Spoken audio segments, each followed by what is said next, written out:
The Subcommittee on Oversight and Investigations hearing will now come to order. Today, the committee is holding a hearing entitled Gouged at the Gas Station, Big Oil and America's Pain at the Pump. Today's hearing will examine the oil industry's role in the recent increase in gasoline prices in the United States. Due to the COVID-19 public health emergency, members can participate in today's hearing either in person or remotely versus via online video conferencing. In accordance with the updated guidance issued by the attending physician, members, staff, and members of the press present in the hearing room are not required to wear a mask. For members participating remotely, your microphones will be set on mute for the purpose of eliminating inadvertent background noise. Members participating remotely will need to unmute your microphone every time you wish to speak. But note, once you unmute your microphone, anything that is said in WebEx will be heard over the loudspeakers in the committee room and subject to be heard by the live stream and C-SPAN. Because members may be participating from different locations at today's hearing, all recognition of members, like for questions, will be in the order of subcommittee seniority. Documents for the record can be sent to Austin Flack at the email address we've provided to staff, and all documents will be entered into evidence at the end of the hearing. The chair will now recognize herself for an opening statement. Americans today are facing extraordinarily high gas prices at the pump. The average price of a gallon of regular gasoline 1 year ago was under $3. Today, the average is over $4 a gallon, and in some places, it's nearly $6 a gallon. These prices are straining our constituents' budgets and their patience. Today, we will hear from the heads of some of our nation's largest oil companies, companies that are making record profits, which will hopefully shed some light on why Americans are paying record high prices for gasoline and what they can do to bring those prices down as quickly as possible. Now, this committee understands it's a complicated issue. It's often stated that oil is a global commodity and its price is determined by the global marketplace. Surely we don't dispute that. But the price of oil alone is not what is alarming most of us on this panel. It's the price at the pump. When Russia's brutal invasion of Ukraine began on February 24th, the cost for a barrel of oil was $102, and the price that Americans were paying at the pump was $3.70 a gallon. But today, the price of oil is again back to $102. But for some reason, Americans are now paying $4.20 for a gallon of gas. This chart shows the recent disconnect between the price that companies are paying for oil and the price that American consumers are paying at the pump. It shows that as Russia's invasion of Ukraine began, both the price of oil and the price at the pump began to rise. But it shows that on or around March 7th, the price of oil peaked at nearly $130 a barrel, while the price of gas hit $4.20 a gallon. But then it shows that while the price of oil has dropped significantly from the peak, the price that Americans are paying at the pump has not. And this is what I want to know from our witnesses today. Why? We understand that oil is a global commodity whose price is determined by the global marketplace. We understand that the COVID-19 pandemic threw that global marketplace into disarray. And we understand that Vladimir Putin's senseless, vicious invasion of Ukraine has further reduced the world's oil supply as more and more companies are unwilling to buy Russian oil, and rightly so. But here's the thing. If the price of gas is driven by the global market, why is the price of oil coming down, but the price at the pump is still near record highs? If it's an issue of supply and demand, wouldn't that be reflected in the global price of oil as well? Something just doesn't add up. Some of our witnesses today have stated publicly that their focus is not on helping American families or on fueling America's economy. It's enriching their shareholders. It's that type of focus that led these 6 companies alone to collectively report over $75 billion in profits last year. When oil companies are honest about why they haven't increased the supply of oil, they say it's pressure from their shareholders, not government regulation, that's holding them back. And one of our witnesses today even told the media that it wouldn't matter if crude were as high as $200 a barrel. They just simply weren't going to produce more than they already planned to. But you know something? It's not just about the shareholders. The American people, who we represent, provide the industry with more than $30 billion a year in subsidies, while the oil and gas companies report record high profits, and while American families are forced to pay record high prices at the pump. Frankly, this committee is not going to sit back and then through tax breaks to continue in its current form.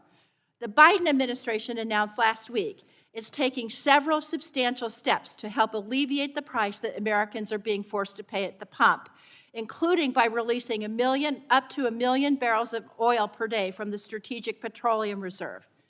And now it's time for Congress to do whatever it can to help alleviate the pain that too many Americans are feeling at the pump. If this crisis has showed us anything, it's why we as a country must work to break our addiction to oil as quickly as possible. And it's reinforced the urgent and existential need to transition to a more sustainable energy future. For the sake of our economy, our environment, and our national security, we must work as quickly as possible to go to that clean energy future. I do want to thank the witnesses for appearing today, and I now want to invite them to be part of the solution to lower gas prices, and now. With that, I'm pleased to recognize the ranking member, Mr. Griffith, for 5 minutes. Thank you, Chair DeGette, for holding this hearing. I believe surging energy prices and their impact on American wallets is an important topic for this subcommittee, but the majority is laying the blame for the problem at the wrong feet. When President Biden points to Vladimir Putin or big oil or other scapegoats as the culprit, I'm reminded of the words of the Wizard of Oz. Pay no attention to that man standing behind the curtain. Rather than deflect blame, President Biden should consider his own culpability for higher energy prices thanks to his relentless pursuit of policies that discourage domestic energy production, driving gas prices up to levels not seen since Mr. Biden was vice president. Over the past few decades, innovative and responsible development of the American resources yielded a reliable, affordable, secure domestic energy supply. This supply drew on all the resources of our country: oil, natural gas, coal, nuclear, hydropower, and renewables. Unfortunately, today we face an entirely different landscape. Since President Biden took office, the prices of crude oil and many other energy commodities have risen to the highest level in more than a decade. As a direct result of President Biden's anti-American energy agenda, prices have rapidly risen for more than a year.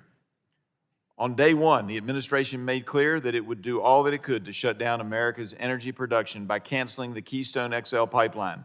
Later, the president imposed a moratorium on fossil energy development on federal lands and increased pressure from financial regulators to halt fossil fuel investments. And he has no plans of stopping his assault on the energy industry. Even while gas prices skyrocket and allied countries cry out for new energy sources, President Biden continues to announce new taxes and initiatives that are designed to shut down domestic production. One of the first actions of the Biden administration was a ban on new oil and gas leases on public lands or in offshore waters, signaling a desire to restrict growth of domestic energy or oil production, and did so almost immediately. The administration made it clear that federal acreage is not open for business. It is impossible to generate confidence or investment in production today when future production is clearly being blocked by this administration. President Biden's Rush to Green agenda involves a whole-of-government approach that advises multiple federal agencies to play some part in making it more difficult for oil and gas production. For example, the administration has pressured companies to halt investments in fossil fuels. There is no denying the fact that the Biden administration has promoted an increasingly complex and challenging regulatory environment for energy companies. While President Biden should have been working to encourage domestic energy production, he went to OPEC to ask for more oil. Since that failed, the administration is reportedly considering lifting sanctions so the anti-American regimes in Iran and Venezuela can increase their production. It has become painfully clear that President Biden's anti-American energy policies emboldened Putin, and in my opinion, helped to invite the attack on Ukraine. The words and deeds of the White House expose a fundamental misunderstanding of the operations of an industry it seeks to dissolve. After Russia's invasion of Ukraine, President Biden stressed the short-term need to increase oil and natural gas output and expedite liquefied natural gas, LNG, project development. The oil and gas industry does not operate well on short-term proposals, however. Due to the nature of the industry, companies like the ones before us today need long-term certainty. A temporary green light to produce oil from the Biden administration will not undo the damage and the layers of red tape and aggressive anti-fossil fuel policies driving gas prices to new highs. Given the interconnection of the global economy, depressing U.S. energy production also affects our trading partners. Thus, Biden's restrictions in the U.S. forced our allies to depend on Russia and other dictators to power their economies. We need to look for ways to increase our domestic production and export capacity, such as increasing our LNG exports to help our allies break free from Russia. We need energy policy that promotes energy security while also taking advantage of America's abundant, reliable, and affordable energy resources. In a time when it has never been so expensive before to live in America, we need real solutions to disperse the geopolitical shock and provide certainty to the global market. With that, I want to thank the witnesses for appearing before us today. I look forward to discussing the current barriers the oil and gas industry face and gaining your insights into suggested regulatory or legislative actions we need to take to restore American energy. Thank you. I yield back. Chair now recognizes the chairman of the full committee, Mr. Pallone, for 5 minutes. Let me thank Chairwoman DeGette. I don't think that we could have a more important hearing than the one that you're chairing today. And we're here to get answers from the big oil companies about why they're ripping off the American people. At a time of record profits, big oil is refusing to increase production to provide the American people some much-needed relief at the gas pump. Instead, they're buying back their stock at an estimated cost of about $40 billion this year. Big oil is lining their pockets with one hand and taking billions in taxpayers' subsidies with the other. Meanwhile, the American people are getting ripped off as these companies choose to keep production low so that their own profits stay high. The American people are understandably fed up with these prices, and we're here today to demand answers from big oil about when they will finally start providing the American people some relief. As oil prices rise and Americans are hurting, the 6 oil companies testifying today made more than $75 billion in profits between them last year. It's also likely these companies will make even more money this year. In fact, on Monday, Exxon announced that its first quarter profits may be more than $9 billion. That's higher than last year's first quarter profits of $8.8 billion. And all these profits while Americans are getting taken for a ride at the gas pump. Even in the face of a devastating war in Ukraine and a bipartisan agreement to ban the import of Russian oil, several of the companies testifying today told their shareholders that they would rather make money off high prices in the market than invest in additional oil production. If these companies really wanted to do something about high gas prices, they would put their profits to work by increasing supply. Right now, the oil and gas industry has more than 9,000 approved but unused drilling permits, and they should focus on using them. The problem is not a shortage of permits or land. Big oil is choosing to keep supply low, prices high, and their pockets lined with the hard-earned dollars of struggling American consumers. And the game big oil is playing is unfortunately nothing new. For decades, American consumers have been subject to the whims of global petro dictators and the oil companies that benefited from doing business with them. Foreign adversaries like Russia's Putin can make prices unpredictable and unstable, and big oil is profiteering from our continued reliance on this volatile global commodity. Now, Republicans continue to push the same old oil above all policies, ignoring that these policies have led us to greater dependence on this volatile commodity.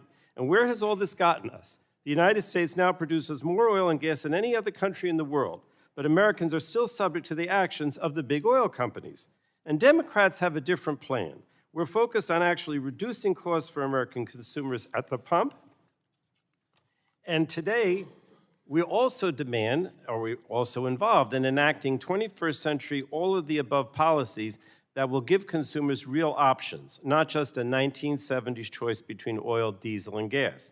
The best way to protect Americans from oil price spikes is to curb our dependence on oil and transition to renewable energy, which is more stable, affordable, and generated right here at home. So Democrats have worked hard to bring real energy security to the American people. We've devoted billions of dollars to the Weatherization Assistance Program to reduce energy costs for homeowners, and the Low-Income Home Energy Assistance Program to offset rising energy costs. We've invested in electric vehicles to give consumers a choice and make high gas prices a thing of the past. And just last week, as mentioned by Chairwoman DeGette, President Biden announced an unprecedented release of oil from the Strategic Petroleum Reserve to help drive down prices for American consumers. So we've done our part, or we're doing our part, to try to produce or have more oil available on the marketplace. But now it's time for big oil to take some action to reduce the pain at the gas pump. Produce more oil. Produce more with the wells you have, the 9,000 permits that you're not using. I look forward to hearing from each of the witnesses today about how their companies can help the American people instead of lining their own pockets. And I certainly don't want to hear from any of them that that's not our responsibility. You know, we're just companies trying to make a buck. If anybody says that to me, I'm going to say that's unbelievable if that's your attitude here today. You can make a difference, whether it's more production or somehow, reducing prices, your wholesale prices. I don't want to hear that, we only do the wholesale prices. This is all done at the retail level. It's a lot of garbage. The bottom line is you set the wholesale price, and that's the biggest part of the retail price. So don't tell us that you can't do anything about it. You can do something about it, and we expect you to do that. Maybe it's a matter of patriotism. I don't know what to call it, but something must be done on your part. I yield back. Thank you, Madam Chair. I thank the gentleman. The chair now recognizes the ranking member of the full committee, Mrs. Rogers, for 5 minutes. Thank you, Madam Chair. I want to be very clear with the American people. This hearing is a deliberate distraction. We're not convened to address the pain you've been feeling at the pump for more than a year.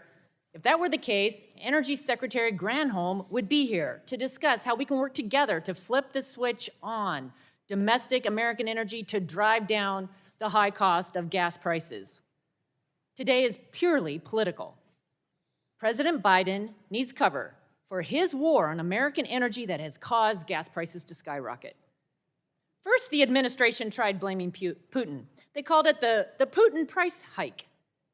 But anyone who's been filling up their tank since last January knows this is not true. The average gas price when President Biden took office was $2.38, and it climbed over $1 a gallon well before the invasion. And the American people are too smart and have not fallen for this. So the blame is shifting to the industry. This isn't a new tactic. Just last year, Energy and Commerce Democrats held a price gouging hearing to blame the increased prices Americans are facing across the board on corporate greed. Another deliberate attempt to deflect from the negative effect of the Biden administration's policies and their own record spending. The American people didn't buy it then, and they're not buying it now. President Biden and the majority Democrats should accept responsibility. This is not the Putin price hike or the result of companies suddenly deciding to make money in 2022. This is the Biden price hike, and it's been a steady climb since he took office. Energy is foundational to life. When energy prices go up, so does everything else, and every part of our lives. Thanks to President Biden's skyrocketing energy prices, Americans are suffering across the board for everyday expenses. Why isn't this administration reversing course? High gas prices are a feature of this administration's policies, not a bug. President Biden seems to want high gas prices for Americans to feel pain every time they fill up their tanks, Democrats have never made driving down gas prices a priority. Why? Because they want to usher in a green revolution. If you're wondering what life is going to look like under the Green New Deal, you're getting a small taste of it now. It's not reality, and it's not something that people can afford. Oil and gas are going to be needed for decades to come. Instead of accepting this reality, they continue to shut down American energy. Sadly, this should not come as a surprise. In March 2020, candidate Joe Biden said, quote, "No more subsidies for fossil fuel industry, no more drilling on federal lands, no more drilling, including offshore, no ability for the oil industry to continue to drill, period." President Biden put in place a moratorium on new drilling. In May 2020, candidate Joe Biden pledged to stop the Keystone XL pipeline. He delivered on day one. And there are countless other examples of this administration's war on domestic American energy. This radical agenda is hurting our national security. Not only will the Democrats' rush to green force America to be reliant on China, it also weakens our geopolitical leadership. We must return to the pre-Biden days of energy independence. We must lead the world in energy production to help our allies and counter our adversaries.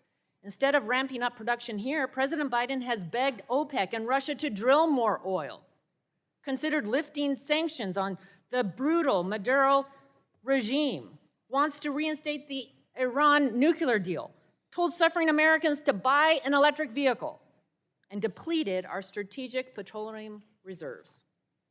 Republicans are focused on solutions to drive down gas prices. I'm co-leading the American Energy from Russia Act to flip the switch on American energy and unleash production. This legislation would remove barriers to LNG exports and unlock America's energy potential by requiring leasing and permitting of energy and mineral development on federal lands and waters. It would also immediately approve the Keystone XL pipeline, force the DOE secretary to have a plan to increase domestic production before allowing any more non-emergency SPR withdrawals. We must also build energy infrastructure in America, like pipelines and LNG export facilities. We need to focus on domestic mining and critical minerals production. That's how we secure our energy future, guard against foreign dictators, and bring prosperity and optimism to America. Americans need relief, and we stand ready to deliver results. I yield back. Thank you. Chair now asks unanimous consent that the members' written opening statements will be made part of the record and without objection so ordered.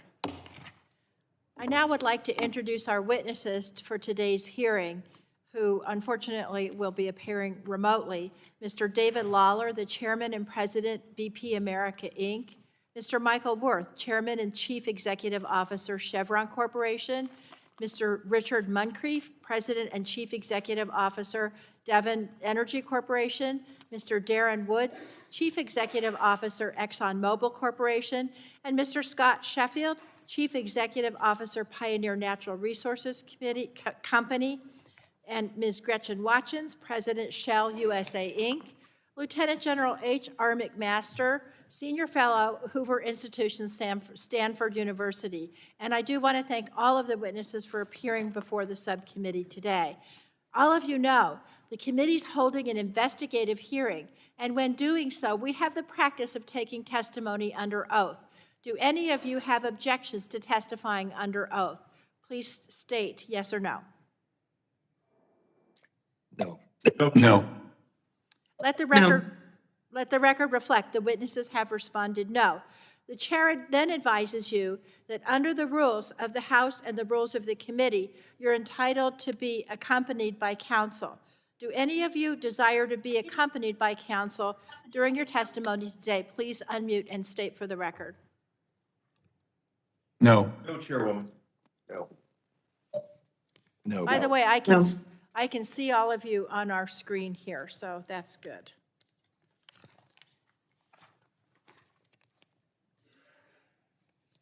So now I'm going to swear you in, and so if you would, please raise your right hand so that you may be sworn in. Do you swear The testimony that you're about to give is the truth, the whole truth, and nothing but the truth. Please unmute and state. I do. Do. Let the record reflect the witnesses have responded affirmatively, and you're now under oath and subject to the penalties set forth in Title 18, Section 1001 of the United States Code. And at this time, the chair will recognize each witness for 5 minutes to provide their opening statement. Before we begin, I want to make the witnesses know that there's a timer on your screen that will count down your remaining time. Mr. Lawler, you're now recognized for 5 minutes. Thank you. Chairman Pallone, Chairwoman DeGette, Ranking Member McMorris Rogers, Ranking Member Griffith, and members of the committee. My name is David Lawler. I'm the Chairman and President of BP America and a resident of Denver, Colorado. Thank you for the opportunity to appear before you today. I appreciate the committee's attention to the hardships that families and businesses are feeling due to the rising cost of energy. We share these concerns.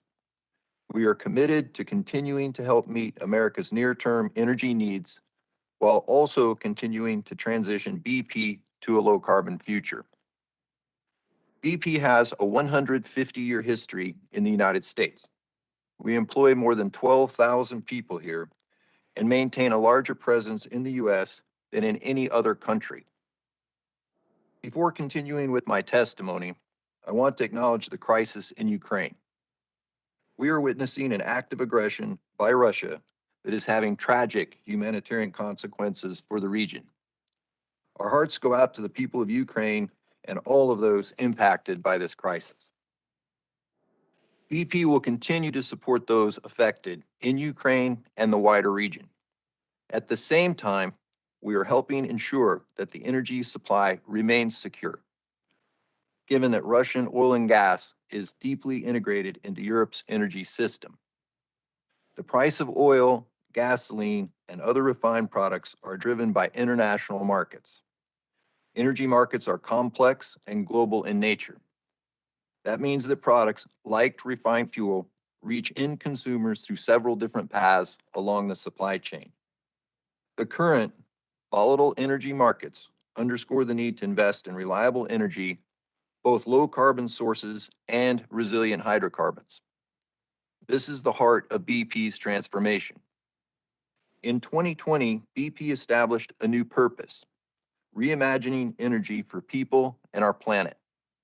At the same time, we announced a new ambition to become a net zero company by 2050 or sooner, and to help the world get to net zero.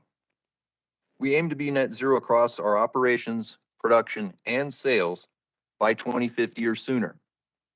BP also set several near-term targets and aims along our path to reach net zero by mid-century. And BP is in action toward this transformation. In 2021, we invested $2.2 billion in low-carbon energy sources, up from $750 million in 2019. Globally, over the past 2 years, our pipeline for renewables increased more than 4 times, from 6 gigawatts to 24.5 gigawatts. We plan to continue investing in low-carbon energy sources in the years ahead. By the end of the decade, we aim to invest $4 to $6 billion per year. This means roughly a third of our capital expenditures will be in low-carbon energy. A large portion of these low-carbon investments are being made in the United States. This includes a $1.1 billion initial investment in a partnership in Equinor's 2 wind leases located off the coasts of New York and Massachusetts. Between them, we aim to develop 4.4 gigawatts of low-carbon energy. That's enough to power more than 2 million homes each year. BP aims to steadily increase our investment in low-carbon energy while continuing to invest in resilient hydrocarbons here in the United States. BP's Gulf of Mexico business exemplifies this approach. In the Gulf, we're producing some of BP's highest value energy anywhere in the world. This year, BP aims to safely start up Argos, a 5th production platform that will increase our production in the region by 25%. Our U.S. onshore oil and gas operations, BPX Energy, a business that I lead, is driving down emissions while safely producing oil and gas in Texas and Louisiana. BPX plans to spend more than $1 billion to install a state-of-the-art infrastructure network that will significantly reduce emissions from our U.S. onshore operations through electrification. In uncertain times, one of BP's primary roles is to maintain the safe, secure supply of the energy on which societies depend. The importance of this role has rarely been clearer than in recent weeks. At the same time, BP will pursue our emissions targets and aims while continuing to increase our supply of energy from low-carbon sources. Thank you again for this opportunity. I look forward to your questions. Thank you. Chair now recognizes Mr. Wirth for 5 minutes. Chairs DeGette and Pallone, Ranking Members Griffith and McMorris Rogers, members of the subcommittee. Thank you for the opportunity to speak with you today. My name is Mike Wirth, and I'm the chairman and CEO of Chevron. We're living through a critical and unprecedented moment in history. Over the last 6 weeks, we've watched the events in Ukraine with grave and growing concern. Russia's actions have cost many lives and displaced millions of people from their homes. The senseless violence and loss of life are heartbreaking. We appreciate the efforts of leaders across the globe to find a path to end the hostilities, and we support a prompt and just diplomatic resolution. In addition to the toll on human life, the crisis has also led to a surge in commodity prices, particularly with respect to energy. It is affecting people around the world, including here in the United States. This has added to the tremendous pressures that our economy and citizens were already experiencing from a global pandemic. At Chevron, we understand the hardship that rising energy costs have posed for so many Americans, from higher prices at the pump to increased rates for natural gas, heating, and electricity. And as the global landscape continues to evolve, we're focused on doing our part to provide Americans with access to affordable, reliable, and ever cleaner energy. I also want to be very clear about where Chevron stands. We do not control the market price of crude oil or natural gas, nor of refined products like gasoline and diesel fuel. And we have no tolerance for price gouging. In his remarks last week about the release of supplies from the Strategic Petroleum Reserve, President Biden stressed the critical role that companies like ours have to play in increasing domestic supply of oil and gas. At Chevron, we're committed to doing our part to contribute to this goal. We're pursuing the responsible development of oil and gas while also investing to advance a lower carbon future. We're answering the call for strong domestic energy supply by focusing on Chevron's core strategy, leveraging our strengths to deliver lower carbon energy to a growing world. Chevron has already committed to increase our capital spending this year by more than 60% compared to 2021, with approximately half of that increase going to oil and gas production and the other half to renewable fuels and lower carbon energy. This is expected to grow our production in the Permian Basin here in the United States from 600,000 barrels of oil equivalent per day last year to over 1 million barrels per day by 2025. As we make these investments, Chevron is focused on innovating to meet the energy demands of today and tomorrow. We're increasing American energy production, and we're also producing energy that is ever cleaner. That's why we've committed $10 billion between now and 2028 to lower the carbon intensity of the energy we supply. We also remain mindful that energy security is national security, and that maintaining American leadership is important for the world.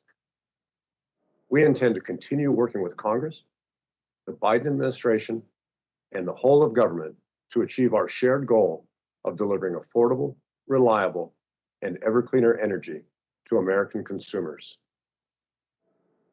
Recent events underscore the importance of our industry working collaboratively with policymakers on these critical issues. Whether it's accelerating programs for new energy exploration or streamlining the permitting process for the development of critical energy infrastructure, we believe there are a number of policy steps that could bolster American energy supply and place us on sounder footing for the future. I look forward to a continued dialogue on these important issues.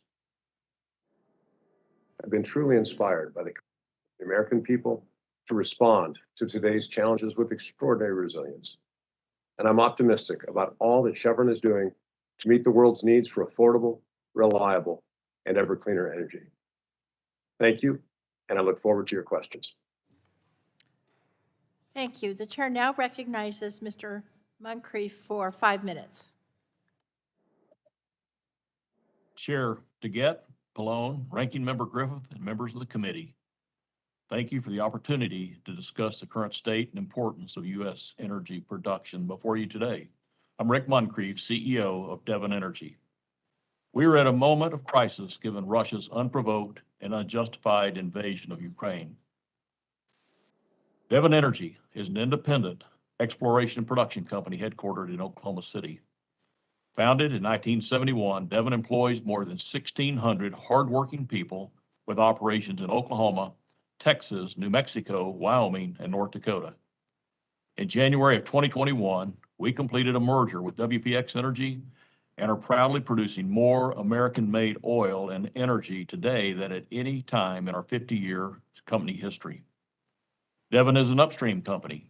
We find and produce oil, natural gas, and natural gas liquids. We do not refine or sell refined products. We invest heavily to recover these resources and then contract to sell them at prices dictated by a complex global commodity market. We do not set or have significant influence over the price of our products. Multiple factors impact the price of any global commodity, and over the past 2 years, we have seen extreme volatility. As the COVID pandemic all but shut down global economies, demand for our products decreased drastically, and the market price for crude oil plummeted. In fact, in April of 2020, crude oil futures actually went to a negative $37 a barrel. As economies began reopening, markets adjusted, and we at Devon adjusted and began increasing production again. The events in Ukraine have now added upward pressure in the markets. While we're seeing prices level off, uncertainty still continues, which creates volatility, and I don't believe we're out of the woods yet. Shifting to our operations, Devon operates on private, state, federal, and Indian leases and must follow numerous stringent permitting processes before we can begin production. One of the permits we must obtain is an APD, or an application for permit to drill. The APD only covers the drilling and completion activity that will be done on the lease itself. We also must obtain additional permits for rights of ways for pipelines, roads, water disposal, electricity systems, and a host of other activities that will occur off the lease. Under normal circumstances, in the Delaware Basin, our practice is to plan on getting from APD to drilling in 5 to 6 weeks if there are no infrastructure or permit issues to slow progress. Additionally, the process to drill and complete a well and bring it to full production may mean that a significant number of weeks transpire before a well reaches its full potential. Now, with the significant delays due to global supply chain constraints and quite honestly a shortage of workers, the time is substantially increased and is now closer to 6 months. Even with these challenges, Devon's net domestic oil production increased to a new record high in 2021, reaching an average of nearly 300,000 barrels of oil produced each day, making us one of the largest oil producers in the U.S. Now, to build upon this momentum in 2022, our plan is to increase the rig count from 14 that we had in 2021 to 19 today, which is where we're at, representing an investment of approximately $2 billion.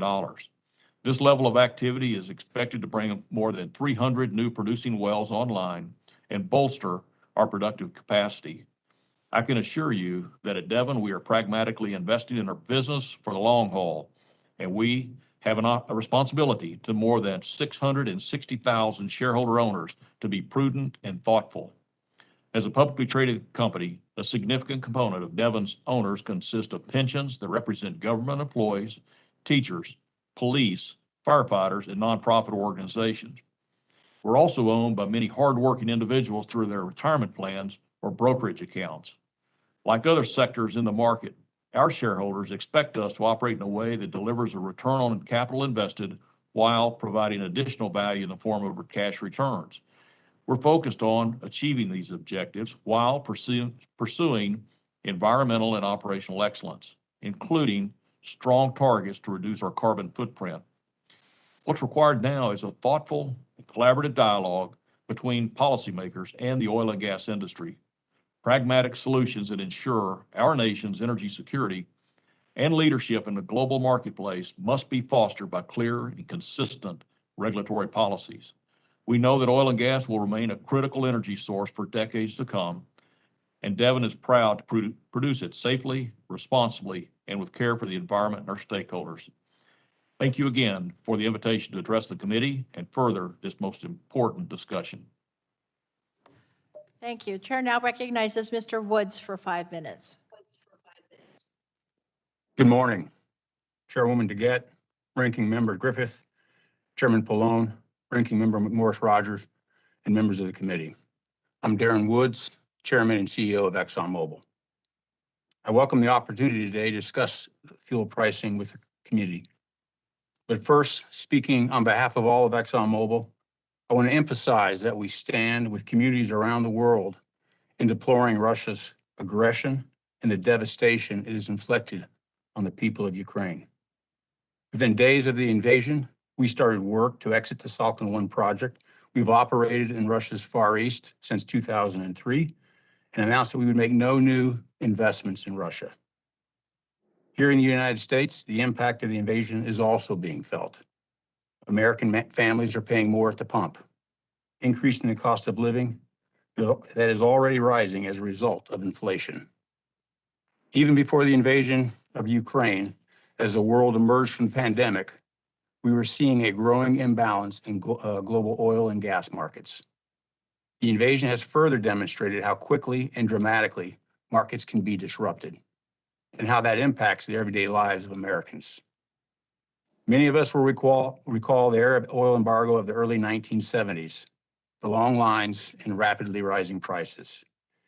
It was a disruption caused by a sudden and significant drop in supply, when around 2 million barrels of oil a day were withdrawn from the global markets.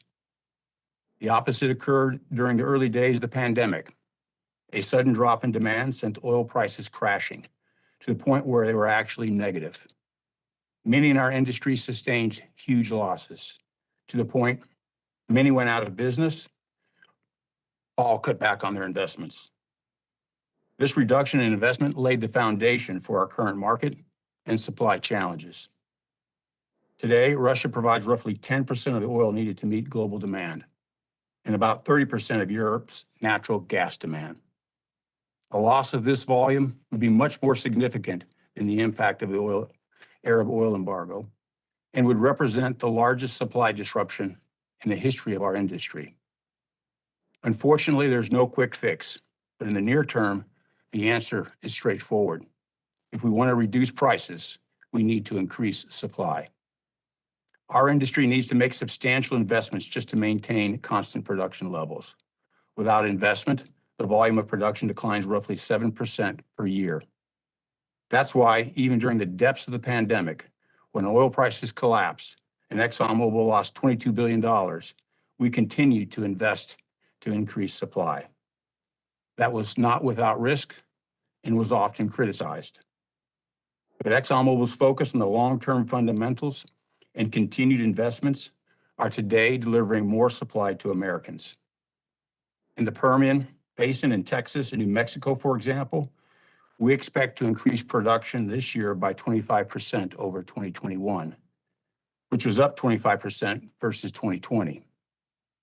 Outside the United States, we're also increasing production through a number of projects, including a world-class development in Guyana. In fact, we expect our total oil production this year will be the highest in 15 years. In addition, with new technologies and innovation, we can increase supply to meet the need for reliable and affordable energy while helping society achieve its ambition for a net zero future. ExxonMobil is committed to meeting the need for energy while also developing solutions to lower emissions, and address the risk of climate change. Our low carbon solutions business is advancing projects with the potential to significantly lower emissions in the hardest to decarbonize sectors of our economy. And while we do not own or operate any gas stations here in the United States, we know that today's high prices at the pump are hurting Americans. The impact of high energy costs underscores the importance of reliable and affordable energy supplies. Finally, no single company sets the price of oil or gasoline. The market establishes the price based on available supply and the demand for that supply. Continued investments in new production is the only way to achieve balanced markets and more affordable prices that bring real relief at the pump. Government has a critical role to play here. Policies need to provide certainty and improve predictability. Consistent, efficient, and effective policies will help spur further investment in U.S. oil and gas production. Access to reliable and affordable energy is essential to modern life and underpins economic and social progress around the world. ExxonMobil is proud to contribute to this progress by reliably supplying the energy the world needs, strengthening global energy security, and playing a leading role in the energy transition. Thank you. Thank the gentleman. Chair now recognizes Mr. Sheffield for 5 minutes. Chair DeGette, Ranking Member Griffith, Chairman Pallone, Ranking Member Rogers, and distinguished members. Thank you for the opportunity to testify. Pioneer was one of the first companies in the U.S. to publicly speak out against the invasion of Ukraine. The company and its employees have pledged over $20 million for humanitarian needs. But Pioneer and other U.S. oil and gas companies are doing much more to help Ukraine protect the U.S. The oil and natural gas that we produce have proved to be a geopolitical asset for the U.S. It's also the critical offset to Russian gas in Europe. Without U.S. natural gas delivered as LNG, Europe would have even greater difficulty standing up to Russia. Pioneer is the largest producer and most active driller in the Permian Basin, which is considered the largest oil field in the U.S. Over the past decade, our company has invested $45 billion to quadruple production to over 600,000 barrels of oil equivalent per day. Pioneer is solely an upstream company. Our products are purchased by refiners and utilities. Pioneer operates exclusively on private lands, does not refine its oil and gas commodities, produce gasoline, or operate retail gas stations. Pioneer is a price taker. We do not set the sales price of our products. Prices are determined by international markets based on global supply and demand fundamentals. Over the past 10 years, growth from the U.S. shale revolution has added over 8 million barrels of oil per day and 90 BCF of natural gas per day in this country, which has provided jobs, increased energy security, reduced energy costs, and significantly reduced greenhouse gas emissions. Past shale production growth proved to be based on a destructive financial model. We overspent and overborrowed as an industry and contributed to the oil price wars of 14-15, 2019, 2020, which led to hundreds of bankruptcies. As a result, the industry's returns were dismal. We ended up at the bottom of the S&P 500 in stock performance over the last several years. This led the industry falling from 12% of the S&P 500 to less than 4%. It became abundantly clear that for the industry to survive, the model of production growth at any cost needed to change. The investment community of mutual index and pension funds, which represents the retirement funds of millions of Americans, demanded change. The new model of sustainable growth generates returns more consistent with other industry sectors in the S&P 500. Instead of the U.S. growing up to 1.5 million barrels of oil per day in some years and oversupplying the market, the long-term annual growth rate is expected to be 500 to 700,000 barrels of oil per day over the next several years in this country. Long-term, the Permian Basin is the only growing oil shale basin in this country. The drilling inventories in the other U.S. shale basins are limited. The Permian Basin is producing today at a record high of 5 million barrels of oil per day, 20 BCF natural gas per day. Based on current internal forecast, it will reach 8 million barrels of oil per day and over 35 BCF of natural gas per day around 2030. Pioneer is providing its share of long-term growth at approximately 5% per year, and we expect to produce over 1 million barrels of oil equivalent per day by 2030. Why can't Pioneer and the industry grow faster? The industry not only has to spend significant capital just to offset existing production declines, but is experiencing severe cost inflation, a labor shortage due to 3 downturns in 12 years, shortages of drilling rigs, frac fleets, frac sand, steel pipe, and other equipment and materials, and the need for pipelines and LNG facilities. Given these constraints, it would take 18 to 24 months to add any meaningful incremental production. Further, the capital available to our industry is severely impaired, with equity offerings, private equity, and bank financings essentially non-existent in the industry today. We face a future oil price curve that declines by more than $25 over the next 5 years. In the face of Russia's destabilization, aggression, now is the time to come together for another bipartisan effort to protect America's energy security and to ensure that the U.S. can continue to provide global leadership. We need more oil and natural gas pipelines, LNG plants. At the same time, we need to support adding nuclear power and other sources of alternative energy that are made in America and not in China. American energy security, whether from oil and gas or alternative sources, is important to all of us. I do not want my grandchildren to be dependent upon foreign energy supplies the way our country was for most of my life. That's why I feel so strongly American-focused, all of the above strategy is needed to maintain affordable energy and energy security for the benefit of future generations of America. Thank you. I thank the gentleman. Chair now recognizes Ms. Watkins for 5 minutes. Chair DeGette, Ranking Member Griffith, and members of the subcommittee, thank you for the opportunity to be here today to discuss Shell's response to the invasion of Ukraine, the global energy disruption caused by the invasion, and our efforts to address rising energy costs in the United States. I lead Shell USA, the U.S. subsidiary of Shell plc. Shell strongly condemns the unprovoked attack on Ukraine, and we have acted swiftly in response. Shell announced that it would withdraw from all Russian hydrocarbons, halt the spot purchases of Russian crude and LNG, exit our equity partnerships in Gazprom-related joint ventures, and end our involvement in the Nord Stream 2 pipeline. The phased withdrawal from our downstream operations in Russia is being planned with a priority on the safety of our staff and operations, and in line with relevant legal obligations. We will continue to work with governments across the world as they assess the incredibly difficult challenges presented by responding to the war in Ukraine, while managing the effects on global energy supplies. The global energy disruption has highlighted the importance and difficulty of moving towards a future in which global economies are less dependent on fossil fuels. We believe Shell's Powering Progress strategy continues to be the right approach, and we remain committed to helping society achieve its goal of net zero emissions. At Shell, we recognize that rising energy prices as a result of building pressure on oil supply pose a significant challenge for consumers and businesses. Shell is focused on doing our part to ensure a reliable supply of energy products and mitigate the disruptions caused by efforts to move away from Russian hydrocarbons in the global marketplace. Because oil is a global commodity, Shell does not set or control the price of crude oil. Similarly, Shell does not set or control the price that consumers pay. Indeed, it would be illegal for Shell to do so because nearly all Shell-branded retail stations in the U.S. are owned by independent operators who set their own prices in the marketplace.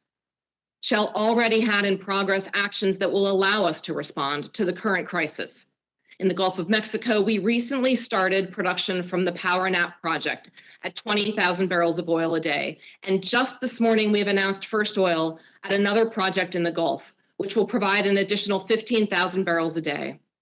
We also expect to bring online new production from the Vito field by the end of this year.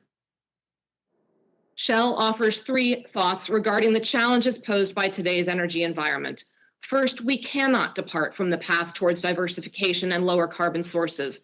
We are diversifying our own portfolio through several recent developments, including our recent acquisition of solar and energy storage provider Savion, substantial wind power investments, including our recent $390 million investment in a 50% stake in an offshore block in the New York Bight, and renewable natural gas ventures in Oregon, Idaho, and Kansas.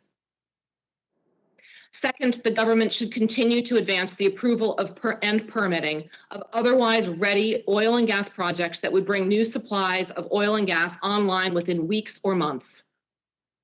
And third, the Interior Department should end its pause on federal oil and gas leasing, especially in the Gulf of Mexico, which is among the lowest greenhouse gas intensive productions in the world. Even in the current crisis, Shell is unwavering in its commitment to the energy transition.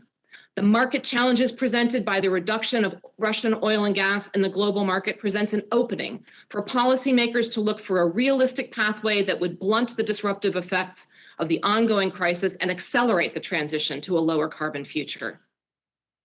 Shell recognizes that recent events have led to volatile gas prices that pose challenges for consumers. To address these burdens, I view it as our obligation to continue to provide a reliable and secure energy supply for Americans and consumers around the world. From the Shell employees working offshore to produce oil, to our staff workers in refineries that have been working throughout the pandemic, to our employees planning and building new offshore wind farms, we take this obligation very seriously.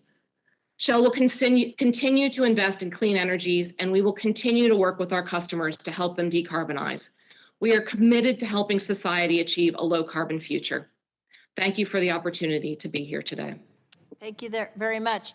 General McMaster, you're now recognized for 5 minutes. Chairwoman DeGette, Ranking Member Griffith, and members of the subcommittee, it is a privilege to testify before this committee at a critical moment for our nation and the free world. I hope that my statement for the record is useful to you and the important work that this committee is undertaking to strengthen our nation and promote peace and prosperity. I believe that this committee, this Congress, and the Biden administration have an historic opportunity to overcome the interconnected economic and security challenges we face, especially those at the nexus of energy security and national security. Because we have been complacent and I think preoccupied with our own traumas and divisions, we are behind in doing so. We urgently need new policies and new legislation to catch up, strengthen our nation, and build a better future for generations of Americans to come. In my statement for the record, I argue for policies and legislation aimed at achieving the goals of, first, reducing the coercive power of authoritarian regimes over energy supplies. Second, integrating energy security and climate policies. And third, removing bureaucratic and regulatory obstacles to progress to meet burgeoning global energy needs. With the brutal and unprovoked Russian assault on Ukraine, our post-Cold War holiday from history has come to an end. As more of the horrors that the Ukrainian people are enduring become apparent, it is also clear that the United States fell behind in realizing its potential to improve global energy security and reduce Vladimir Putin's ability to wage indiscriminate warfare while constraining the world's response through dependence on Russian energy supplies. Let us be inspired by the courage and determination of the Ukrainian people who are fighting for the freedoms we too often take for granted. It is past time to work together across political parties and between the government and industry to unleash the power of American energy to weaken the authoritarian regimes and strengthen the free world. Thank you. I thank the gentleman. It's now time for members to have the opportunity to ask the panel questions. And before I begin, once again, I want to remind members to mute themselves while not speaking, and also the witnesses, even during your question time. This will prevent feedback for witnesses and listeners at home. The chair will now recognize herself for 5 minutes. Many of the witnesses today testified that demand for gasoline went down during the pandemic, and therefore supply went down dramatically as well, too. And that's because the majority of the price of gas, of course, is determined by the price of crude oil. The reality is that gas prices are high because crude oil prices are high. And the reason why crude oil prices are so high is because there's less supply in the global market. Does everybody agree with that? And I'm going to go right down the list and ask you yes or no. Mr. Lawler? Yes, there is less crude oil Thank you. supply. Mr. Wirth? Madam Chair, fuel prices are impacted by a number of factors.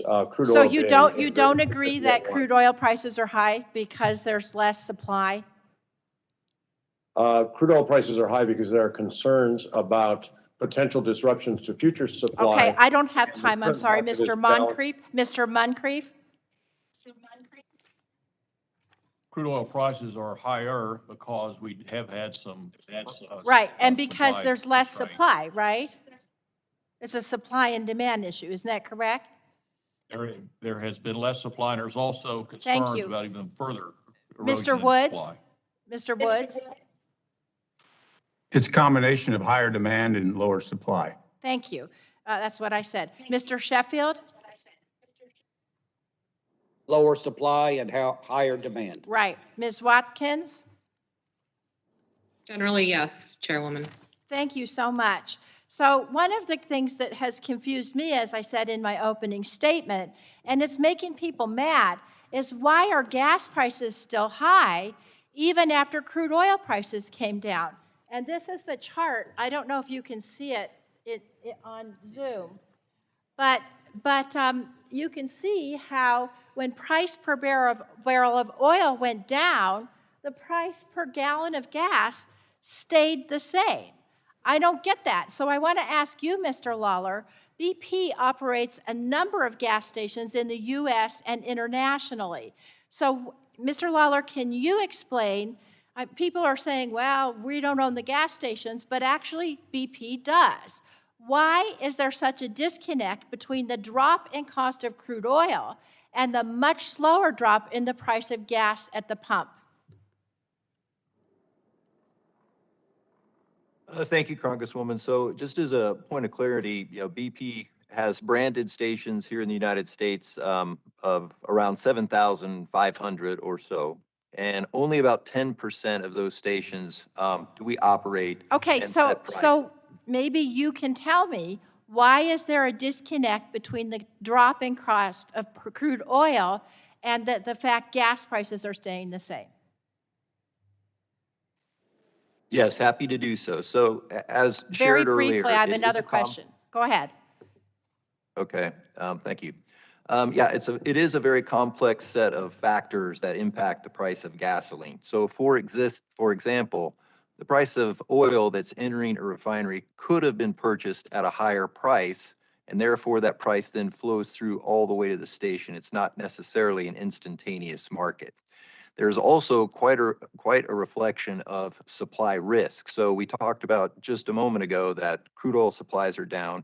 That actually applies to all refined products, whether that's jet, diesel, gasoline, and that supply risk is So you're impacting saying local that markets. the price at the pump may be higher because of jet fuel prices? Is that one of the factors you're saying?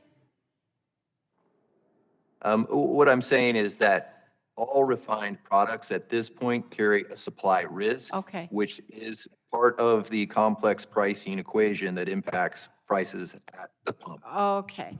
Can any of the rest of you, in the 41 seconds I have left, tell me if you have an idea why price per barrel of oil is falling, but price at the pump is still staying just as high? Anyone else? Congresswoman, I think President Biden did a pretty good job explaining this last week during his comments when he announced the intent to release oil from the strategic reserve. And he talked about the fact that across the supply chain, these prices flow. Oil and product prices are correlated over time. But at the retail level, the cost that a retailer has paid for fuel a week or 2 weeks prior and the cost that they may need to pay to resupply all factor into the competition, the pricing that you see at the pump. And so these things do correlate over the long term, but in the short term, they don't always move in tandem. Except for here, they did correlate. So the president was talking about the relief he's going to give to the American taxpayers and the American citizens at the pump. The SPRO is a short-term solution to that. But the question I wanted to ask you, and which I will ask you later so you can think about it between now and then, is what concrete steps can each of your companies take right now to reduce the price at the pump for my constituents. And with that, I'm going to yield 5 minutes to Mr. Griffith. Thank you, Madam Chair. My time is short, so I would ask that you answer yes or no. Mr. Woods, is your company taking advantage of the crisis in Ukraine to keep prices artificially high in order to increase your own profits? Absolutely not. Mr. Wirth, is your company taking advantage of the crisis in Ukraine to keep prices artificially high in order to increase your own profits? No, we are not. Mr. Lawler, is your company taking advantage of the crisis in Ukraine to keep prices artificially high in order to increase your own profits? Absolutely not. Ms. Watkins, is your company taking advantage of the crisis in Ukraine to keep prices artificially high in order to increase your own profits? No, we are not. And you all recall that you're under oath. Do any of you wish to change your answers? Hearing none. All right. The Biden administration's fiscal year 22 budget request listed the following as a key objective: not funding work that directly subsidizes fossil fuels, including work that lowers the cost of production, lowers the cost of consumption, or raises the revenues retained by producers of fossil fuels. Do statements like this facilitate more domestic production? Yes or no, Ms. Watkins? Yes or no? I don't know. I don't know the answer to that. I don't know the context within which that was stated. This was the president's budget objectives. One of the top objectives of his budget was to not fund work that directly subsidizes fossil fuels, including work that lowers the cost of production, lowers the cost of consumption, or raises revenues retained by producers of fossil fuels. Mr. Lawler, do statements like that facilitate more domestic production? Yes or no? Well, I'm unfamiliar with those particular comments, so I could not. All right. So apparently everybody wants to get into the weeds and hide behind words. The president says he wants to make sure that we do not lower the cost of production. Is that going to make you produce more or less? Mr. Woods, more or less? I think the government has a role in encouraging investment and creating a positive investment climate. And when we create a negative climate, you produce less. Isn't that true? Yes or no? There tends to be a chilling effect with negative There you words. go. There you go. Mr. Wirth, you want to weigh in on this and give me a real answer? Yes or no? Is that hurting the production, or does that encourage you to produce when the president says in his budget document, not funding work that directly subsidizes fossil fuels, including work that lowers the cost of production, lowers the cost of consumption? That'd be the consumers that Mrs. DeGette's been complaining about having to pay these high prices, and they don't want to lower those prices. And when you hear statements like that, do you increase production? Yes or no? Congressman, mixed messages from the government do not encourage us to make investments with confidence in future supply. Well, and I appreciate you don't want to get stuck with answers, but the bottom line is that's not a mixed message. That's a clearly anti-fossil fuel message from the President of the United States at a time when he claims he wants increasing production. All right. President Biden recently has begun to stress short-term need to increase oil and natural gas output and expedite LNG, liquefied natural gas project development. But in his fiscal year 23 budget request, it focuses almost entirely on transitioning away from fossil fuels. It even proposes tax hikes on oil and gas production. The proposal alleges that oil, gas, and coal tax preferences distort markets by encouraging more investment in the fossil fuel sector than would occur under a neutral system. The provision also alleges that this market distortion is detrimental to long-term energy security and is inconsistent with the administration's policy of supporting a clean energy economy. Are those proposed tax hikes on the oil and gas industry an incentive to explore and develop more domestic production? What say you, Mr. Sheffield? Less production. Mr. Muncrief, more or less production? Less production. All right, thank you. General McMaster, in your written testimony, you talk about America's role in defeating tyranny in World War II, the U.S. provided more than 85% of the Allies' oil use. What do you see as America's trajectory today as a global leader helping to meet the rising demand for oil? And you have 5 seconds. How about the trajectory is negative? We need to reverse it immediately. We should not be beholden to authoritarian powers for energy supply. And if we have the right investments, we can make up for the gap in supply now that we're all paying for. Thank you. Thank you. I yield back. Thank the gentleman. Chair now recognizes the chairman of the full committee, Mr. Pallone, for 5 minutes.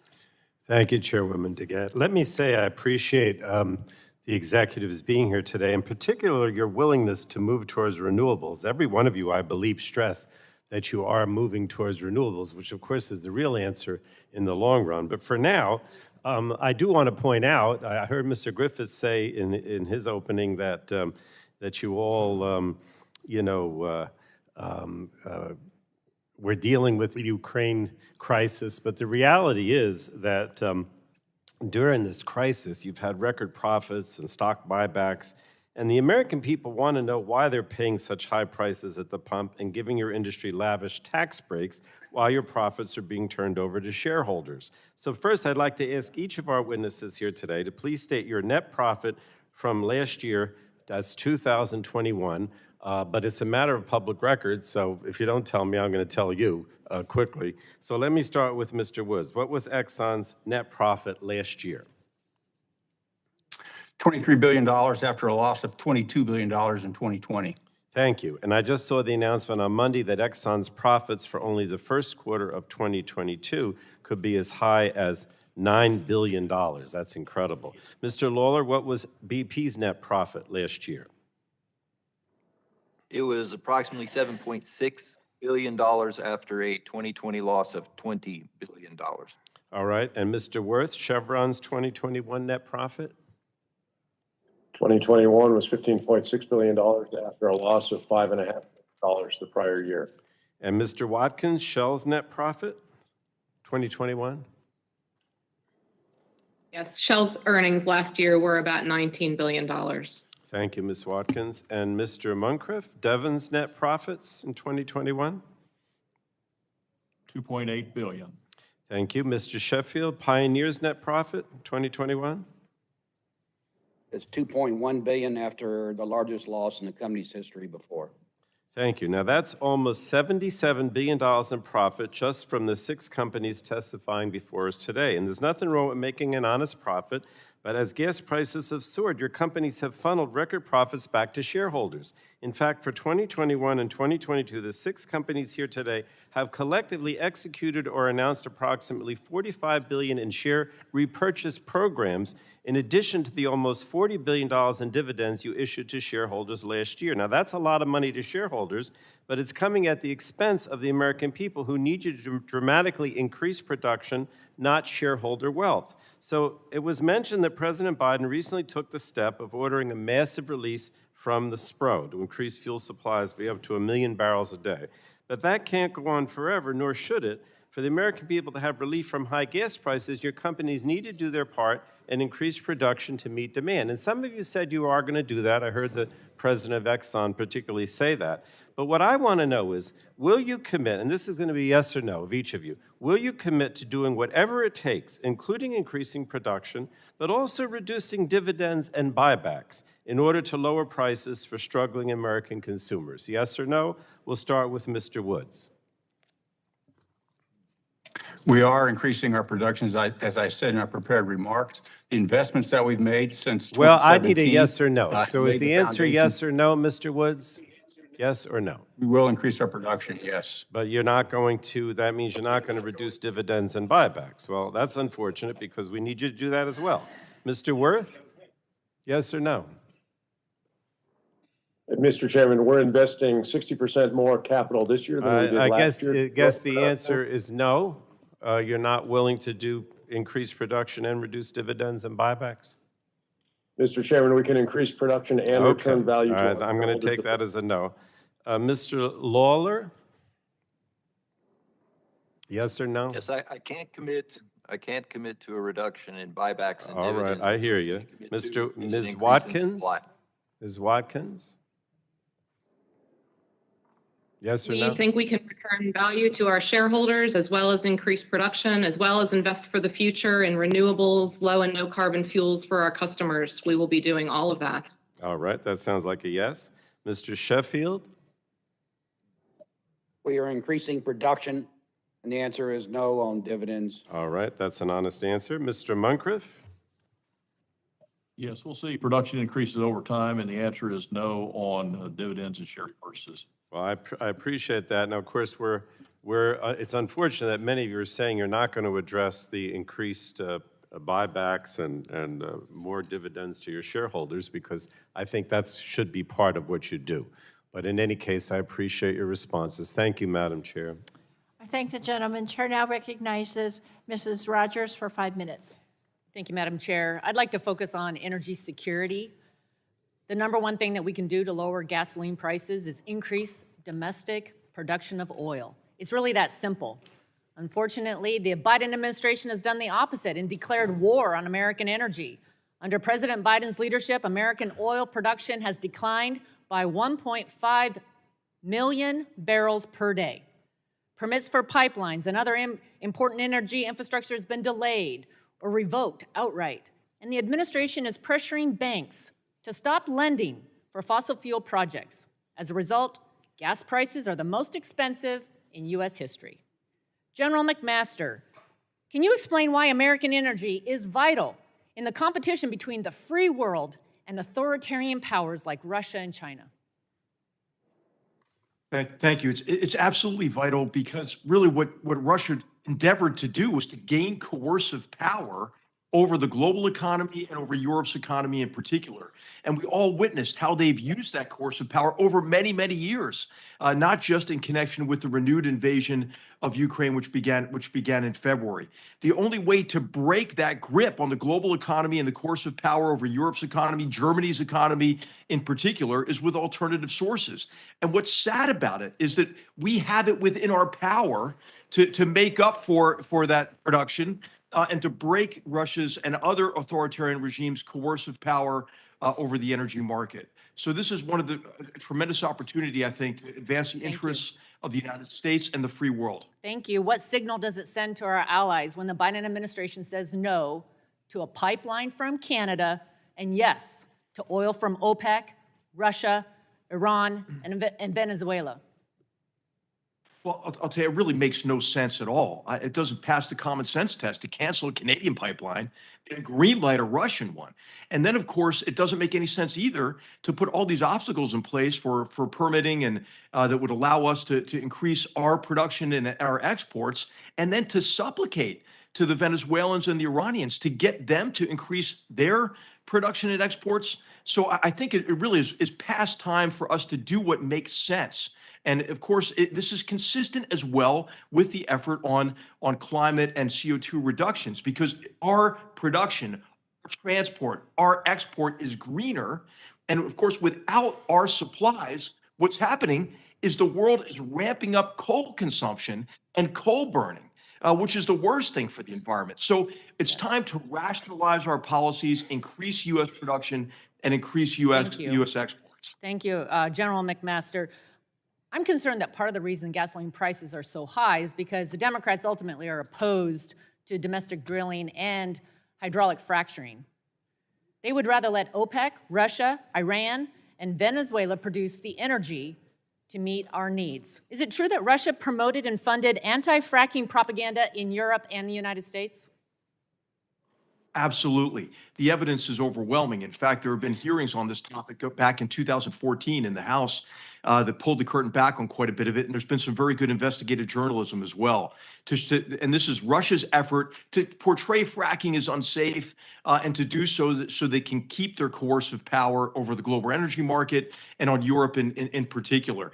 And of course, this is a huge missed opportunity for the world, because the largest ever reduction of man-made CO2 emissions ever was associated with the availability of cheap natural gas here in the United States, which was, of course, connected to shale oil and fracking. So we're denying ourselves a tremendous opportunity from a security perspective, but also from a climate and CO2 emissions reduction perspective. Thank you. Is it true that Russia has worked to discourage American exports and strengthen its grip on Europe's energy supplies with pipelines like Nord Stream 2?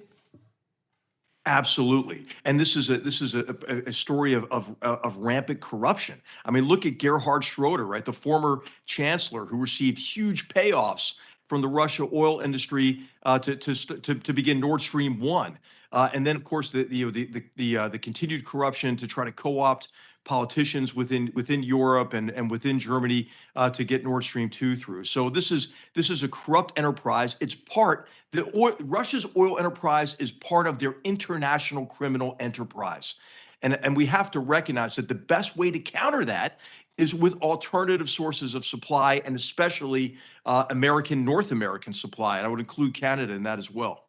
Thank you. I really And appreciate- Mexico. I appreciate you being here, your leadership, and your insights. I yield back, Madam Chair. Chair now recognizes Ms. Custer for 5 minutes.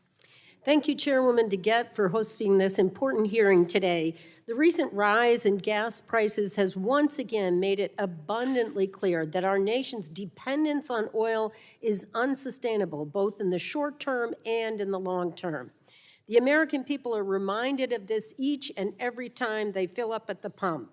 In New Hampshire, Granite Staters are paying even more than the national average of $4.23 per gallon.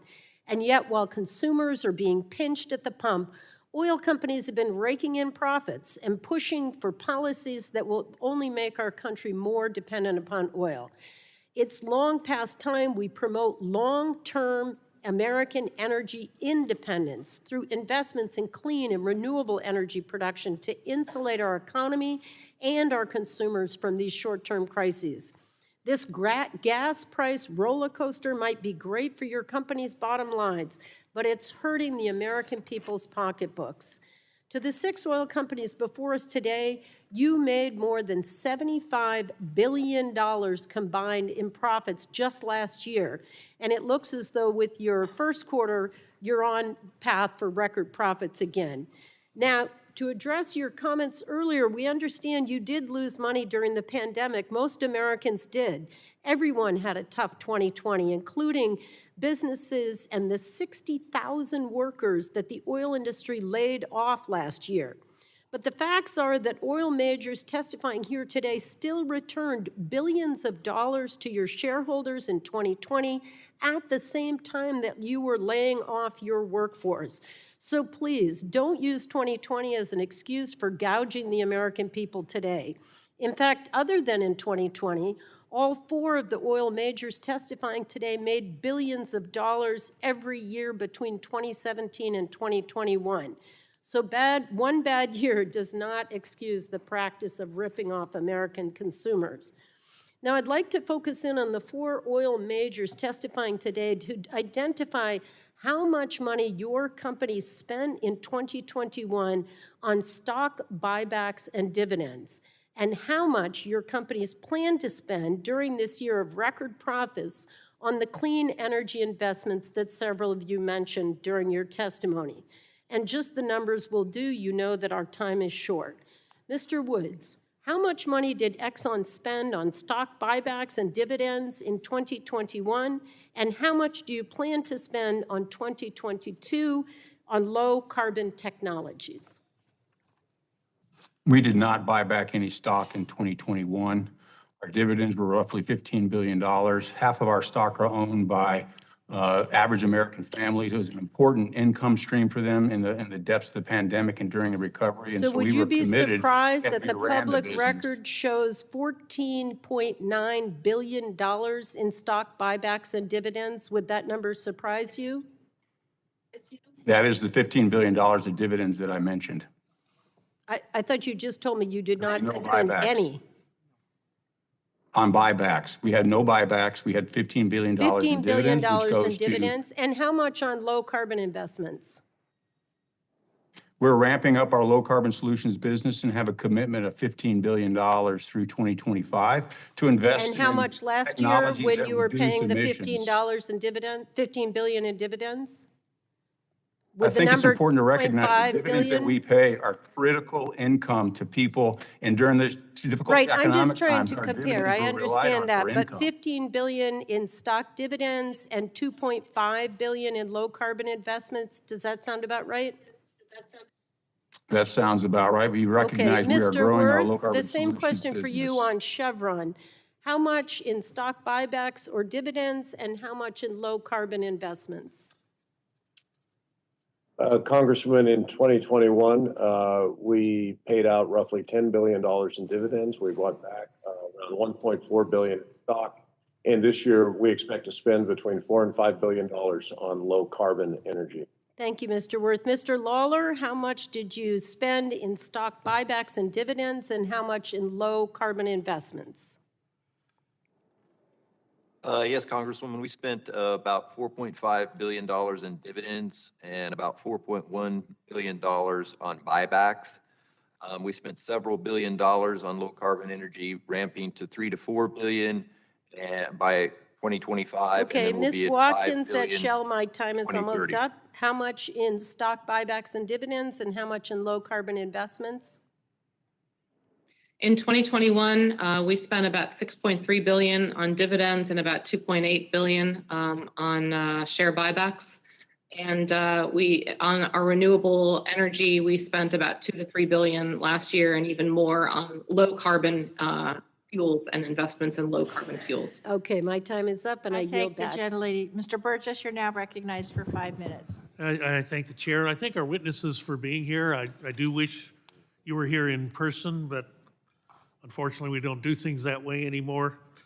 Mr. Woods, I just have to ask you, who are the shareholders? Are any part of those shareholders retired teachers in Texas whose pension plans may invest in your stock? Absolutely. A very large proportion of the people who own our stock look for our dividends as a source of income. One of the reasons why we walked such a fine line in 2020 during the pandemic was maintain those dividends, recognizing the important role they play in retirees and the average American family. And I think that needs to be underscored. I suspect the same is true for almost every one of our witnesses here today. To encourage production, and my thesis is that the federal regulatory burden has increased over the last 15 months. We saw what regulatory reduction did in the previous administration and led us to a situation where really we were energy independent, we were energy dominant in the world. So on that thesis of lowering regulations and increasing the performance of the federal agencies that are supposed to provide you with the permits to drill, I'm concerned because at the federal agency level, we've got a ton of people who haven't yet returned to work. They're still working from home, and I can't help but feel that that impacts your ability to get an answer from a federal agency in a timely fashion. So for that reason, I introduced a bill that will withhold any future unallocated COVID funding from the Department of Interior until they return to work to address your permitting problems. I've also introduced a bill that would immediately restart all oil and gas leasing permitting on federal land and prohibit the president from delaying the issuance of future oil and gas leases, permits, approvals, or authorizations on federal land authorization. This administration needs to get back to work, and they need to rescind their anti-energy executive orders and ramp up production here in America. We cannot forget, in September of 2019, in an unguarded moment, then former Vice President Joe Biden promised a young voter, I guarantee you, we will end fossil fuels. So, Mr. Woods, let me ask you, the Biden administration has claimed that the oil and gas industry is sitting on more than 12 million acres of non-producing federal land with 9,000 unused but already approved permits for production. So can we go through this? Just talk to us a little bit about how you obtain a federal lease. I would tell you today, Congressman, we have about 2,000 leases on federal lands, and all but about 1% of those are producing oil or gas. So after you get approved for federal lease, can you immediately start to drill? It is a fairly complicated process that requires understanding, one, what's on the lease, developing plans to produce that, the discoveries that you have on the lease, putting gathering systems in, getting permits for that, infrastructure to move product to oil. So it is a fairly complex, interdependent system of permits and investments across from the drill well all the way to the market. It's a fairly complicated and long process, particularly with delays in the regulatory process. Yeah, and I appreciate that, and you know, almost seems like the administration is being disingenuous when they accuse you of not performing on these leases. It is a complex and complicated process precisely because we make it a complex and complicated process. Let me just ask you again, Mr. Woods, do you think Congress could play a role in providing greater clarification of Department of Interior's leasing and permitting procedures to avoid potential litigation? I think increased clarity, increased certainty, increased predictability, more efficient and effective permitting processes and regulatory processes would benefit the industry significantly. Thank you. And I've got a ton more questions I'm going to submit to all of you for the record, but Mr. McMaster, let me just ask you, we've seen now the releases from the Strategic Petroleum Reserve in a non-emergent situation. We hear over and over again that energy security is national security. Are we putting our national security at risk with these releases from the SPR? You know, I don't know what the extent of the risk is, but there is risk associated with it. I think it's going to be important to replenish those reserves at some point, hopefully when prices are lower. But I do think that this is obviously a short-term measure for what is really a long-term, what I would characterize as an opportunity to increase U.S. production in a way that satisfies the global market and, again, reduces the coercive power of authoritarian regimes. Thank you. Thank you for your testimony today. Thank you for your written testimony. Chair now recognizes Ms. Rice for 5 minutes. Thank you, Madam Chairwoman. And I'd just like to make note of the reference that was made before to the credibility of Russian propaganda when it comes to energy issues.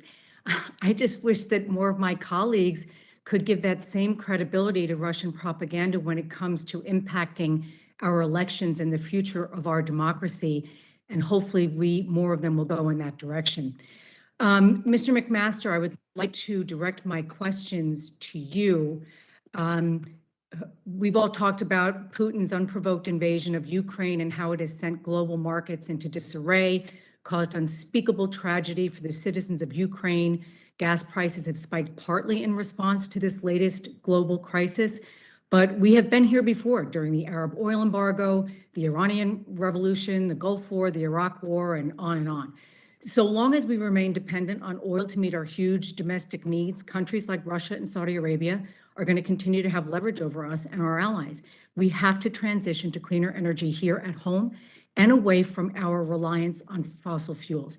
General McMaster, could you speak to the importance of ending U.S. reliance on fossil fuels, particularly foreign oil imports, as a matter of national energy security?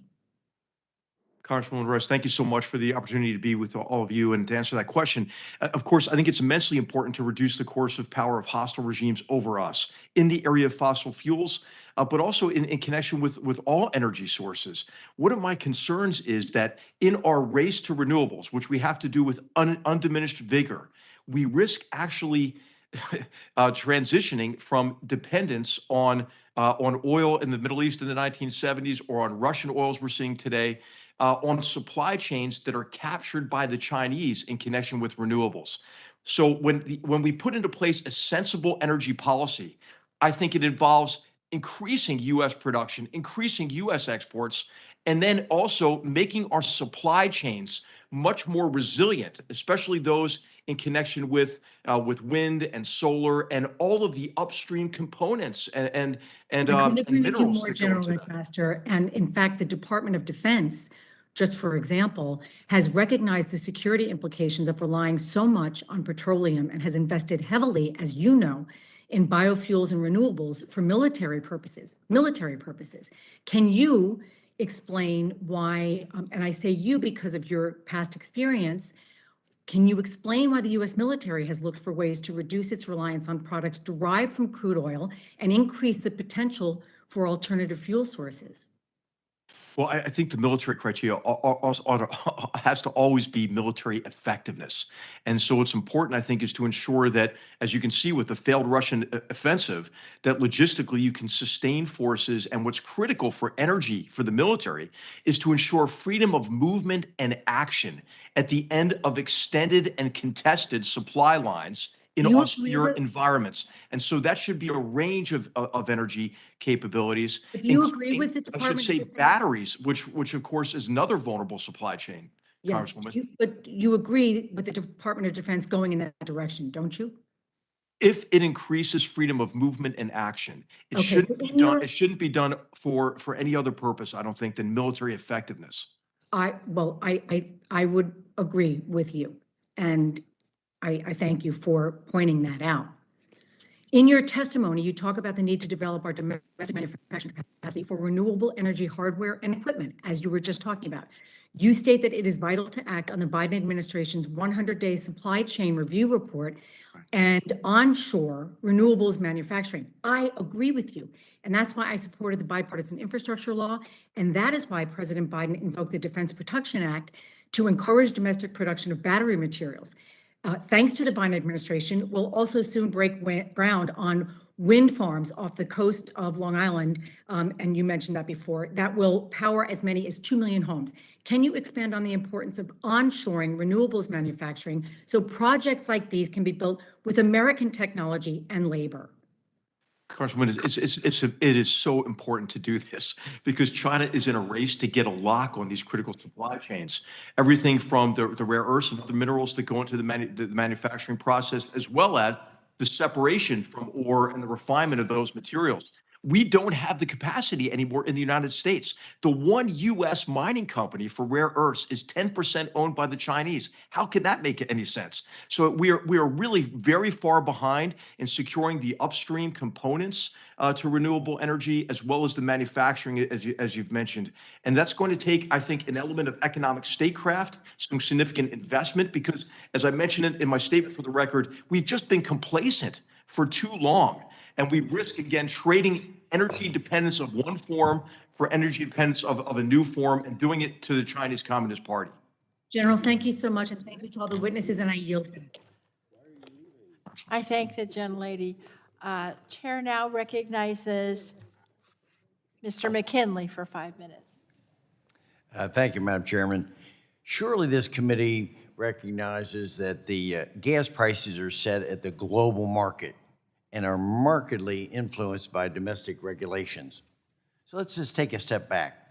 According to the Energy Information Administration, gas prices historically tend to increase dramatically under Democrat presidents imposing more regulations, and have even decreased under Republican presidents. Gas prices have actually dropped 52% under President Reagan. So since our goal is to lower gas prices at the pump for Americans, we must stop over-regulating. Listen to what the panelists have been saying to us all day today. To reduce prices, we must allow increases to production and supply.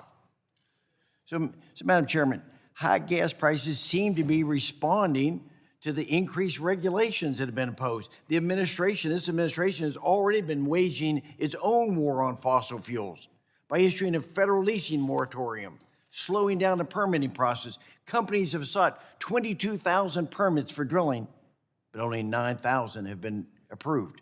They're weaponizing the Federal Reserve and the SEC, and they're canceling the Keystone Pipeline and threatening others like Line 5, the Atlantic Coast Pipeline, Dakota Access Pipeline, the Mountain Valley Pipeline. No wonder the market is nervous and prices have increased. Remember, our goal is to lower gas prices at the pump for Americans. Increasing regulations will produce the opposite effect. So, Mr. McMaster, yesterday the Wall Street Journal reported that the Biden administration is seeking to increase oil imports from Canada. Really? Didn't he just cancel the permit for the Keystone Pipeline that have imported 830,000 barrels of crude oil per day from Canada? And Canada's network of pipelines are already running at full capacity. So we'll have to import by rail, which according to analysts, is more expensive. So my question to you, Ms. McMaster, will energy prices go down if we rely on rail to transport crude oil? Congressman, I'm not an economist. I'm a washed up general, but I would say that I think that they would go up, of course. And what I think this is just one example of the irrationality of energy policy. And this is what I mean by the need to integrate energy policy with national security policy and with climate policy. Of course, it is much more ecologically friendly to transport that oil and gas through a pipeline rather than through rail and trucks and so forth. So this is just one of many, many examples in which energy policies and decisions run counter to what our overall goals and objectives General, are. if I could ask, I've got two more quick questions to you.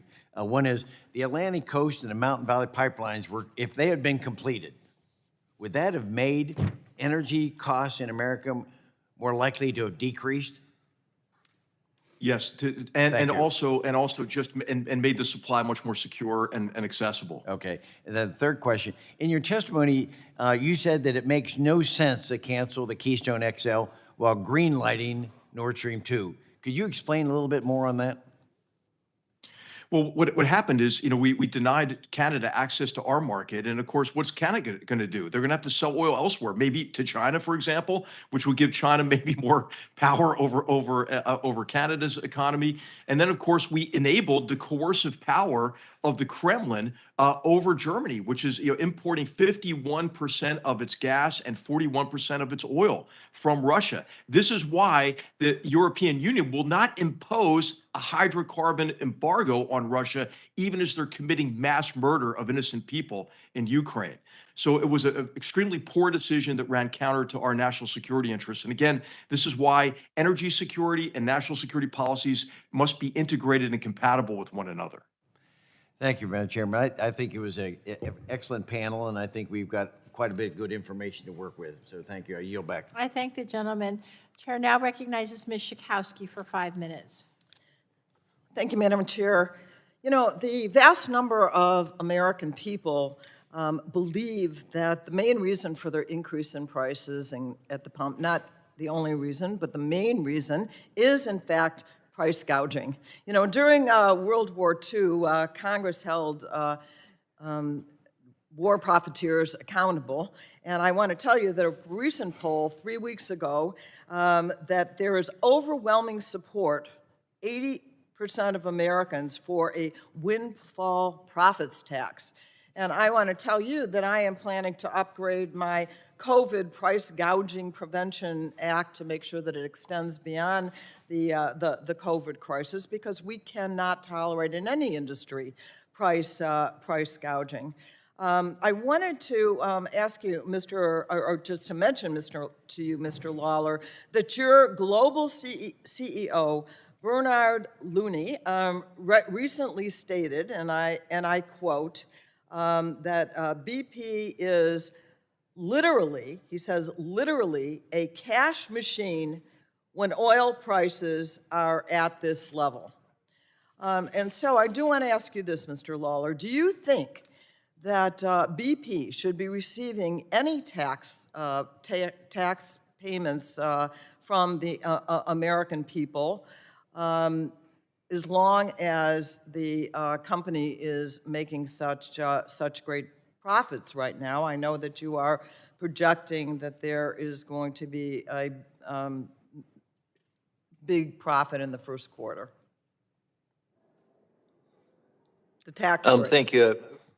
Yeah, appreciate the question. I think if you look at the whole context of those comments, what we were really focused on with those comments is that at these prices, it will be very helpful for the energy transition. So as we've talked about, it is very expensive to not only bring on resilient hydrocarbons, but the massive investment that's going to be needed to effectuate the energy transition cannot be understated. And I'll just give you a couple of quick examples. So in the Gulf of Mexico, I'd mentioned in my opening statement, we're installing this platform called Argos. That costs $9 billion, and it's been in motion for years. No, I appreciate that. I have a short time, but Some of the tax breaks that you get are uniquely to help you to do oil exploration, and I don't think that taxpayers ought to continue to pay that back, especially as much as 96% of subsidies for new oil wells go toward profits when the prices are so high. I wanted to ask Mr. Wood, reports indicate that your company, Exxon, Exxon could see a first quarter profit of about $9 billion. Do you think that it makes sense for your company to receive federal subsidies while you are seeing such high profits? So I would put our first quarter profit in the context of a much longer time horizon, which is the time horizon we make investments over. And if you look across the industry as a whole, and our company specifically across that time horizon, the return that we generate for the capital that we have to invest is fairly average versus the rest of industry. We have the cycle highs and the cycle lows, and it's important to look across those. As I mentioned, in 2020, our company lost $22 billion.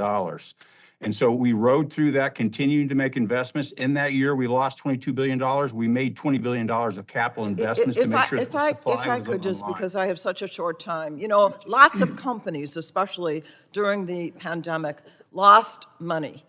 But we do, as American taxpayers, pay subsidies to the oil and gas industry. And in some cases, the kinds of tax breaks that really are not available to other corporations. Do you think that you should be treated separately and get the kind of tax breaks that you're getting now, even when the profits are high? I think, and what we advocate for is a level playing field. We're a global industry, a global business that competes globally, and having a tax regime that is competitive with international competitors is important. But a level playing field is our approach and what we advocate for. Don't look for special carve-outs, level playing field. Okay, but you get special carve-outs, and I'll yield back. Chair now recognizes Mr. Long for 5 minutes. Thank you, Madam Chair, and I have a question for the chairwoman. I know the other day we had witnesses here at the table for another hearing in here, and then one of my colleagues said that we don't do things that way anymore. Were the witnesses invited today or told to stay away? So in was fact, that their decision to not be here, or was that our decision? In fact, Mr. Long, I encouraged the witnesses to come in person. I wanted them here in person. The witnesses opted themselves to testify remotely. That was their decision. Was that a group? I mean, each one of them decided individually not to be here? That is my understanding. I wanted them here Okay, at if the any of you table.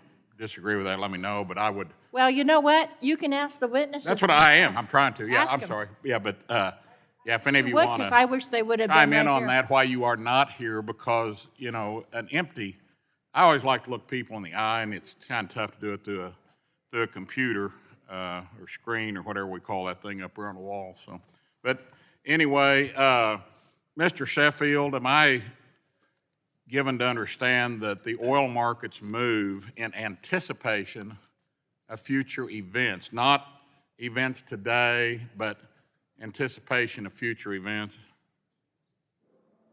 Yeah, it's all based on the world supply, demand, and also predictions of what may happen in the future. That's correct.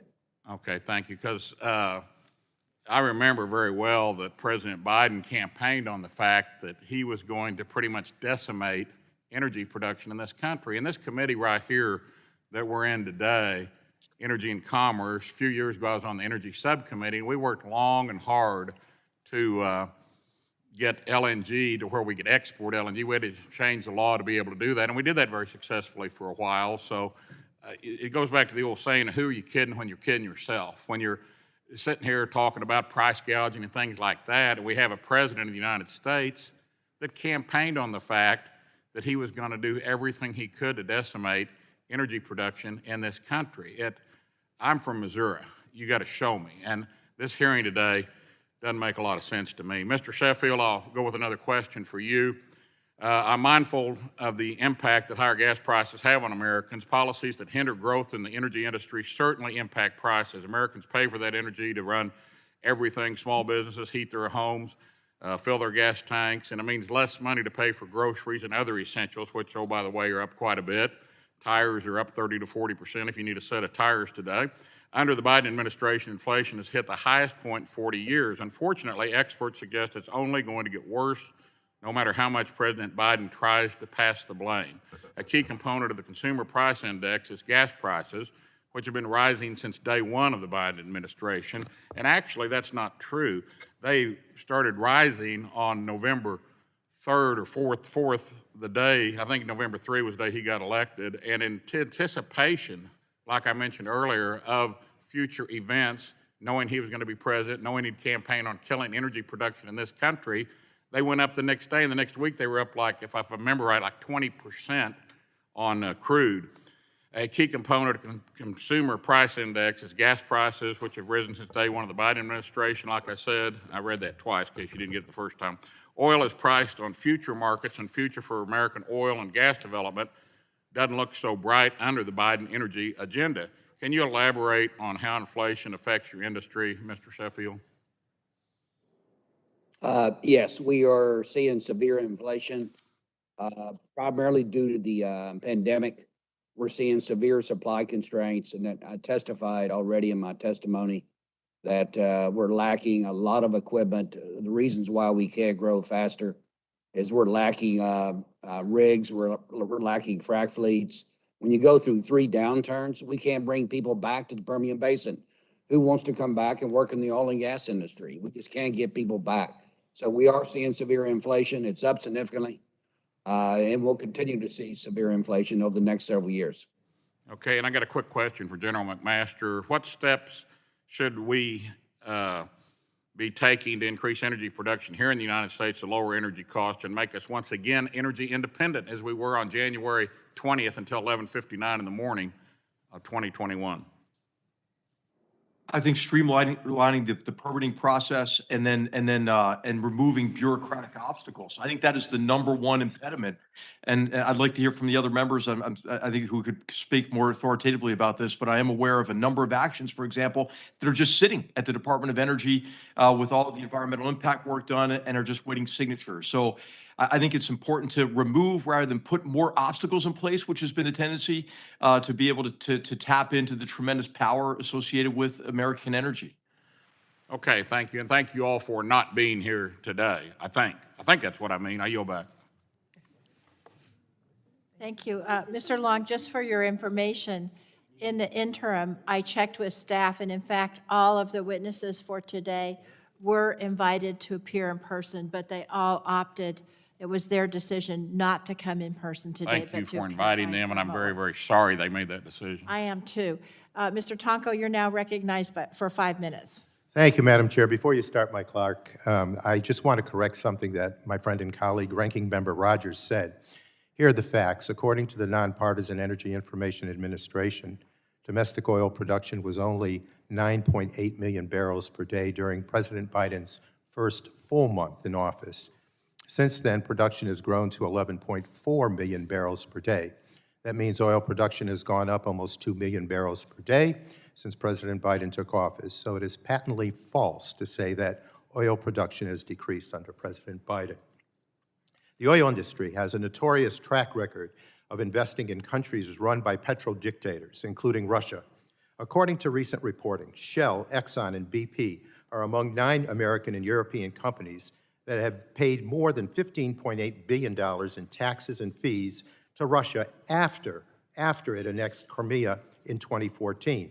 Those projects have helped to fund Putin's war chest and provide Russia with the operational and technical energy expertise that gives it leverage on the global stage. All the while, we watch in horror as the media alerts us to the tragedies in Ukraine. Each of you has since announced either pause on or exits from your Russian businesses. Mr. Woods, Exxon recently announced that it would begin the process of exiting its Salchan-1 venture in Russia and would not make further investments in Russia. Briefly, can you explain when Exxon will be completely divested from Russia? We're working through that process now. It's rather complex because we are the operator of offshore rigs in deep water and environmentally sensitive areas. So we're working our way through Thank you. that as expeditiously as possible. Thank you. Mr. Woods, Exxon's former CEO, Lee Raymond, famously said that he doesn't make decisions based on what's good for the United States. Another Exxon CEO and President Trump's first Secretary of State received the Order of Friendship Award from Putin after Russia had already invaded Georgia. Do you agree that Exxon should not make decisions based on what is in the best interest of the United States? And what actions is Exxon taking to ensure that it no longer invests in governments run by violent adversaries of global peace? Well, we're a company that operates on a global scale across the world. And obviously making decisions about where we choose to operate, a number of factors are inputted into that, including the administration's view and recommendation. Is it for the best engagement interests with of the other United countries. States? That's not what I asked. I would tell you in our business in Russia, for both Democratic and Republican administrations have encouraged our investments there as a way to bring Western values into Russia and benefit the Russian people. Thank you, sir. Thank you. Mr. Wirth, I listened as you committed to, and I quote you, maintaining American leadership. But Chevron's website indicates that it has marketing and retail operations in Russia and that it supplies Russian oil companies with lubricants and other materials. According to your website, Chevron is merely pausing all transactions in Russia. Question, will you make a commitment that Chevron will not simply suspend, but terminate all operations in Russia and that it will no longer supply Russian oil companies with the lubricants and materials that help Russia fill its coffers? Yes or no? Congressman, we've halted all those sales, and for the foreseeable future, there's no way that those will resume. Mr. Watkins, I would like to take the opportunity, or Ms. Watkins, excuse me, I would like to take the opportunity to share how shocked I was by Shell's decision to purchase new Russian oil cargoes. I think it justifies the concerns of many who believe that the major oil companies will always prioritize their own profits, even when basic moral values are at stake. Having said that, I'm glad that Shell, too, has now decided to exit its operations in Russia, and it's withdrawing from purchases of Russian petroleum products. Briefly, can you explain when Shell will be completely divested from Russia?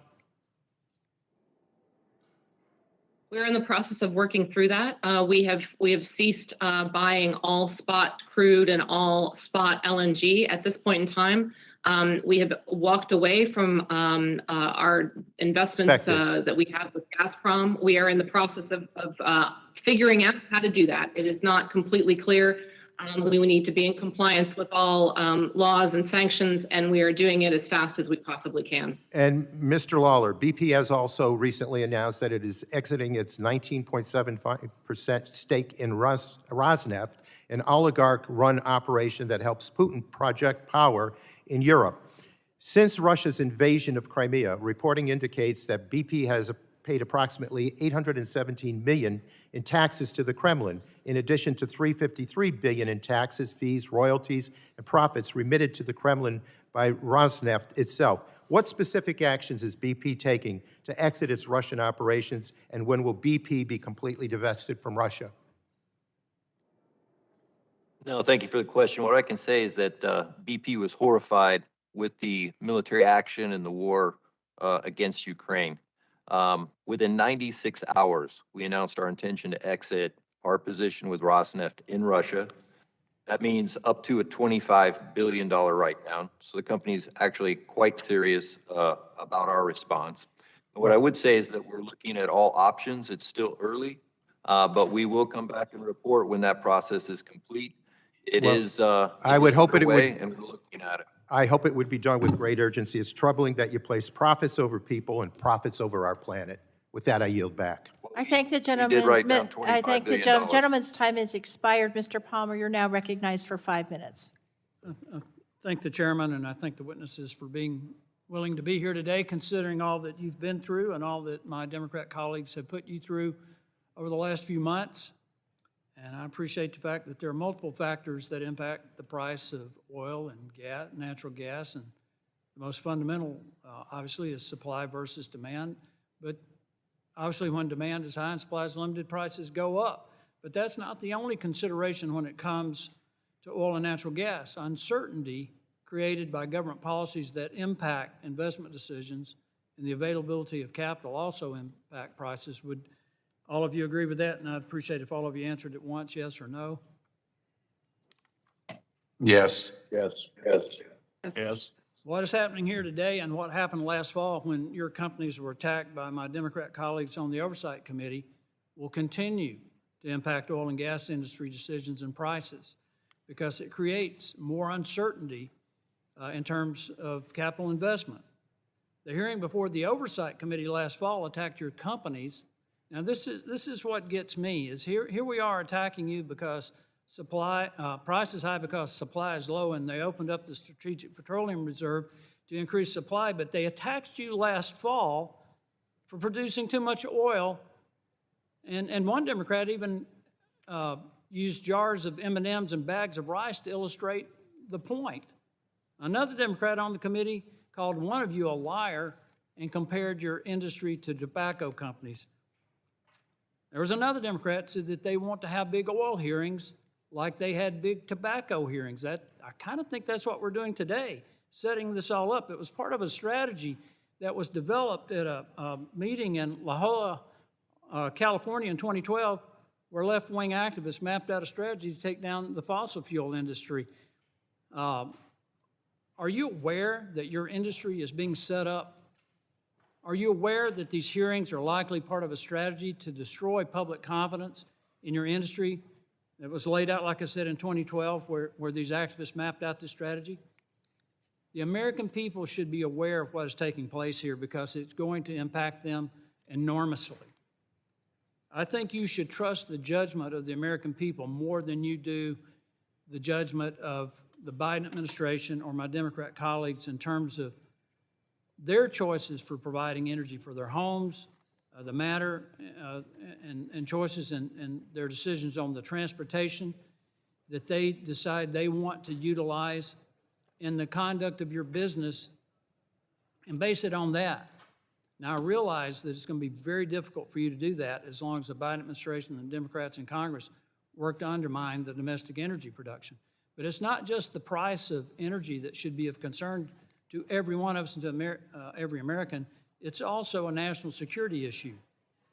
By shutting down our domestic energy production, not only have we made Europe, all of Europe, more vulnerable to the influence of Russia, we've undermined our own national security, and I'd like General McMaster for you to comment on that.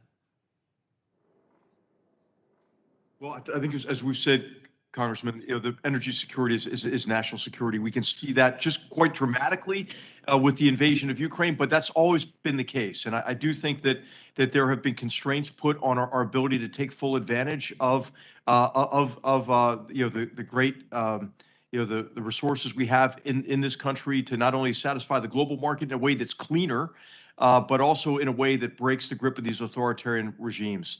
And I would like to see maybe now put into place an energy policy that is connected to our national security strategy. And I think it's past time to do that, Congressman. Thank you. I appreciate that. One of my colleagues pointed out that in previous administrations, we've seen substantial price impacts. I hearken back to the last time we saw price increases like this, maybe to the presidency of Jimmy Carter, when the price of gasoline almost doubled by the end of his administration. God help us if that happens in this administration. I just want to point out again to the American people, I hope that are paying attention to this, the inconsistency and the hypocrisy of these hearings. What's happening here today is going to impact every American family. It's going to impact jobs, not only in your industry, but other jobs. And it is going to undermine the prosperity and economic future of this country. Madam Chairman, I yield back. I thank the gentleman. Now I'm pleased to recognize Mr. Ruiz for 5 minutes. Thank you, Chair, for holding this hearing on a critical issue on the top of my mind and my constituents' mind. In my district last week, I saw prices between $5.49 and $6.40 a gallon. These prices are outrageous, and my constituents are struggling at the pump and struggling to make ends meet. I hear from constituents who tell me how the outrageous gas prices are putting everything out of reach. They tell me that they're struggling to afford the gas just to go to work. I'm curious, on your salaries, do any of you have trouble affording the gas to get to your job? I didn't think so. And as this graph behind me, based on research, shows, while American families are struggling with high gas prices, you and your big oil corporations are making record profits choosing to keep supply low instead of investing oil in production. In the 9,000 unused permits, you choose to make more profits for shareholders. During this Russian war, you are ripping the American people off, and it must end. Gas prices need to go down. And while the rest of America is trying to make this happen, you all are trying to increase your record profits. And gas prices cannot continue to be dependent on the whims of autocrats like Putin, who can weaponize oil against us. The solution for now and in the future is transitioning to a clean energy future where we aren't dependent on oil. We must expand our use of affordable electric vehicles with batteries that are made in America with American materials. Right now, we're sitting on the 5th largest lithium deposit in the world, big enough to power our clean energy future and meet our battery manufacturing needs right here at home in Southern California, in my district, underneath the Salton Sea. What's unique is that this lithium is extracted from the brine from geothermal energy production. A clean energy future will break us free from our dependence on oil. It'll ensure we won't have to worry about outrageous gas prices like we're seeing now. And if we do it right, it'll create sustainable manufacturing here at home. So I'd like to hear from the companies here today, what are you doing to move us toward that clean energy future? Mr. Lawler, can you briefly discuss what BP is doing to move us toward a clean energy future with more electric vehicles? Absolutely, Congressman. Thank you for the question. So I might start by saying I grew up in Denver, Colorado in the 1970s, and my dad printed the Denver Post each night and was a member of the union. And I remember clearly as a child the pain that the cost of gasoline imposed on our family. And so what are you today, doing to honor that memory and moving towards the clean energy future? Well, no, I appreciate that opportunity. So what we're doing at BP is we're working flat out. Our refineries are running flat out. We are bringing 140,000 barrels of crude oil to the market this year, in the second half of this year. We've also That doesn't sound too clean to me. What are you doing to expand the clean energy future with batteries, electric vehicles, something that will help clean our air and help us not be dependent on oil? No, absolutely. So again, we're making the transition investments that are needed. As I mentioned, we're going to install 4.5 gigawatts of power offshore Massachusetts and New York. We'll be rapidly expanding the number of EV charging stations in the states. We do have a 50-50 partnership with Lightsource BP that's putting in numerous large solar farms across the United States in many, many places. And we just bought a company called 7X, and we'll be installing a significant number of solar fields in the mid-continent region of the United States. And we will be spending $5 billion a year by the end of the decade. So BP is in action. We have real things that are happening now. Thank you for that. Thank you for that. I want to ask Ms. Watkins the same question. What investments is Shell making to develop and improve on lithium battery and electric vehicle technology to transition us to a cleaner future? Yes, Shell's making a lot of investments to advance to a cleaner future. In fact, our whole strategy is premised on working very closely with our customers in order to increase the demand for low and no carbon fuels, including electric vehicles. As you mentioned, we have a company within our company called Green Lots that actually is working to install electric vehicle charging and back office software systems.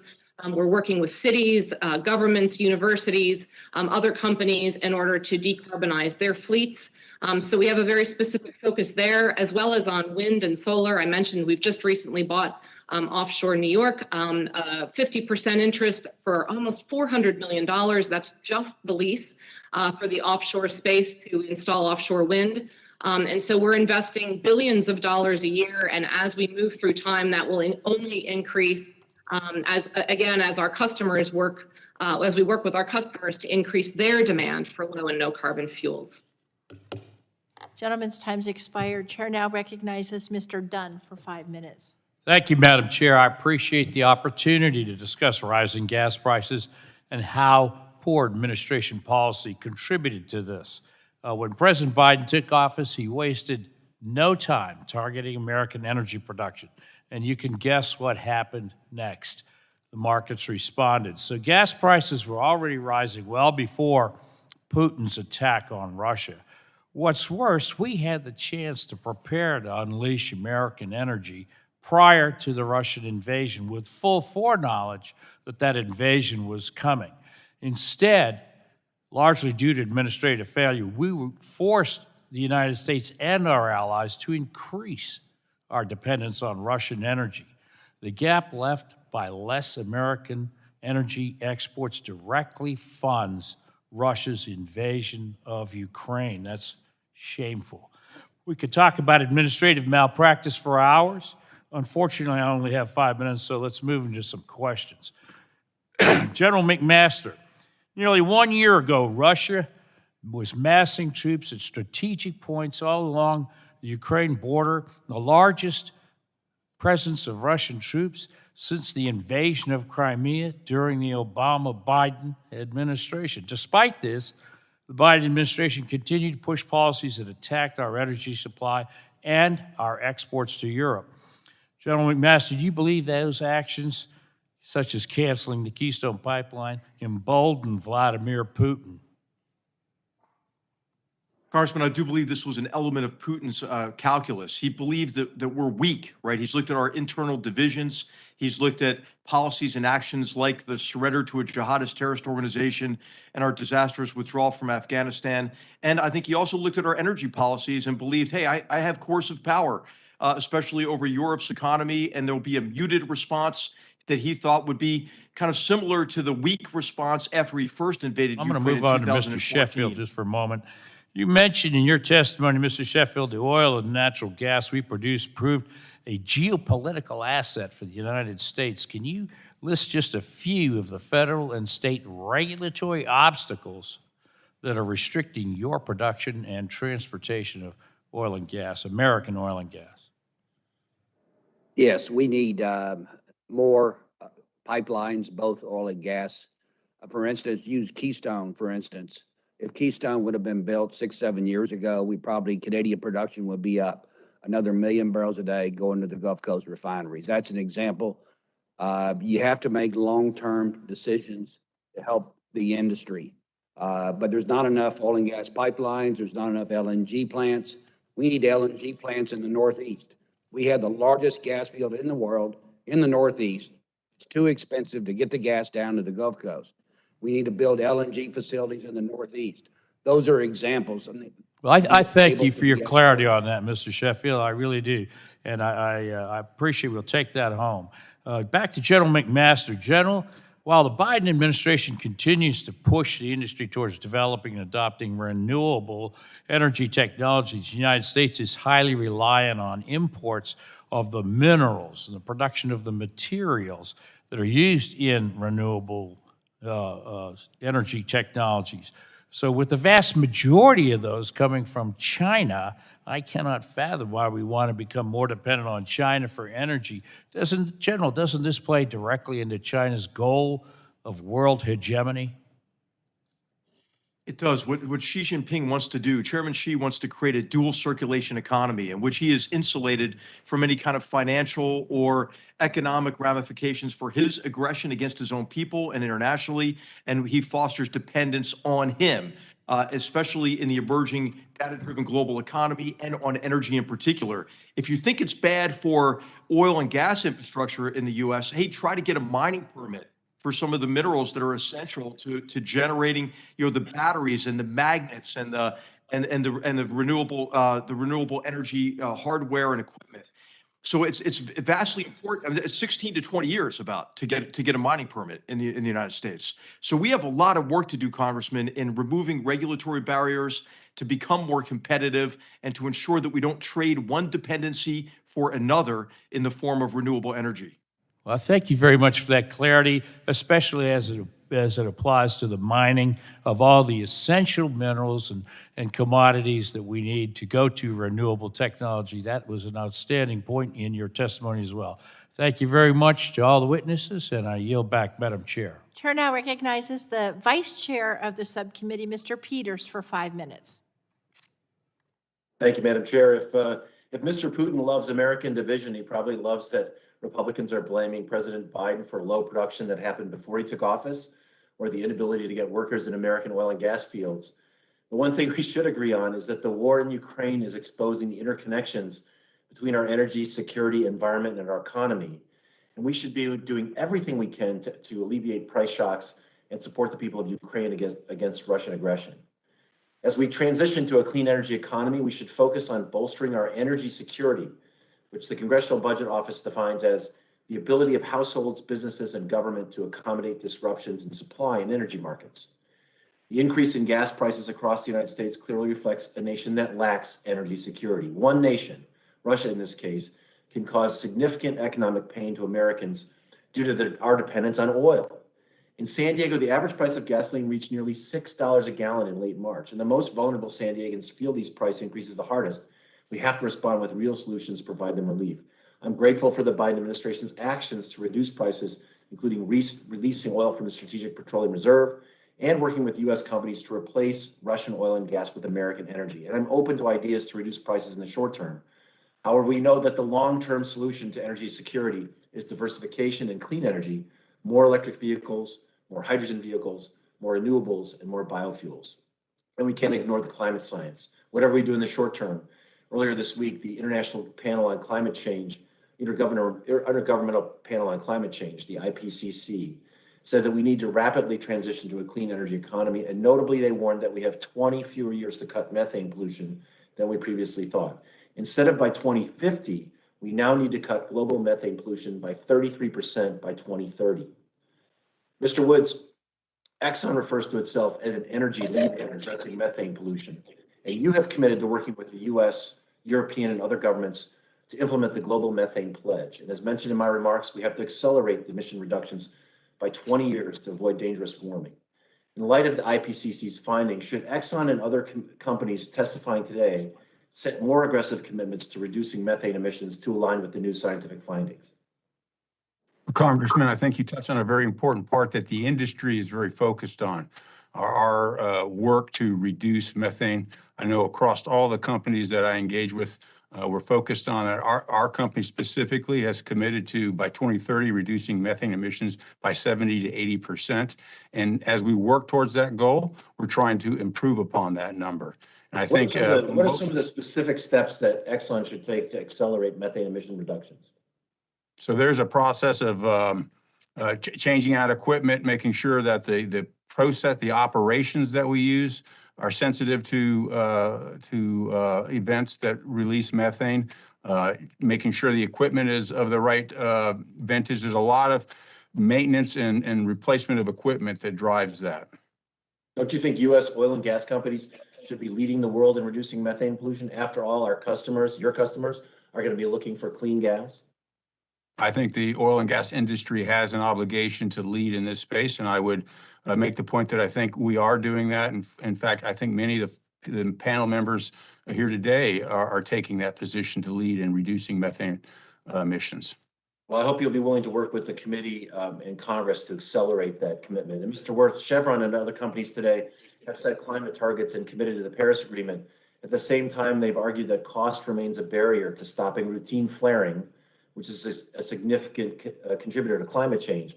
Will you commit to using your increased profits to further reduce methane pollution and routine flaring? Congressman, we absolutely share that commitment. You've put your finger on a very important issue, and I would echo the comments of Mr. Woods that I think the companies in this industry, particularly the American companies and some of the international companies represented on this panel, are absolutely committed to reducing methane emissions and eliminating routine flaring. Thank you. I appreciate the witnesses being with us today, and I want to just call out for my Republican colleagues that these folks in this industry that you guard so closely see it as a priority to reduce methane pollution. I need my colleagues on the Republican side of the aisle to commit to that as well, and then we can get this done. Madam Chair, I yield back. I thank the gentleman. Mr. Joyce, you're now recognized for 5 minutes. First, I'd like to thank Chair DeGette and Ranking Member Griffith for having this hearing today. Chair, I'd like to quickly respond to Mr. Tonko to correct the record. My good friend repeated a claim that the Biden administration has made, but it's very misleading. They are claiming that oil production under President Biden is up, but they are only comparing it to the first year of the Trump presidency. Here's the truth. According to EIA data, U.S. oil production has declined by over 1.5 million barrels per day from the peak production of 13 million barrels per day in 2020. President Biden also imposed a moratorium on fossil energy development on federal lands and waters, and he stifled U.S. energy production through bureaucratic delays. Clearly, the Biden administration is creating a regulatory environment that is hurting Americans' ability to produce oil and gas domestically. What we've seen in the last several months has been an energy crisis, unfortunately, of our own making.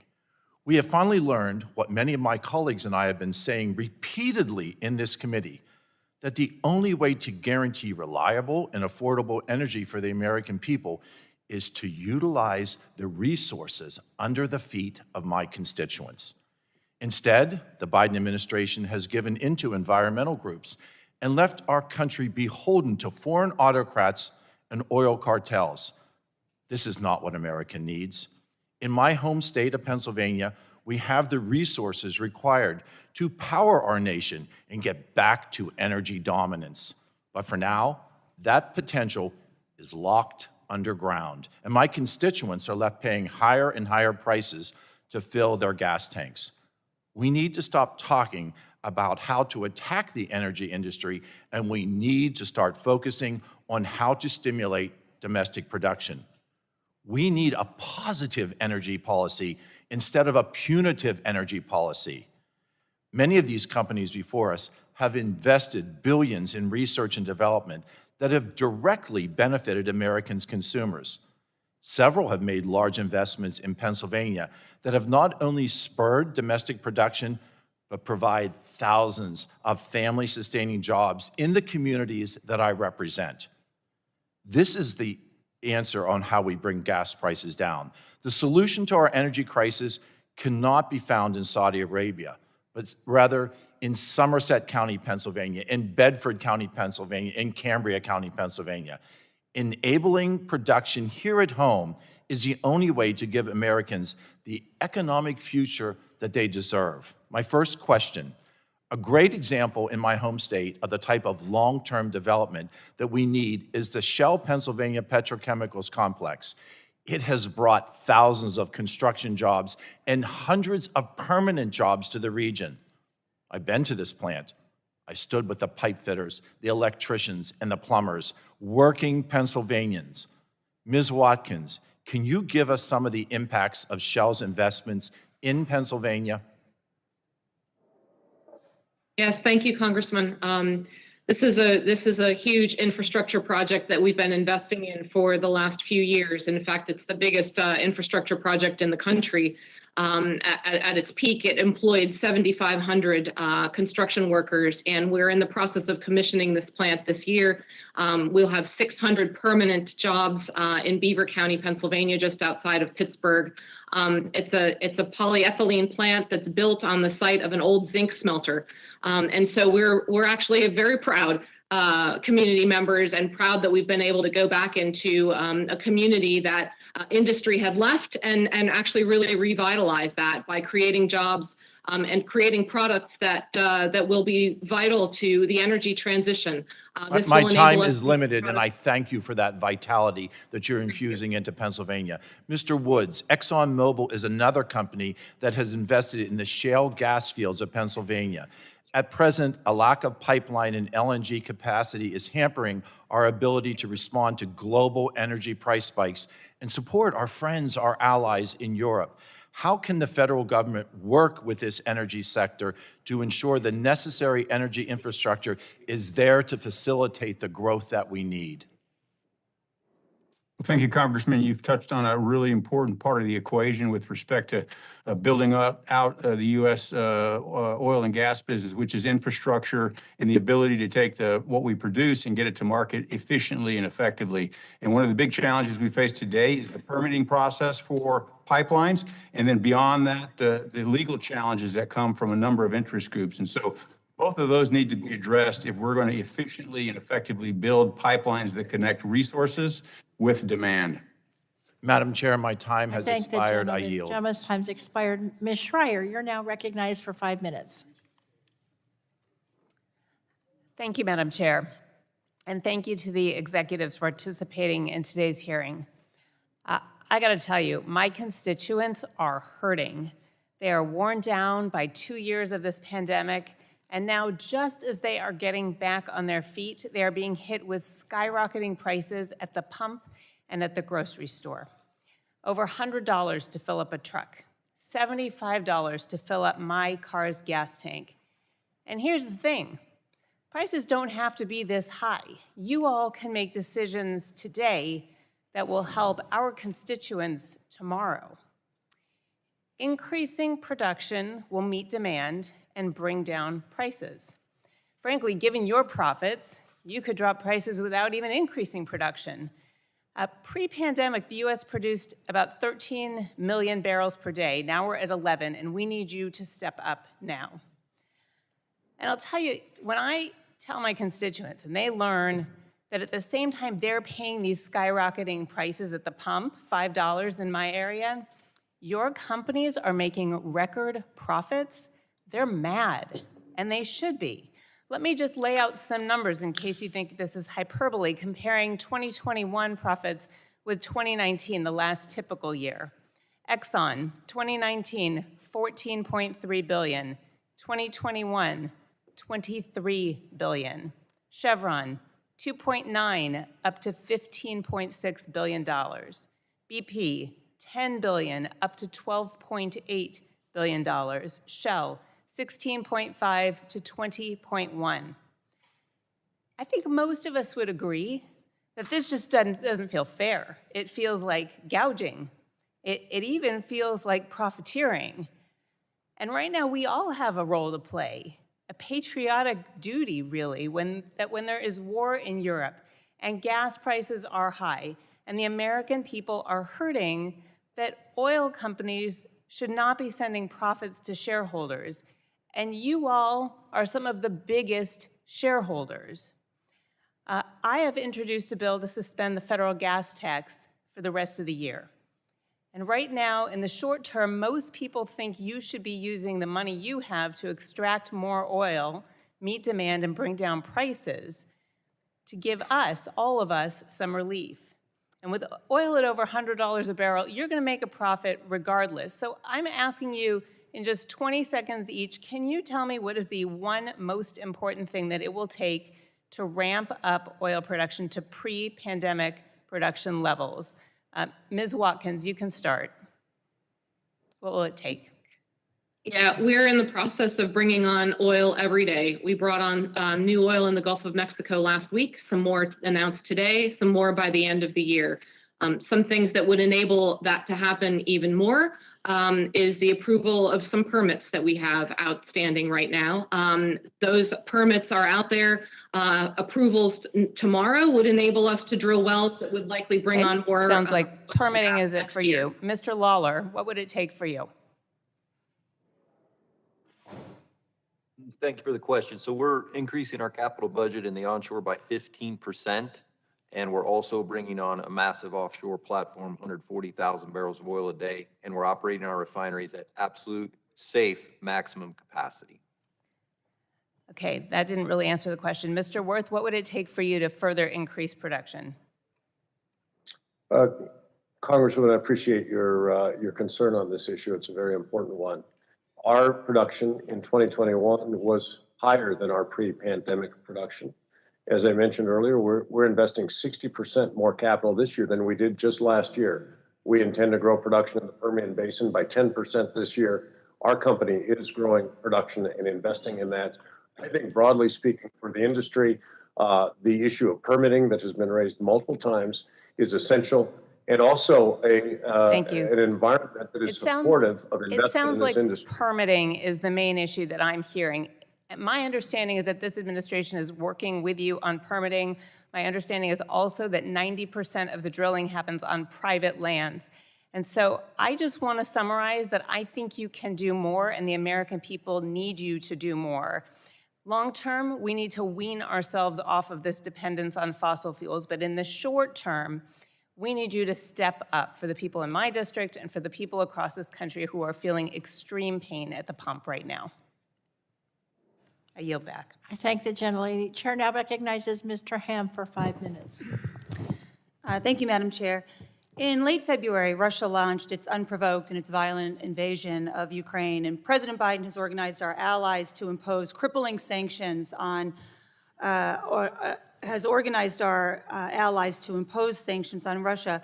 I recently returned from visiting Eastern Europe, where I heard thanks for President Biden's and America's leadership on these issues, but also concerns about American oil and gas companies profiteering from Russia's invasion. You know, for the most part, oil companies have rightly stayed away from trading Russian oil during this global crisis, and several of your companies are discontinuing investments that have long fueled Putin's war machine. But among our witnesses, as my colleague Representative Tonko pointed out, there has been one company that continued to purchase Russian oil even after Russia's invasion of Ukraine. On March 1st, after the invasion began, Shell purchased 100,000 barrels of Russian oil. Shell got this oil at a deep discount because no one else would touch it. Ms. Watkins, I'm aware that your company has since apologized, but what do you think it says about Shell's values and credibility that you bought Russian oil while the Russian military started carrying out its brutal attack on the people of Ukraine? I think it says, you know, we within a day or two, we announced that we were walking away from $3 billion worth of investments. And I think that says a lot about how we despise what is happening. Certainly. Look, I am aware of your recent actions, but the reality is, after the invasion, you know, you put the profits ahead of the lives of innocent Ukrainians, and before our ability as a nation to hold Vladimir Putin accountable. I mean, each of you have been crystal clear in public statements in the past month that Putin's invasion has been great for your bottom line. Not only have each of you taken advantage of this war and the crisis that it has produced to return even more profit to shareholders, but it also appears that at least 5 top oil executives have cashed out some $99 million worth of stock personally since the invasion began. These include top executives from Hess, Marathon, Continental Resources, and represented here today, Pioneer. Mr. Sheffield, you sold 22,247 shares worth of $5.3 million on March 2nd, a little over a week after Russia invaded Ukraine. Was the value of Pioneer stock when you sold it after Russia's invasion higher, lower, or the same as it was prior on February 24th? Yes, Madam, the stock is only up about 8 to 9% since the invasion. And I still have over 90% of my net worth in Pioneer stock. It's the first time I've sold stock in several years. Well, thank you, Mr. Sheffield. But the undeniable reality is that you did sell over 22,000 shares of your company's stock and pocketed millions from Putin's attack on Ukraine. Look, today's witnesses, they've talked extensively about industry externalities and the global nature of oil prices that aren't in their control. Yet at the same time, I hear how these same executives and their companies are independently deciding not to invest in new supply or produce more, which would drive down gas prices for consumers in order to return value to the shareholder. You may not directly control price, but you do manipulate supply to decrease the amount of product on the market. And you do that to create scarcity, which at the end of the day drives up costs for hardworking Americans. It's easy to make prices skyrocket overnight And that's great for share prices and stockholders. Mr. Sheffield has showed us that much, but it's bad for working families in my district and in every congressional district across our country. Your company's made a combined $76.4 billion last year. You're on track to make more this year. You're cashing multi-million-dollar paychecks and you're profiting personally off your stock options, telling us that your hands are tied. Meanwhile, there are millions of folks who are seriously considering taking a second or third job just to make ends meet. So I'll close by asking you what any working parent who is struggling with their home heating bill or their gas prices in my district would. Sitting here today, no evasion, no pivoting, no slick lobbyist talking points, how do you plan to change course today? Will you stop prioritizing obscene profitability, buybacks, and dividends over the livelihoods of working Americans? Because after all, you represent American companies, and that used to mean something, especially when we've been faced with threats abroad. It's my hope that you'll take this opportunity to make it mean something again. And with our remaining time, if anybody wants to answer that question, I'd be grateful. Unfortunately, the gentlelady has 15 seconds left, so perhaps Well, I'm hearing we can crickets ask for anyway, so I'll yield written back. response. Thank you. Mr. O'Halloran, you're now recognized for 5 minutes. Thank you, Madam Chair. It's clear to me that no real solutions for lowering gas prices have come out of this hearing today. People are more focused on playing the blame game rather than identifying actions to lower gas and energy prices for Americans. We're in an unprecedented time. We've seen historic inflation caused by a multi-year pandemic and now a war in Europe. I have no issues with energy companies making profits. What I do have an issue with is the excess profits that you are making at the expense of the American people. Since the Industrial Revolution, oil and gas companies have invested in technologies to help ensure Americans have access to energy that we need to survive and thrive. However, in America, the natural resources belong to the American people and often sits on our lands, in the ground, in our country. This is critical to remember. I understand that oil and gas markets are complex. What I don't understand is that when we are multiple unprecedented crises occurring right now, oil and gas companies are turning a blind eye, choosing their Wall Street friends over their corporate responsibility to the American people. They're partners in this whole process over time. Thousands of Ukrainians have been slaughtered at the hands of the Russian invaders. Parts of Arizona saw the highest rates of inflation in the nation over the past year, and Americans are paying the highest gas prices that they've paid in decades. Americans are hurting. When the world shut down in 2020, Congress passed bipartisan COVID relief bills that included critical support for businesses of all sizes. Over the course of the pandemic, demand for oil fell sharply, and oil prices temporarily went negative. But oil and gas companies benefited from over $8 billion in relief. Oil and gas companies have long benefited from tax breaks like the intangible drilling cost deduction and others that American taxpayers pay billions for every year. The companies on this panel alone made the $76.4 billion in profits last year.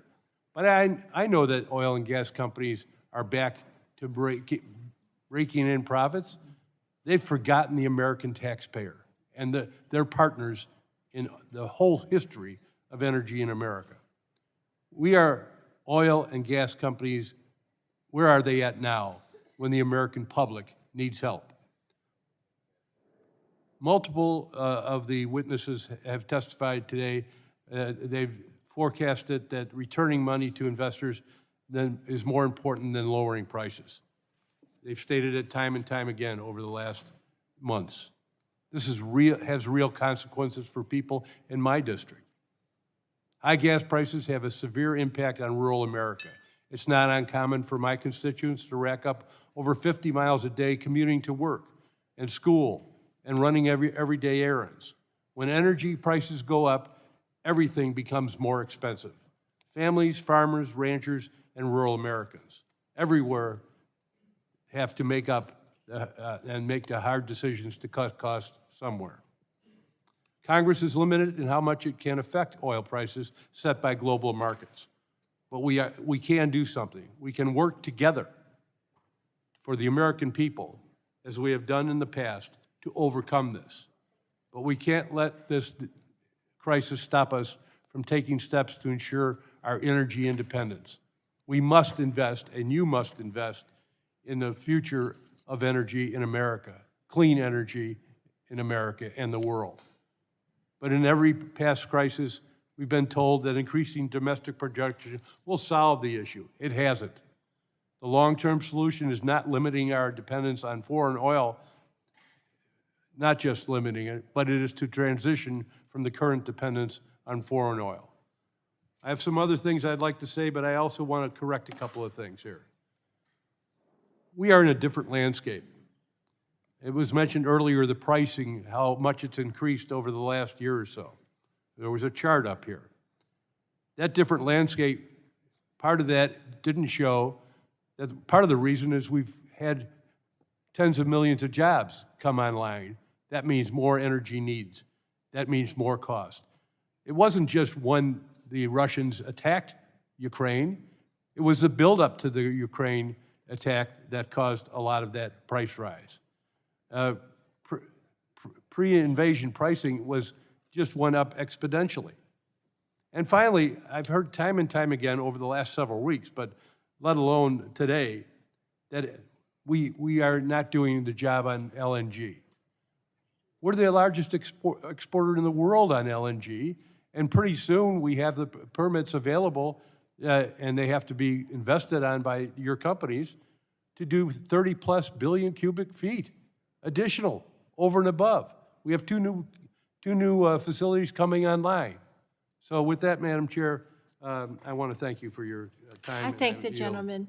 At this time, all of the members of the Oversight Subcommittee have questioned the witnesses. And at the request of the witnesses, we are going to recess. And so the chair will announce that the committee will stand in recess for 10 minutes. And we're going to return promptly because we have many, many more people to question, and we're going to have votes on the floor. So the committee's in recess for 10 minutes.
committee will come to order, and the chair is now very pleased to recognize the distinguished chairman of the Energy Subcommittee, Mr. Rush, for 5 minutes.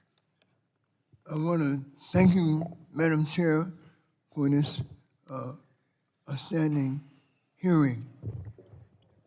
Madam Chair, the overall profits of the U.S. energy companies are the greatest profits ever recorded in the history of mankind, of the human species. Let me be clear.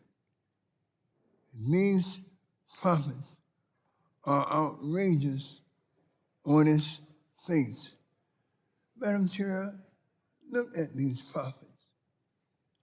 ExxonMobil in 2021, $23 billion in profit. Chevron, 2021 profit came in at $15.6 billion. And last but not least, Shell Company's profit, $19.3 million. These are outrageous profits. In the weeks following the Russian invasion of Ukraine, many Western oil and gas companies distanced themselves from Russia, including BP and Exxon. Mrs. Watkins, the same week that other companies announced that they would take a step back from Russia, your company was buying cheap Russian crude oil. Shell bought over 700,000 barrels of Russian Urals crude oil for nearly $30 per barrel under the international oil prices. It managed to convert that oil into products that is sold at normal prices. That single purchase would represent over $20 million in profits. These profits are nothing short of war profits. Blood money soaked in the blood of innocent Ukrainian citizens. Of course, Shell has since apologized, but it seems to me like it is an insincere apology. Are they sorry they did it? Or are they sorry they got caught while doing it? Ms. Watkins, let's have some truth now, some true facts. When was the decision made to purchase that cargo of oil? Congressman, I'm not sure when that decision was made, but I can tell you that we have walked away. You're not sure who within Shell approved the purchase? Well, our CEO, Ben Van Beurden, came out and said that that he had approved that and he had made a mistake and he has apologized for that. Yeah. I can tell you the situation in Europe at the time was such that attempting to fill refineries. The Shell's chairman of the board also approved the purchase? Sir, I'm not aware of how the approvals worked, to be honest. Prior to the war, the Shell typically purchase your crude? I'm sorry, I didn't understand the question. Or did Shell typically purchase your crude oil? Yes, Urals is a type of crude that we run at our European refineries. And at the time that decision was made, we were attempting to keep refineries running and keep gasoline at the pump for our customers. According to S&P, that Russian crude oil boat was supposed to arrive in Rotterdam on March 25th. Has that crude oil arrived? Has Shell taken possession of it? And has Shell processed that oil through any of its refineries? Yes, sir, I believe we have, so that we can supply diesel and gasoline to our customers in Europe. So at this point in time, we have ceased all spot purchases of crude, and we've ceased all spot purchases of LNG from Russia. We are doing none of that at this time. Madam Chair, I'm running out of, let me ask you one other, Madam Chair, I'm running out. I thank the gentleman. You're Chair back. now recognizes Mr. Scalise for 5 minutes. Thank you, Madam Chair, for yielding and for holding this hearing. I have some questions for the witnesses, but first, before we talk about why we're here, I think it's important to go back and look how we got here. Americans are furious that gas prices are so high, but they also know that President Biden walked in day one with an agenda to kill American energy. And don't take my word for it. Let's go back to candidate Joe Biden. When Joe Biden was a candidate for president of the United States, he was very clear what he wanted to do to shut down American energy production. As a candidate, and here you see him to the left, ironically, of Bernie Sanders, Joe Biden said, quote, "No more drilling on federal lands, no more drilling, including offshore, no ability for the oil industry to continue to drill, period. Ends." That was Joe Biden as a candidate, said he wanted to kill American energy. And I wish it ended there, but that's just where it got started. He then went on and issued a barrage of mountains of red tape from every one of his federal agencies to make it harder to drill in America. Not in other countries, by the way, just in America. Look at all the agencies that President Biden used to go after American energy producers. The Department of Energy, the Federal Energy Regulatory Commission, Securities and Exchange Commission, the Department of Agriculture, the Council on Environmental Quality, the Department of State, the Environmental Protection Agency, the Department of Justice, the Department of Interior, all of these federal agencies putting mountains of red tape on every American driller, making it harder to drill in America. Look at a few of them. Of course, we all know Keystone, day one, coming from the State Department. Killed the Keystone pipeline. He's not against all pipelines because he turned around and gave a gift to Vladimir Putin and green-lighted Nord Stream. So he made American energy less secure, but he said it's okay for Russia to produce oil and send it to Europe, making them addicted to Russian oil. Helping fuel, by the way, Putin's war against Ukraine. Putin is getting, before the invasion, was getting over $700 million a day selling his oil to America and to Europe because President Biden issued this assault on American energy.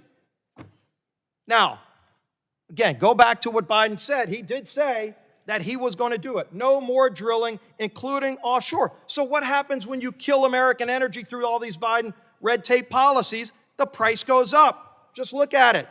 Didn't start when Russia invaded Ukraine. The price was going up from day one when Biden took office because he carried out an assault on American energy. So if you want to solve the problem, you don't need to reinvent the wheel. How about you first get rid of this entire assault from every federal agency I just mentioned on producing oil in America. None of these rules and regulations, by the way, apply to Russian oil. None of them apply to Iranian oil. None of them apply to Venezuela. But yet that's who President Biden is begging to produce more oil. Stop begging dictators to produce our energy and turn to America, where, by the way, we do it cleaner than anywhere in the world. You get energy from Russia, they have a much higher carbon footprint. I'd love to see the carbon footprint. Maybe we can have a hearing on that. The carbon footprint of Joe Biden's anti-American energy policy. The good news is there is help on the way. Republicans have filed more than 60 bills, by the way, 60 bills, to reverse this barrage and assault on American energy by President Biden. More than 60 bills. Our ranking member, Kathy McMorris Rogers, has a bill. There's bills to do all kind of things to actually allow us to produce our resources. By the way, cleaner than anybody else in the world. That's where we should be going with this. But I've got some questions for our witnesses, and I'll start with Mr. Lawler.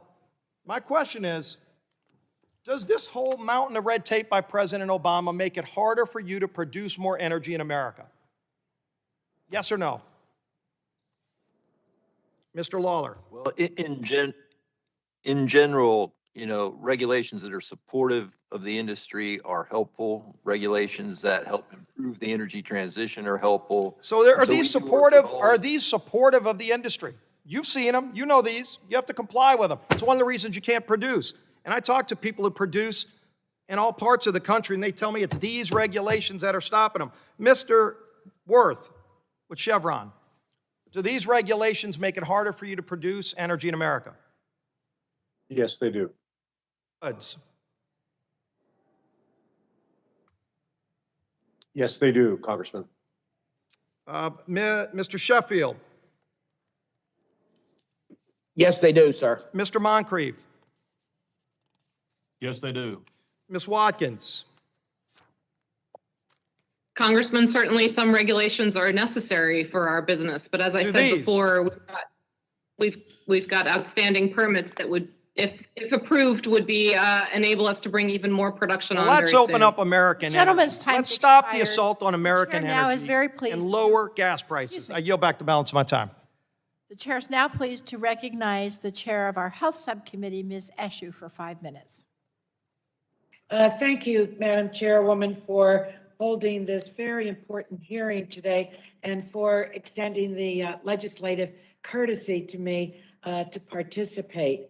In response to Russia's invasion of Ukraine, over 50 American companies have pulled out of Russia, including BP America, ExxonMobil, and Shell USA. So to those that have, I salute you for that.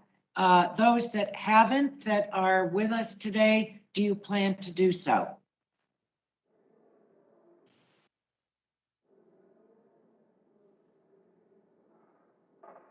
No response. Okay. One policy that that Congress is considering to address the soaring gas prices is suspending the federal gas tax, a tax holiday, so to speak, of 18.4 cents per gallon.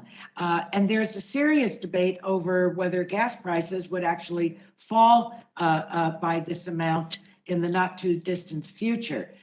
My question is, if your companies can pull out of Russia, can you also commit to passing on the full savings of a gas tax holiday to consumers? So we'll go through the panel, and it's a yes or no answer.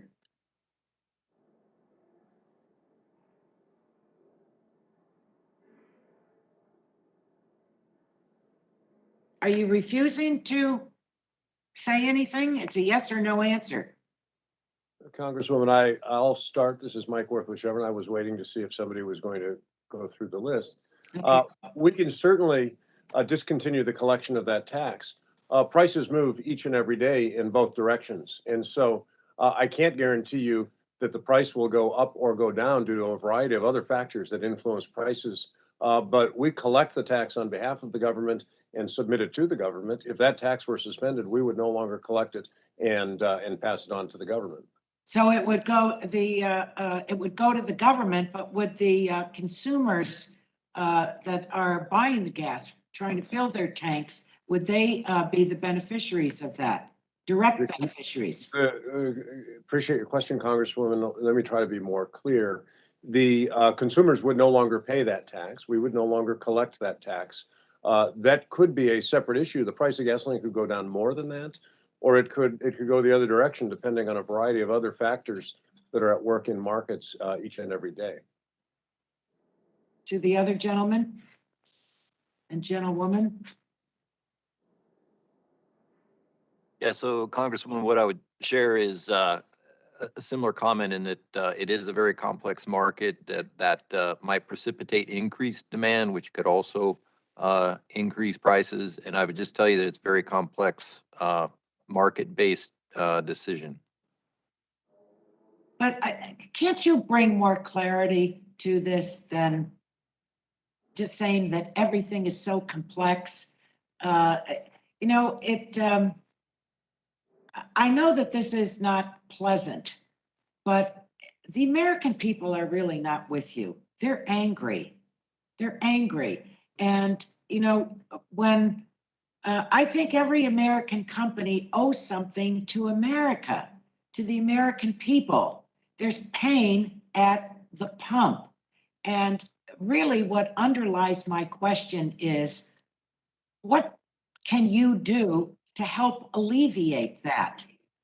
You know, if you don't plan to do anything or help to do something, then I think that becomes absolutely apparent. But I think that it will just add to another layer of a deep anger and resentment of the American people. So let me go through the rest of the individuals that are testifying today on my original question. Congresswoman, this is Darren Woods with ExxonMobil. I would just tell you, I think the point that Mike made is a function of the supply and the demand. If the price drops off and demand picks up, so supply would pick up. The way to ultimately solve this problem is to increase the amount of supply available to American consumers. That's been something that... You're essentially saying no, because if there were to be a tax holiday, then at the consumer at the pump to fill up would not get the benefit. No, what I'm saying is that tax holiday doesn't change the amount of supply, and the question is how does supply and demand balance out, which will ultimately set the price. And I think what you're seeing is nobody knows exactly how that supply and demand balance would be struck, but that is what will ultimately determine supply, the price. The way to influence price is to raise The supply. gentlelady's time's expired. I thank the gentlewoman and I yield back. Thank you. Chair now recognizes Mr. Latta for 5 minutes. Well, I want to thank the chair for allowing me to weigh in on today's hearing, and I want to also thank our witnesses for testifying before us today. Today, we're seeing the blame game played with maximum effort by our Democrat colleagues. We have heard the other side of the aisle and the Biden administration point their fingers in every direction to seek a culprit for the rise in energy prices. What the administration should be doing is pointing their fingers in the mirror. Since day one of this administration, President Biden has pursued policies that would restrict the ability to produce oil and natural gas in the United States. He canceled the Keystone XL pipeline, issued a moratorium on leases for oil and gas exploration on federal lands, used the immense regulatory powers of the administrative state to bog down the permitting process for energy infrastructure projects, and pushed his financial regulators to squeeze investments in the fossil fuel industry. Now he's trying to convince the American people that this full court press of anti-American energy policies is not contributing to the rise in gas prices. Instead, they say it's entirely the fault of greedy oil companies and the war criminal Putin. I'm glad we are holding this hearing today so we can set the record straight and get the answers for the American people as to why they are hurting when they go to fill up their car at the pump. General McMaster, if I could start my questions with you, and first I want to thank you for your service to our nation.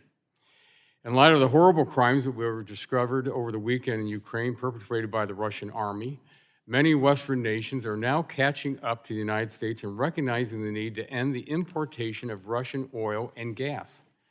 Lithuania has become the model for this, where that nation went from being fully dependent on Russia for energy only a few years ago to now having the ability to end any Russian imports. General, what will be the result of this decisions by the Western European countries to end Russian imports, and how will that impact gas prices here and around the world? Congressman, the result in the near term would be to constrain the supply even further. But I think the key is that we have to start racing now to catch up, to be able to displace Russian oil and gas in the market, as well as to pursue solid supply chains for the transition to renewables. I think what's really important about what Europe is doing is to follow up now on infrastructure investment. So much of that infrastructure was designed to keep Russia's coercive power over those economies. So some big investments need to be made in infrastructure on our side of the Atlantic as well as in Europe. And then also, it's really important to recognize that we need a rational approach to energy security and climate and carbon emissions. Germany made a leap. They made a leap away from nuclear and a leap toward renewables without investing in hydrocarbon infrastructure. And as a result, they leapt off a cliff and can't keep the lights on. So it's very important for us to recognize that as we pursue reductions in carbon emissions, that we have a sensible approach to energy security. Thank you. Mr. Woods, there have been efforts to shut down pipelines across the country, including Line 5, which serves Ohio and Michigan. And last year, we saw how gas prices were impacted the shutdown of the Colonial Pipeline. Would you speak to the consequences for gas prices if anti-pipeline advocates got their way and more pipeline operations were shut down?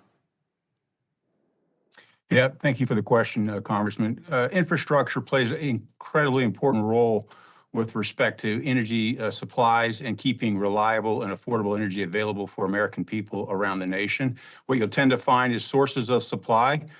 Refining in the Gulf Coast is feeding the demand in the East Coast, and so having those pipelines available is absolutely critical. As upstream production and new resources as natural gas are found and developed, that production needs to be connected to markets, which then have to move via pipelines, which are the most efficient. As we've all discussed, but it's also important that we follow through on a clean energy environment that we all want to live in the future.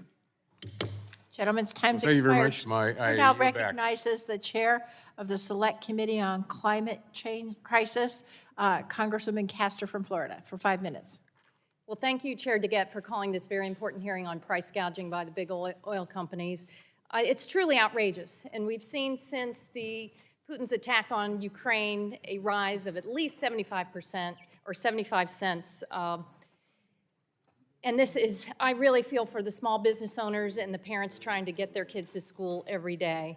They have supported the ban on Russian oil imports to America, so they are doing their patriotic duty. They are willing to help the Ukrainian people, and now it's time for the big oil corporations to do the same. It's time for the big oil companies to lower prices rather than pad your bottom line. It is time for you to end the billions of dollars in American-funded taxpayer subsidies that are going to support your businesses. It's time to stop your decades-long obstruction of the transition to clean energy, which would provide lower costs for consumers, the cars and trucks we drive, the way we heat our homes and cool our homes. It's really scandalous to see this profiteering at a time when the Ukrainian people and freedom are under attack. And it's scandalous to watch year after year as you unleash your lobbyists and the Grand Oil Party to block action to get to true energy security. And what can that look like? Because America is already the number one producer of oil and gas.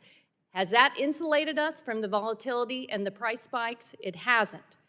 Now, I want to remind everyone, it was just a few years ago that the Congress and the big oil companies pressed to allow the export of petroleum products from the United States, something that many of us opposed at the time. U.S. exports, they said, would allow us to become even more independent. This would lower prices. Has that happened? No. And more than 500,000 barrels of petroleum exports leave the United States for China every day. Going down the line, I want to ask each of the CEOs, how much of your product produced in the United States does each of your companies export to China, largely being aligned with Putin these days? Mr. Lawler? Thank you, Congressman. So I can't speak to the exact volume. As you may know, the world market is Just very dynamic. a quick number is all we need.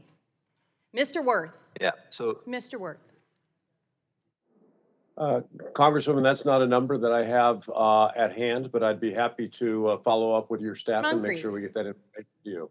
Mr. Muncrief. Yes, we export about 10% of our production, predominantly to Europe.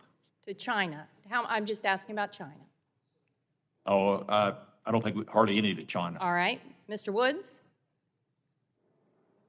I'm not aware of that number. I think it's a very small one, but we can follow up with you. And give Mr. that to you. Sheffield? A very small number. Ms. Watkins? I don't have the number, but I can also follow up with you with it. Well, this is very important to know because we're looking for solutions. So one of the solutions may be to ban the export of our petroleum products to countries that are a malign influence in the world. But that's not the real answer. The real answer, of course, is breaking this dependence and addiction on oil and gas. Renewable energy right now is the cheapest form of energy, and it's getting cheaper every year. We've got to accelerate the transition to clean energy. It's more stable, it's more affordable, it's generated here at home. The House has passed legislation, it's being blocked largely by lobbyists aligned with the fossil fuel companies that would lower the cost of your gas bill, would lower your AC bills, would lower the cost of electric vehicles, and would provide, this is a time we've got to provide relief to Americans and not double down on the same old wretched thing where we're addicted to oil and we can't get off. This is a time we must pivot, especially because the world's top scientists early this week said we are facing a future catastrophe and much higher costs than the pain we see at the pump right now. Unless we make this break right away, our time is urgent, and we have a moral obligation to our kids and future generations to give them a livable planet and a healthy economy where everyone can thrive, and that's what we must do. I yield back my time. Thank the General Chair now recognizes Mr. Guthrie for 5 minutes. Thank you, Madam Chair. General Masters, I will have this couple of questions for you, and I've known you for 39 years now from this summer, and so I followed your career the whole time since we first met at West Point. And I know you're an intellect, you're an academic, you're a straight shooter, and sometimes your straight shooting has taken you some lonely places. So we should find that your analysis and what you say to be very thoughtful and something we should find very sobering. And in your testimony, you argue that energy security versus saving the planet is not a false choice. Energy security, including American independence, including fossil fuels, is not a false choice. In your book, Battlegrounds, which I read when it first came out, you talk a lot about climate change, and it's important to address climate change. You absolutely do not dismiss it. So would you expand upon the question that energy security versus saving the planet is not a false, or is a false choice? Thank you, Congressman Guthrie, and thank you for your service and those fond memories from many years ago at West Point. I really believe it's a false choice. The problem is, Congressman Guthrie, I think what we've been doing is pursuing non-solutions, and we can't afford to pursue non-solutions anymore. And what I mean is this idea that we can have an energy transition that all of a sudden moves from fossil fuels directly to renewables without a bridge in place. And of course, this is where the U.S. can play such an important role by providing the bridge associated with natural gas and the displacement of coal in particular. If we want to save the planet, we have to get off of coal for energy generation. That was the largest reduction in CO2 emissions ever in the history of the world, is what we did in the United States associated with the opportunity presented by cheap natural gas. It's extremely important to recognize that whatever we come up with, whatever exquisite solution we come up with to CO2 emissions and climate change, it has to be applicable in developing economies because they just won't do it. They're not going to compromise economic growth and moving people out of poverty for some exquisite solution that isn't consistent with what the market will bear. So affordable renewables, yes, huge part of it. But also a big part of it is relatively inexpensive natural gas, which we can get to with increased production and export. And then finally, it's emerging capabilities like next generation nuclear, which can be combined with hydrogen to meet so much of this demand and to do it at a zero emissions level. So it's a combination, Congressman. And what's sad about it is we continue to pursue these non-solutions and get the opposite effect of what we desire. For example, coal exports going up, CO2 emissions going up in large measure because of our pursuit of these non-solutions. Thanks. I want to ask you another question. Talking about, you said in renewables, we're still going to be dependent on supply chains in foreign countries. It's reportedly that we left $3 trillion in critical minerals in Afghanistan. We left them in the hands of the Taliban and their new friends, the Chinese. Would you comment on that? Congressman, the competition with China occurs in places outside of the Indo-Pacific region. And in this case, you're pointing out how important South Asia is, but I would say it cuts across the Middle East, it cuts across Africa. And it's really important for us to recognize the importance now of resilient supply chains, especially those associated with renewable energy and energy transition. You know, of course, an electric car, I don't know how many magnets, I forget, is an electric car, but it's a lot.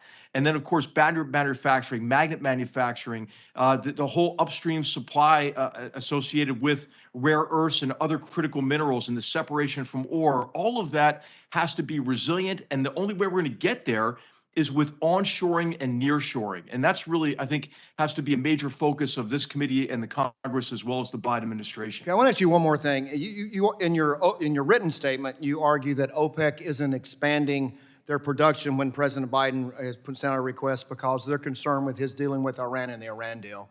Would you comment on that as well? And also what's going on in Yemen. Would you comment on that as well?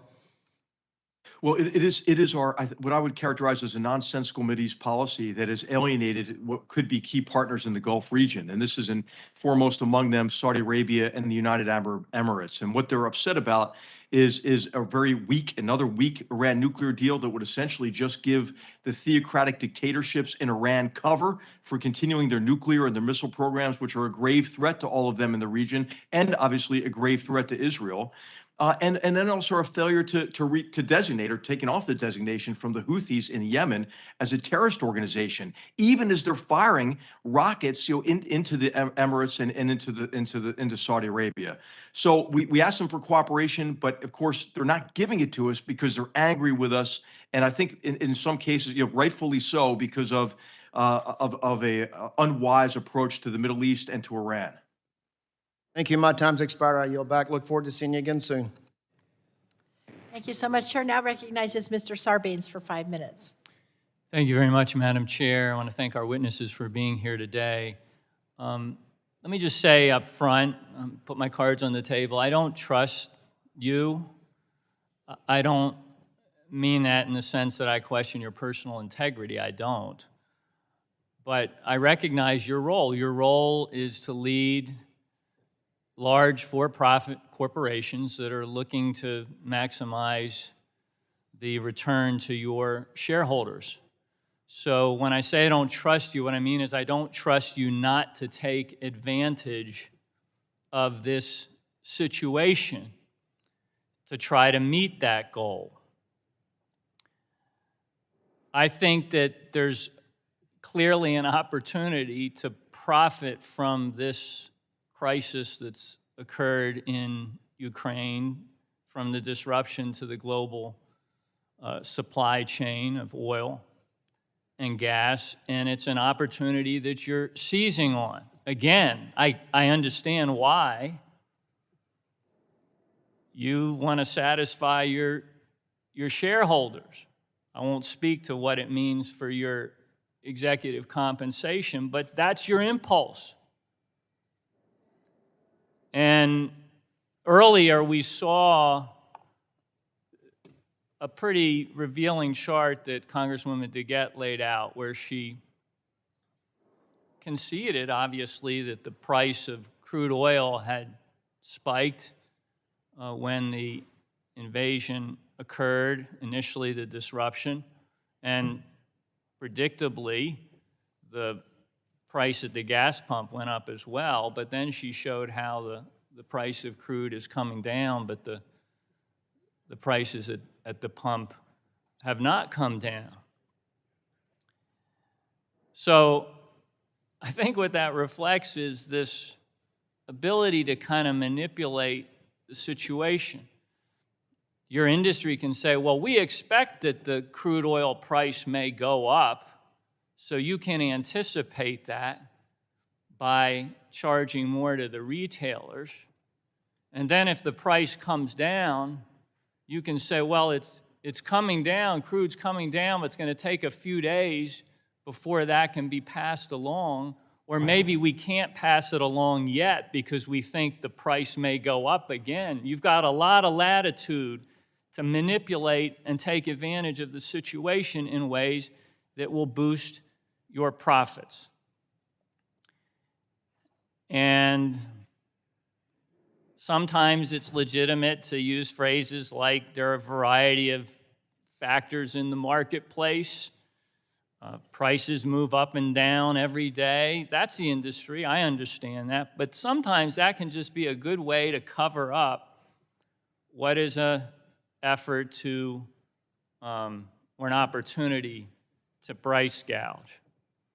The fact of the matter is that your customers, not just the generic consumer at the pump, these are your customers. These are your red-blooded, patriotic American customers, many of whom, when interviewed, are saying, we're willing to take a hit. We're willing to pay a little bit more to try to address this invasion. So they're stepping up. So if you realize savings, don't you think it's the patriotic thing to do to pass that savings along? Let me start with you, Mr. Lawler. If BP America is realizing savings because the price of crude is going down now, so you're saving money on that end, isn't it the patriotic thing to do to pass that savings along to your customers at the pump?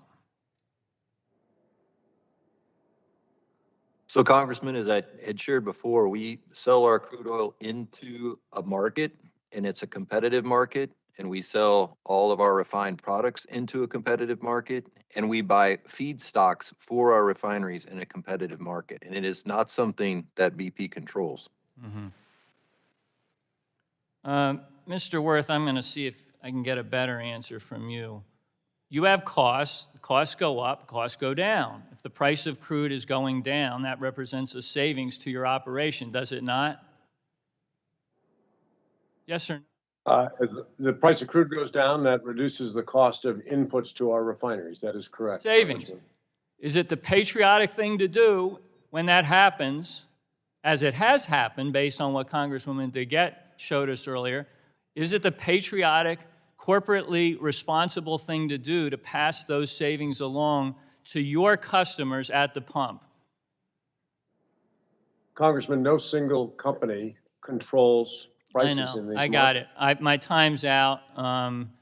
There's a lot of hocus pocus language you can throw up here. I think you need to pass savings along when you realize them. You have done that recently. That can benefit the consumer. Again, your loyal, devoted customer at the pump. And I yield Gentleman's back. time's expired. Mr. Bilirakis, you're recognized for 5 minutes. Thank you, Madam Chair.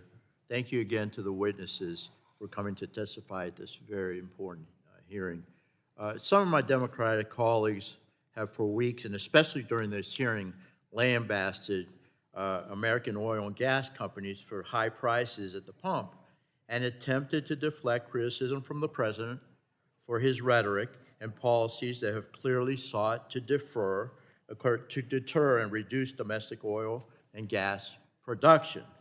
My Republican colleagues have talked about the negative impact that it has had domestically because of the president's Green New Deal policies, and that's what they are. I want to highlight the Biden administration that it isn't, in other words, is it jeopardizing the United States energy independence and security? I think it is. It's actively intervening to stop foreign fossil fuel projects that empower our allies and reduce Europe's dependence on Russian energy. And I'll give you an example. I'm talking about the Biden administration's recent reversal of the East Med pipeline, which would have delivered natural gas from Greece, Israel, and Cyprus to southeastern Europe. Makes sense?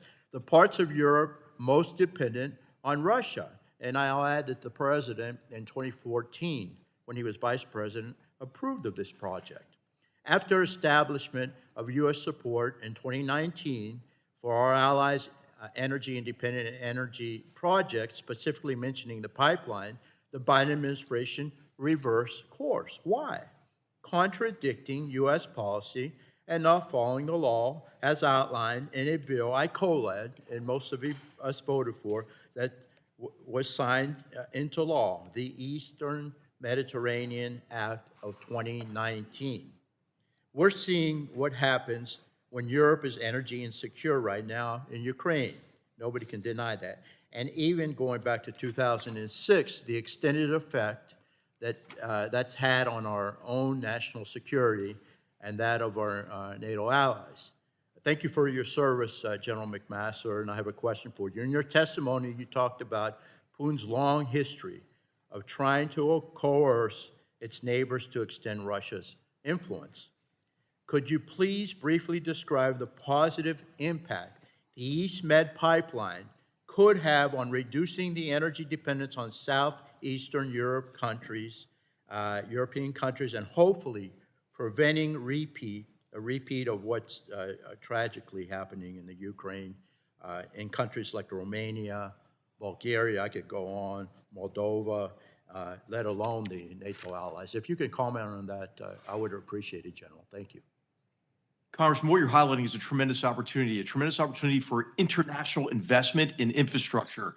The current infrastructure that is giving Russia coercive power has to be circumvented, and it has to be circumvented in a number of ways. From the Eastern Mediterranean is one tremendous possibility, as well as the other infrastructure you see in southeastern Europe, such as Kuril Island, for example, as an import terminal.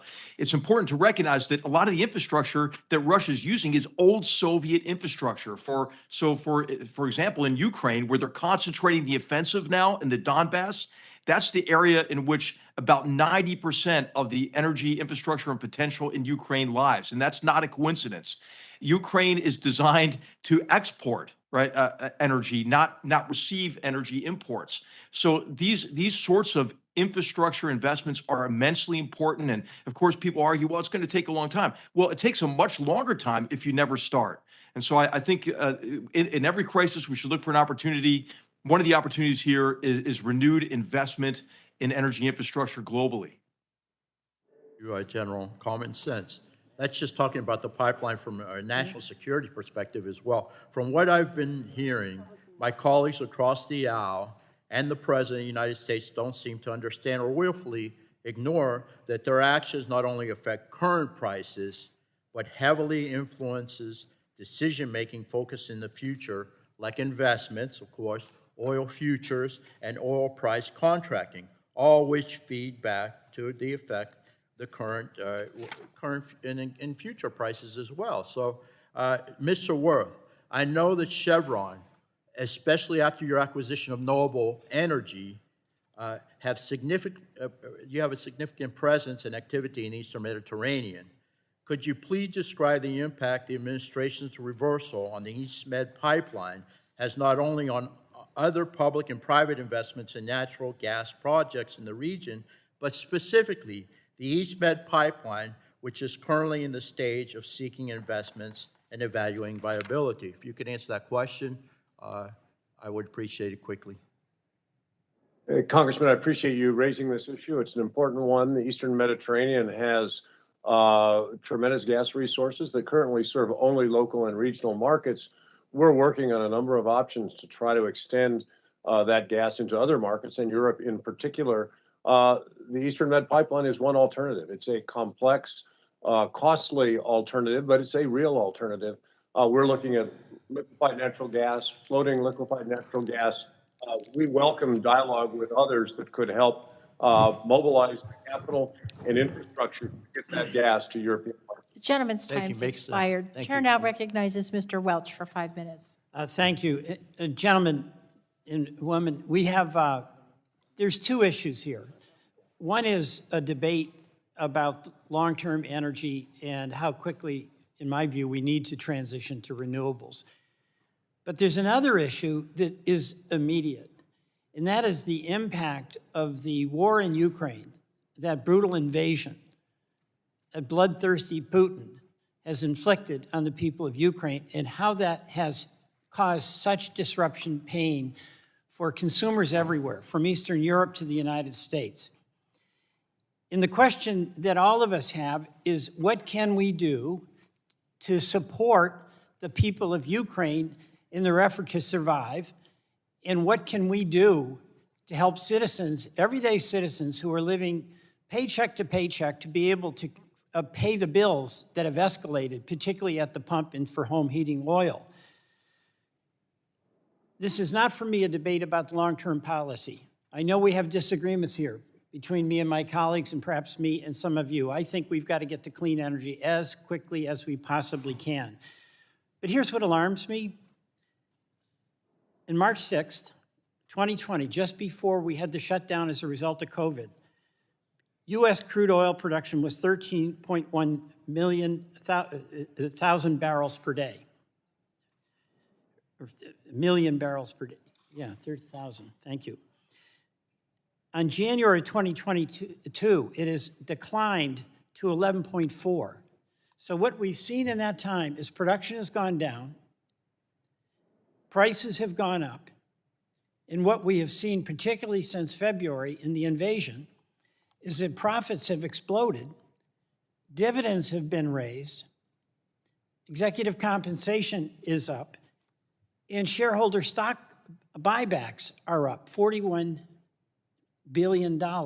So the question I have, and I'll start with Mr. Wirth, is in the boardrooms, there can be a decision about the allocation of the resources of the company, putting it into production to bring it up to pre-pandemic levels, stock buybacks, and dividends. All of these have been increased. Has there ever been any discussion about lowering the price at the pump to help folks who are helping to bear the burden of the U.S. and our European allies' support for the people of Ukraine? Congressman, I appreciate your concern. We share that concern for Americans. I'm not asking about your concern. I know your concern. I'll grant that. I'm asking specifically, is there any discussion about, hey, fellas, you know, maybe we ought to lighten up on the stock buybacks, maybe we ought to lighten up on the dividends, and maybe we ought to lower the price at the pump. It'll be tough. It'll be less profit, but you know what? That might help the cause here. Has there been any discussion about that? Congressman, we have very lengthy discussions about capital allocation. Our production in 2021 was the highest in the history of our company, higher than it was pre-pandemic. Our capital spending this year is up 60% versus what it was just a year ago. Do you dispute my Half of that is on figures? American production. Do you dispute my figures about the U.S. production is less now than it was before the pandemic? Congressman, we went through a tremendous economic contraction during the pandemic. There was no need for more supply as supply was. That's right. There was less demand. You know, this is really pretty simple, because you all have to make decisions, and it gets all complicated, and you've got your economic models, you've got your computer logarithms, whatever you have. But bottom line, you have a decision with the profit. You put it into stock buybacks, that helps shareholders. You put it into dividends, it helps shareholders. Or you put it into production, and possibly under these extreme circumstances, with a war, with people dying in Ukraine, you say, you know what? Maybe we'll lighten up a little bit on the stock buybacks, maybe we'll lighten up a little bit on the dividends, and maybe we'll lighten up a little bit to help folks in Vermont who are getting hammered with the price at the pump. Is that a discussion? Congressman, it is a discussion. We're investing more capital to grow production.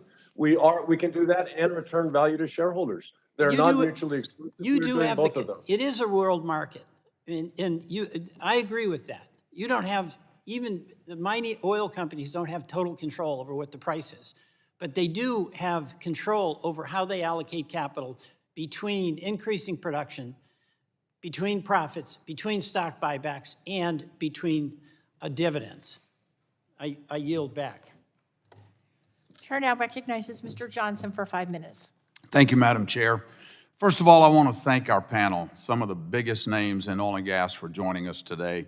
And thank you all for what you do to keep the lights on, to power transportation and industry, to create thousands of consumer products and millions of jobs, and quite literally to fuel modern life as we know it in America.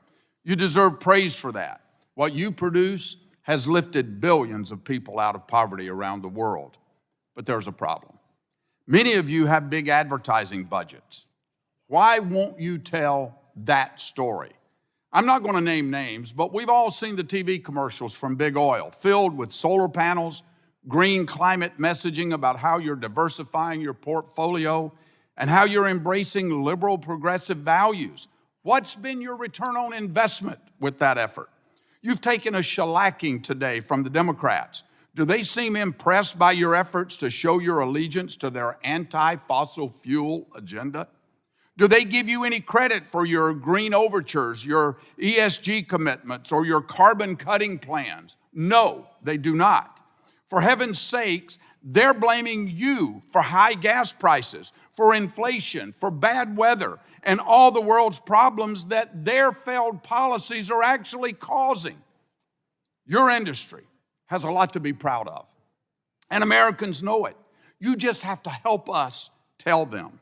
But if you continue chasing these radical green progressive values, these moving goalposts over the real value that you bring to our country and the world, then the environmental left and the ESG investors will crush you and the millions of Americans that need your support. So today I want to give you a platform, ladies and gentlemen. First, Mr. Sheffield. These are yes or no questions because I got a lot of them. Mr. Sheffield, Pioneer Resources, are you and your employees still proud of the oil and gas that you produce, knowing that it goes into so many essential products and industries?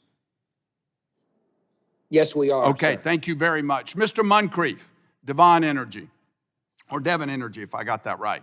Are you proud of the great paying jobs you provide in America's oil and gas fields?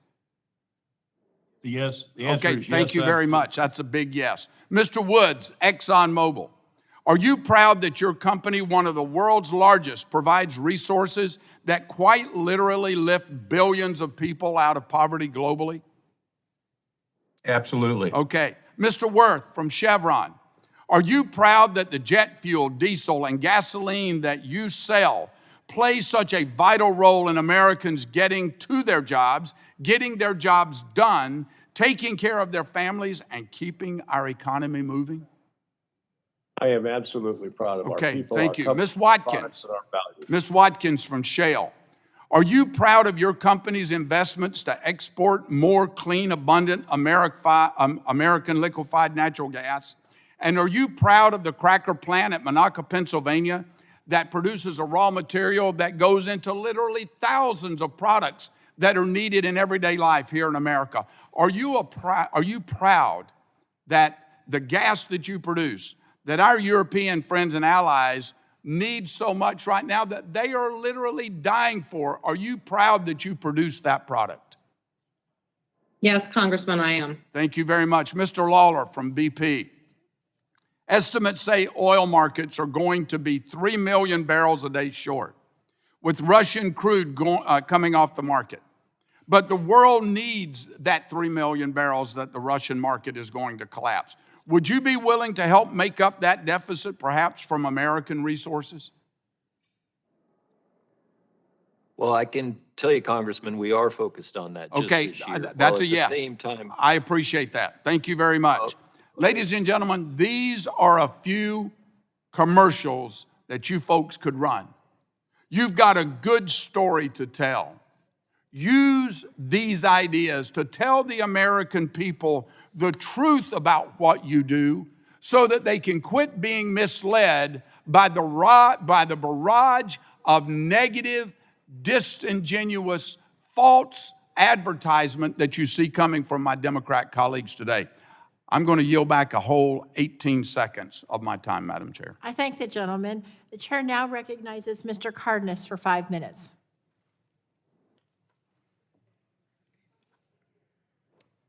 We see him online. Okay, if Mr. Cardenas isn't here, Chair now recognizes Mrs. Dingell for 5 minutes. Thank you, Madam Chair.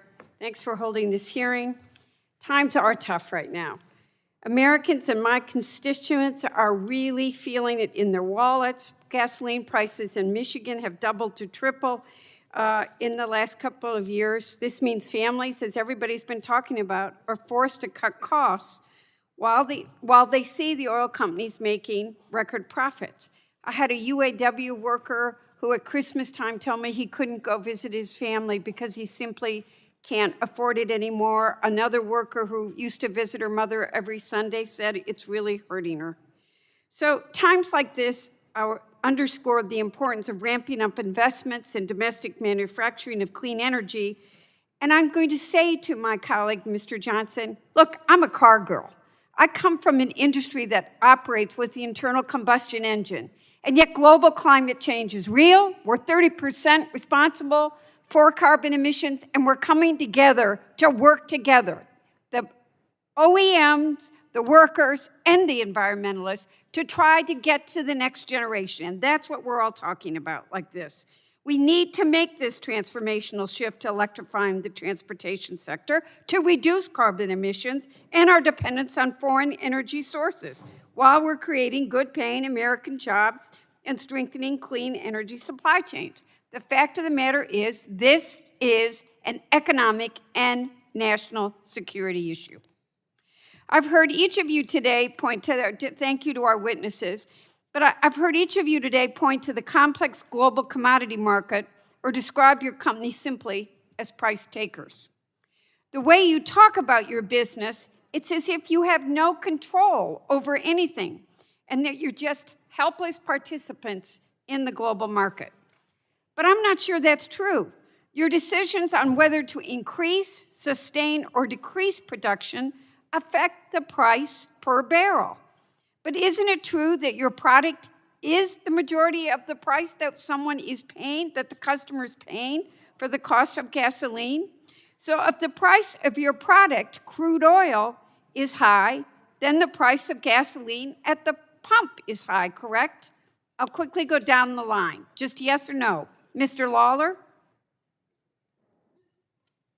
Yes, the price of crude does impact Just the a price yes of or gas. no, please. Mr. Wirth? Yes. Mr. Muncrief? Yes. Mr. Woods? Yes. Mr. Sheffield?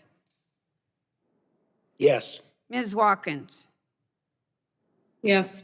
But looking back at this chart, the same doesn't seem to apply on the downside.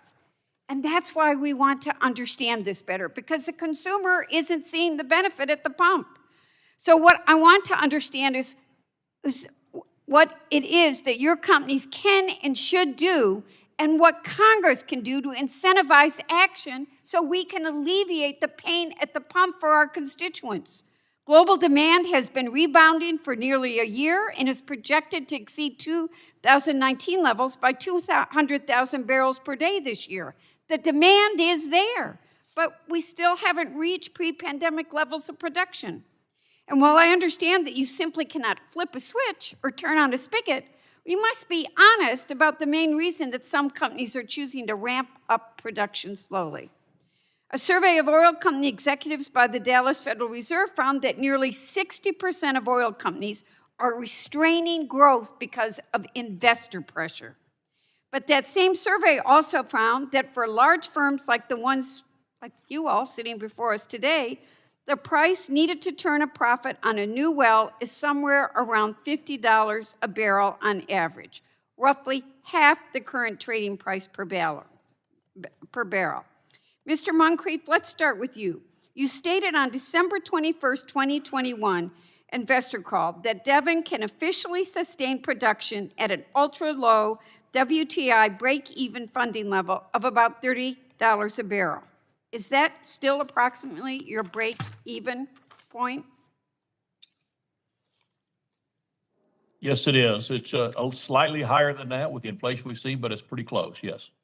Mr. Woods, on February 1st, 2022, you stated on a call with investors that Exxon's break-even price for a barrel of Brent crude is $41 per barrel and is expected to average $35 a barrel between now and 2027. Is that accurate? For the projects that we're developing, that's accurate.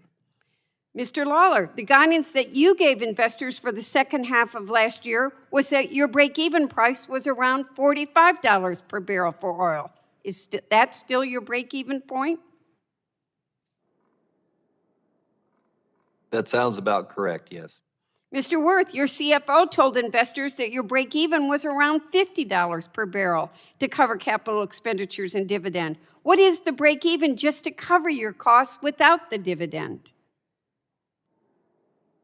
Our dividend, Congresswoman, is about $10 billion a year. That is divided by our production of about $1 billion. It'd be about $10 less than that.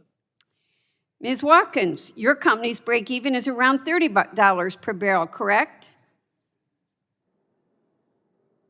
Yes. Mr. Sheffield, your break-even is around $30 as well, correct? Yes, that's correct. So, my friends, the price of oil today was $96.76 for WTI and $101.54 for Brent crude. Given those prices and break-even costs, it's no surprise the oil and gas industry is projected to collect a windfall of up to $126 billion in 2022 alone. And while you break even at as low $30 per hour and are selling right now well above $100, the oil industry is also taking billions of dollars of subsidies from the American taxpayer. Subsidies are meant for struggling industries that need taxpayer assistance to operate and remain afloat. With margins like this, it's not clear to me why you all are getting tax subsidies and taxpayers are paying for it at the pump. So I'll leave it with that and yield back. I thank the gentlelady. Chair now recognizes Mr. Bouchon for 5 minutes. Thank you, Madam Chair. I just want to say this. We're in a free market economy with publicly held companies that millions and millions of Americans have as part of their portfolio in their retirement accounts. And so I think we need to remember that, this is a free market economy. And sometimes I think some of my colleagues forget that. Today, my constituents are paying record high gas prices. In Evansville last month, regular unleaded gas reached $4.25 a gallon, while diesel climbed over $5 a gallon. On average, gas prices in Indiana are over 45% higher than they were at this time last year. While Putin's invasion of Ukraine has undoubtedly had an impact on these prices, Republican members of this committee have been sounding the alarm on rising fuel and energy costs for months. In fact, since January of 2021, because that's when it really took off. We've been sounding the alarm on rising fuel and energy costs well before the invasion of Ukraine.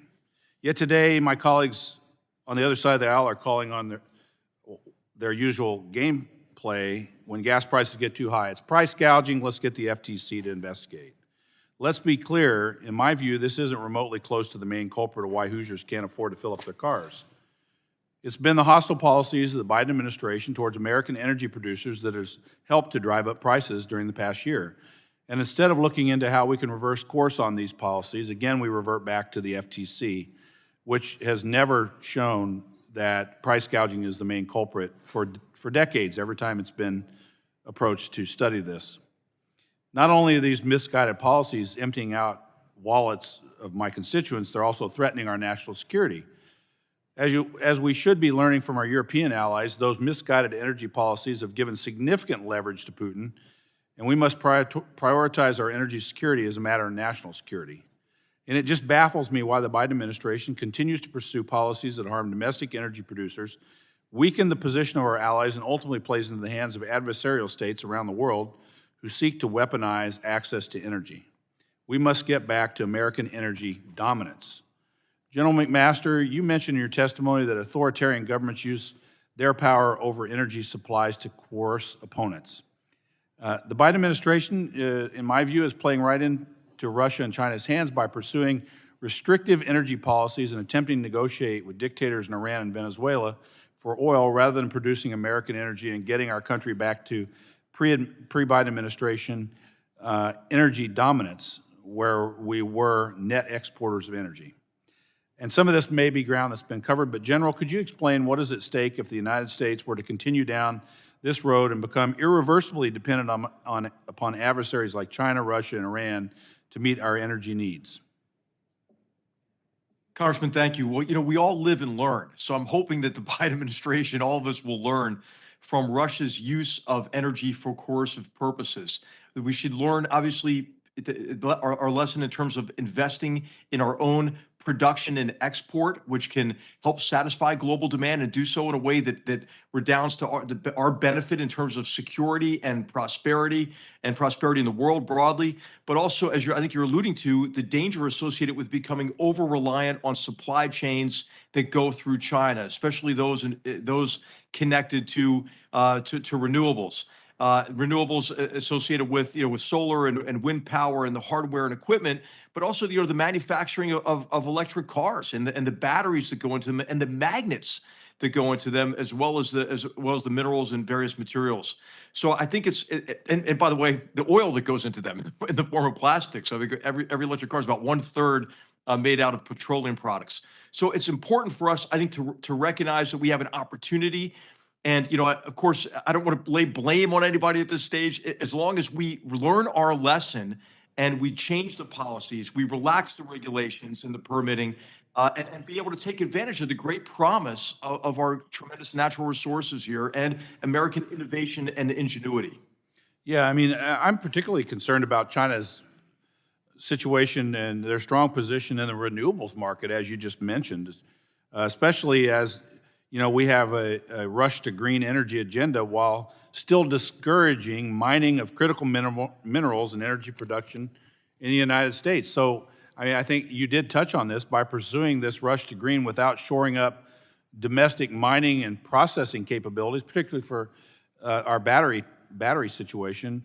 Are we simply going to create a dependency on China for renewables that will echo our dependency on Middle Eastern oil in the 1970s? Congressman, I think that's exactly the danger. There's been some good work done on this at the Hudson Institute by Dr. Nadia Shallow that I'd recommend that shows really how vulnerable we are to these supply chains that are vulnerable because they're overly dependent on China. Yeah. And I'm out of time, so I yield back. Thank you. I thank the gentleman. Chair now recognizes Mr. Cardenas for 5 minutes. Yes, thank you. It's interesting that some people will say that we're rushing to green energy when it's been talked about seriously from the president's level to Congress and along all the analysts around the world for decades now. So all of a sudden it's a rush to energy. I find that quite interesting. When it comes to clean energy, today the United States is the world's leading producer of both oil and natural gas.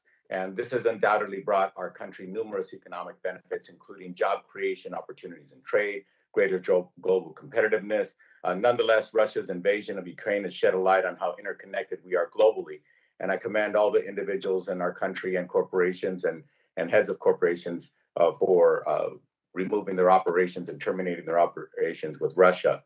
And I think it's really important that everybody understands, of course, we stand with the Ukrainian people and all peoples around the world who have been invaded by other countries and who are being decimated and atrocities occurring upon them. Mr. Muncrief, prior to the crisis at the pump, how have you worked to advance the transition to clean energy domestically? Thank you for that question. Our fundamental business is producing crude oil and natural gas production. And the best thing we can do is be a strong, healthy company. We continue to explore new ways in the energy transition. We've actually made some investments along the lines of venture capital to develop some real-time emissions monitoring, things like that. So it's something we're continuing to look for opportunities. The reality is, sir, that these are very low return projects, and we have to be mindful of that after a decade of challenging investments. Yes, thank you. And I understand that you have a legal and fiduciary responsibility to your shareholders, first and foremost, as a C-suite executive. I understand that. And thank you for your frankness about talking about where profits interject in your decisions on how much clean energy investments your company is going to make. That's not a criticism. That's just, I think, an honest observation. Mr. Wirth, as we work towards meeting energy independence, we can't ignore the ongoing crisis that is climate change, which we know is a serious threat to our planet, to our national security, economic prosperity, and the future of our people. On Monday, the United Nations Intergovernmental Panel on Climate Change released a report on climate change that indicates that global emissions have never been higher and that we are on a pathway to more than doubling the 1.5 degree limit that was agreed upon in 2015 in the Paris Climate Agreement. With the current emissions trajectory, scientists are forecasting extreme climate change, unprecedented disaster, and a world that is uninhabitable. As the U.S. shifts the increase of energy independence, how is clean energy being prioritized, and what steps are you each taking to prioritize the transition to cleaner, more sustainable energy in order to address climate change and reduce GHG emissions? Congressman, thank you for the question, and thank you for your genuine appreciation for the contributions that this industry makes to American competitiveness and our economy, and the responsibilities the leaders of these companies do have. Our strategy is to decarbonize our existing business by reducing the emissions intensity of the oil and gas that we produce and the world still consumes, and continuing to reduce that CO2 intensity over time while the world is using traditional sources of energy, and then to invest in new lower carbon forms of energy at the same time. Our focus is in three areas: renewable fuels, hydrogen, and carbon capture and storage. In fact, this year, we'll spend nearly $4 billion on renewable fuels alone. And we have many projects that we're working on developing in the areas of hydrogen, carbon capture and storage, and other technologies. Thank you. My time is limited, and I'd like to also point out that with all due respect, the $4 billion that you mentioned of the investment, that's good. But yet at the same time, it was mentioned earlier that some of your earnings, quarterly earnings, are in upwards of $10 billion in one quarter. So again, it's all relative as well. And I heard earlier that it's about making sure that your bottom dollar is met as well. So maybe what we can see to the biggest country in the world when it comes to producing oil and fossil fuel production, maybe we can get a little bit more aggressive and maybe be a better competitor to China, so that those economic forecasts don't play out, that we're going to end up at the behest of China in the future. We all have a part to play. American industry is at the pump every single day in front of our folks. Like in California, prices have hit above $5.90 per gallon, and we all have a role to play on making sure that we could do what we can to give some relief to the American consumer, the American families, and the American people. So with that, my time's expired. I yield back, Madam Chair. I thank the gentleman. Chair now recognizes Mr. Walberg for 5 minutes. Thank you, Madam Chair. The title of this hearing today attempts, I believe, to skirt blame away from what I hope we all know, that despite recent statements, the Biden administration's policies have always and will continue to push us away from energy security in favor of unrealistic climate goals. On his first day in office, President Biden issued an executive order revoking the cross-border permit for the Keystone XL pipeline. My colleagues have pointed out the long list of policies they have implemented since that time, whether it be the unrealistic CAFE standards, the recent SEC rules, or the ongoing threats to existing pipelines like Line 5 in Michigan. They all create an inhospitable environment for energy investment. Meanwhile, our constituents are suffering. Recently, a constituent wrote to me, not far from my personal home, saying that someone had drilled overnight a hole in their truck's gas tank and stole their gas. This is the environment that Biden inflation and President Biden's energy policies have created. It could get worse. Clearly, something needs to change. And so, General McMaster, just a few months ago, sir, there were reports that the Biden administration was actively exploring the possibility of terminating the Line 5 pipeline in Michigan, a U.S.-Canada pipeline which brings light crude oil and natural gas to Canada and our state and states across the Midwest. Doing so would cost thousands of jobs and further raise already record high costs for energy for Michiganders.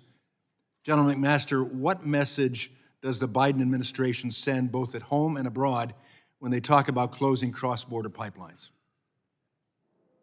Congressman, I think the message is that we're continuing to pursue non-solutions. And I think this shows a high degree of strategic incompetence. It's important for us to reduce carbon emissions. It's important for us to move rapidly toward renewables and zero emission sources of energy. But we have to also recognize that global energy demand is going to go up 45%, by the middle of the century. So it's important for us to undertake a range of actions to ensure our energy security and to ensure the prosperity for future generations. And canceling pipelines, again, this is a non-solution. It makes no sense, right? Because this is a way to move energy in a way that is much safer. It's more ecologically friendly.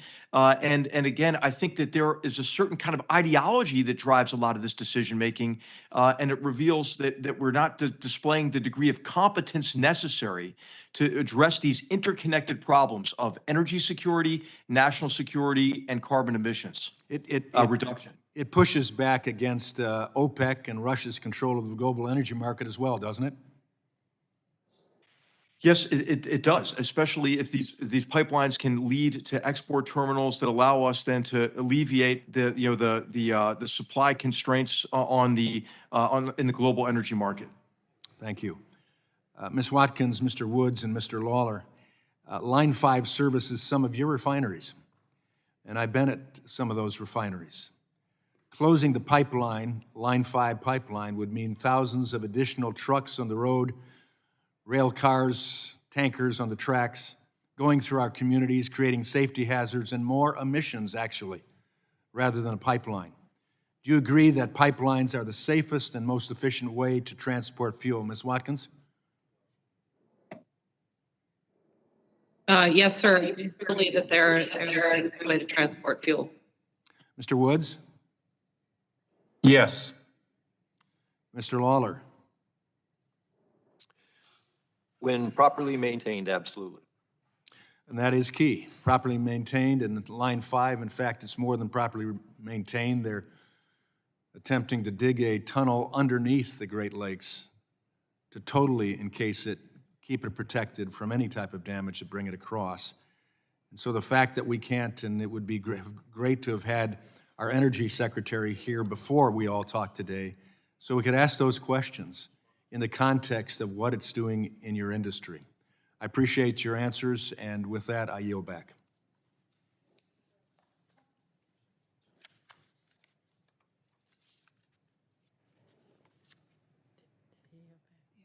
Chair now recognizes Ms. Kelly for 5 minutes.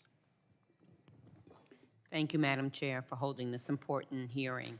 I want to start by thanking General McMaster for his service to our country and for appearing as a witness today. However, my questions are directed at the oil company executives who are before us today because my constituents want to know why are they paying outrageous prices to fill their cars up. They want to know why your companies, whose crude oil makes up some 60% of the price of a gallon of gasoline, are not doing anything while prices at the pump are going through the roof. Now, you all have talked extensively about your companies and the global nature of oil prices that really aren't in your control. Certainly, I understand how there are things that can affect prices in ways that are out of your control. One of the things seems to be OPEC and OPEC+. Mr. Woods, can you or one of your colleagues explain how OPEC impacts prices on global markets?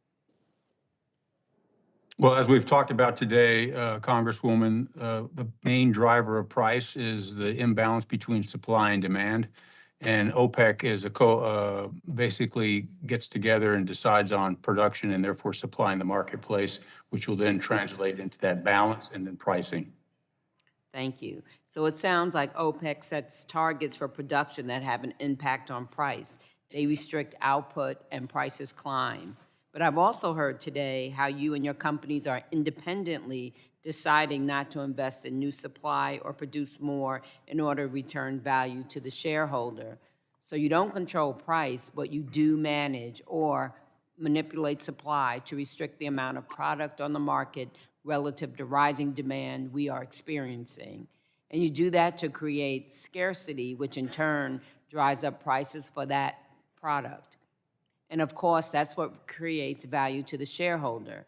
So I guess my question for anyone that wants to take this, isn't that exactly what OPEC and its affiliates have been doing to the detriment of the American people and our economy since the oil shocks of the 1970s?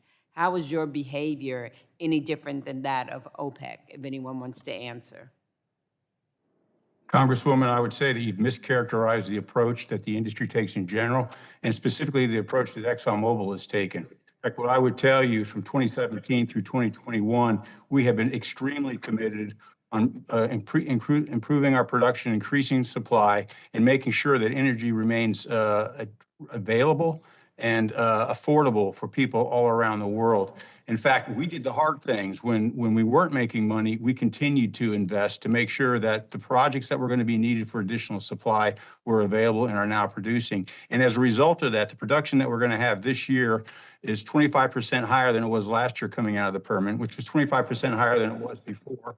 Our global liquids production, our oil production around the world is at the highest it will have been this year for 15 years. So I would tell you that this company has been working to make sure that we are making the investments, are thinking about the impact on people all around the world, including the consumers here who are struggling with high prices, to make sure that products are available to meet their needs reliably. Well, I'm glad to hear that you're trying to do something, but again, more needs to be done. And the other thing is, if the price of oil is set by global markets, the American people want to know why we should continue to shower your incredibly profitable companies with special tax breaks and subsidies if you aren't working in the interest of American consumers. Oil companies, like some of those testifying today, get intangible drilling tax breaks, percentage depletion allowances, tax deductions for tertiary injectant expenses, tax credits for producing oil and gas from marginal wells, passive loss exceptions for working interests in oil and gas properties, tax deductions for income attributable to domestic production activities for oil and gas, and 7-year amortization periods for geological and geophysical expenditures. And this doesn't even complete the list. If these tax breaks are not being used to increase supply and lower prices for American consumers, then it's time to reconsider whether tax dollars should just be padding your company's profits. Thank you, and I yield back. I thank the gentlelady. Chair now recognizes Mr. Mullen for 5 minutes. Thank you, Madam Chair. I appreciate all the witnesses being here today and understand the difficulties that you face as a business. And so I kind of want to start with Mr. Muncrief. With the onset of the pandemic in March 2020, we saw the global demand for oil drop and the price plummet. We finally are seeing a demand rise to pre-pandemic levels. Can you explain the process of ramping up production to meet these needs? Yes, thanks very much for that question, Congressman. The process of ramping up production is you need to go out and secure services. You need to make sure you have manpower. You need to make sure you have infrastructure and all the permits. And that is something that here at Devon, we have been doing. So if you look at 2021, we averaged 14 rigs. As we sit here today, we're at 19 rigs. So we have been ramping that up. Additional ramping takes a lot of considerations. And quite honestly, it's very challenging. You've heard some testimony today about the shortage of manpower. We have a tight labor market. We also have tightness in rigs and services and supplies. So it's something that we really have to think about. But for our company, we not only increased activity, we're going to be bringing on 300 new wells this year. And that'll have a big implication as we go into not only the back half of 22, but 2023 as well. Thank you. Following from day one, President Biden has been very vocal about being anti-gas and anti-oil. What kind of signals does that send to the industry when you're trying to plan your future for your company? Well, for us, it's we really need to have some dialogue, and that's what we've been asking for is dialogue. For instance, Congressman, with our company, about 20% of our activity, or our acreage, excuse me, is on federal lands. However, 50% of our activity and capital budget is also on federal lands, and the production is corresponding. So we're seeing some ramping of production, primarily in southeast New Mexico and Leonete County, which is the most active two counties, I believe, in the entire nation. And so we're seeing some good response there. But we really have to think about not just getting existing permits, but also, or new permits for the drilling. But as we talked about, we also need some additional permits. And so you have to think about right ways, you have to think about infrastructure build out, and you need to think about long haul pipes getting to the market. Thank you, sir. General McMaster, many of our allies in Europe are reliant on energy from Russia. With Russia waging war on Ukraine, is it evident now more than ever that Europe needs energy from the United States? Would you agree that American energy independence creates global stabilization? Absolutely, Congressman. I don't know how else to say it. I mean, yes. Are there any geopolitical vulnerabilities for importing oil from Venezuela, Iran, and Russia? Absolutely, because we know that it is the ATM of oil exports that allows those oppressive regimes to stay in power, to keep in place their criminalized patronage networks that make people in those countries reliant to them. And in the case of Iran in particular, it is the revenue from oil exports that allows them to continue their 4-decade-long proxy war against the great Satan, us, their Arab neighbors, and against Israel. Thank you. And here inside the United States, the Biden administration is pushing us away from fossil fuels. Can you explain how this plays into the hands of communist China? Well, it plays in the hands of China because we cannot meet global energy demands without the U.S. being really a major player in the global energy market in the area of hydrocarbons, and I would say in natural gas in particular. But then also trying to jump ahead to renewables before renewables are economically viable in terms of developing economies puts China in a position of control, where China can restrict access to renewable sources of energy and gain coercive power over us that is reminiscent of U.S. dependency on Middle Eastern oil in the 1970s. Which brings me back to my point that I like to bring up all the time, and something I said earlier, that American energy independence brings global stabilization. Sitting on HPSI, I have a opportunity to visit with a lot of our allies around the world, and they will tell you the same thing. They would rather buy oil from a friendly country like ours than to be dependent on buying oil from a country they know would rather take them down than see them succeed. So once again, global stabilization happens when we have energy independence from America. With that, I'll yield back. Chair now recognizes Mr. McEachin for 5 minutes. Thank you, Madam Chair. I appreciate the opportunity to be with you today. And I'd like to start off by disabusing the American public of some myths. A lot has been said about the Keystone Pipeline so far today. But the reality is that the Keystone Pipeline would not be operational until at least next year. So the notion that somehow that's adversely affecting the price of oil and the price of gas at the pump is, to me, to be somewhat mystifying how someone can look at the American people in the eye and make that argument. And what's more, the Keystone XL was essentially a Canadian export pipeline designed to take Canadian oil to foreign markets, and Canadian officials have said just as much. But let me get to another myth that I think is going around the Capitol and perhaps through the American public, and that is this notion that if we declare a federal tax holiday, somehow the American people are going to feel that in their pocketbook.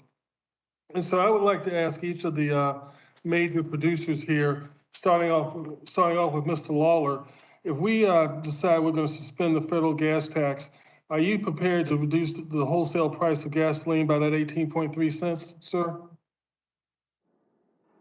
So I can't commit to that today. Again, it's okay. I appreciate that. I appreciate that. How about you, Mr. Wirth? Congressman, the way the market works, we collect that tax on behalf of the government and remit it to the government. So if that tax were suspended, we would no longer collect it, and that would no longer be passed through to the marketplace. So your wholesale price of gasoline would be reduced by 18.3 cents? Our wholesale, we add the tax onto our wholesale price of gasoline. If the tax were suspended, we would no longer add that on. All right, thank you, sir. How about Mr. Woods with Exxon? Also, the wholesale gasoline market's set by supply and demand levels. We don't actually set a price on that. So as Mr. Wirth said, depending on how that market translated in the supply-demand balance, that would set the price. So you're saying that the 18.3 cents that we charge for per gallon doesn't affect the price? Would not be in the price. That's not my question. If we declare a federal tax holiday, are your prices going to go down by 18.3 cents? We don't set the price in the commodity wholesale market for gasoline. That's set by supply and demand. We won't collect the tax, but then the market will set the price for the underlying fuel. All right, I appreciate that. And let's see, Ms. Watkins, how about Shell? What will Shell do if we declare a federal tax holiday of 18.3 cents? Congressman, we're in this similar situation. We will no longer collect the federal tax. The price of gasoline will be set in the marketplace, and it's based on a supply and demand. So let me see if I've got this right, and either one of the four that just spoke can correct me, please.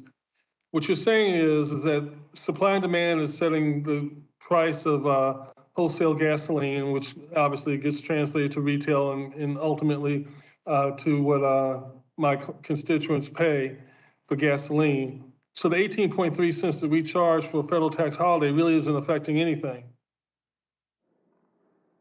other than, the government's collecting some revenue. It's not affecting supply and demand. It's not affecting the price at the pump. Is that correct? Congressman, it's added to the price at which the wholesale gasoline is sold on through the value chain. So if it's suspended, that component leaves the equation. The rest of the dynamics remain in the marketplace as they do every day. So there's no promise then that the price is going to go down by 18.3 cents, correct? Congressman, it's impossible to predict how commodity markets will behave day to day. So, all right, I appreciate the candor. What I'm trying to do is disabuse the American public of this myth that if we do something like declare a federal tax holiday, that the price of gasoline will go down. We don't know what's going to happen to it, is what you all are saying, because you're saying that the mysteries of supply and demand and this and that could still have the wholesale price go up or go sideways or go just about in any direction.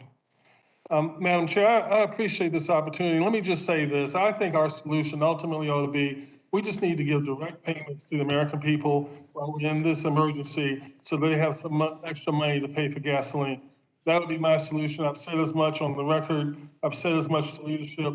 I look forward to continuing this discussion, and I yield back the balance of my time and appreciate you allowing me to pass on yours.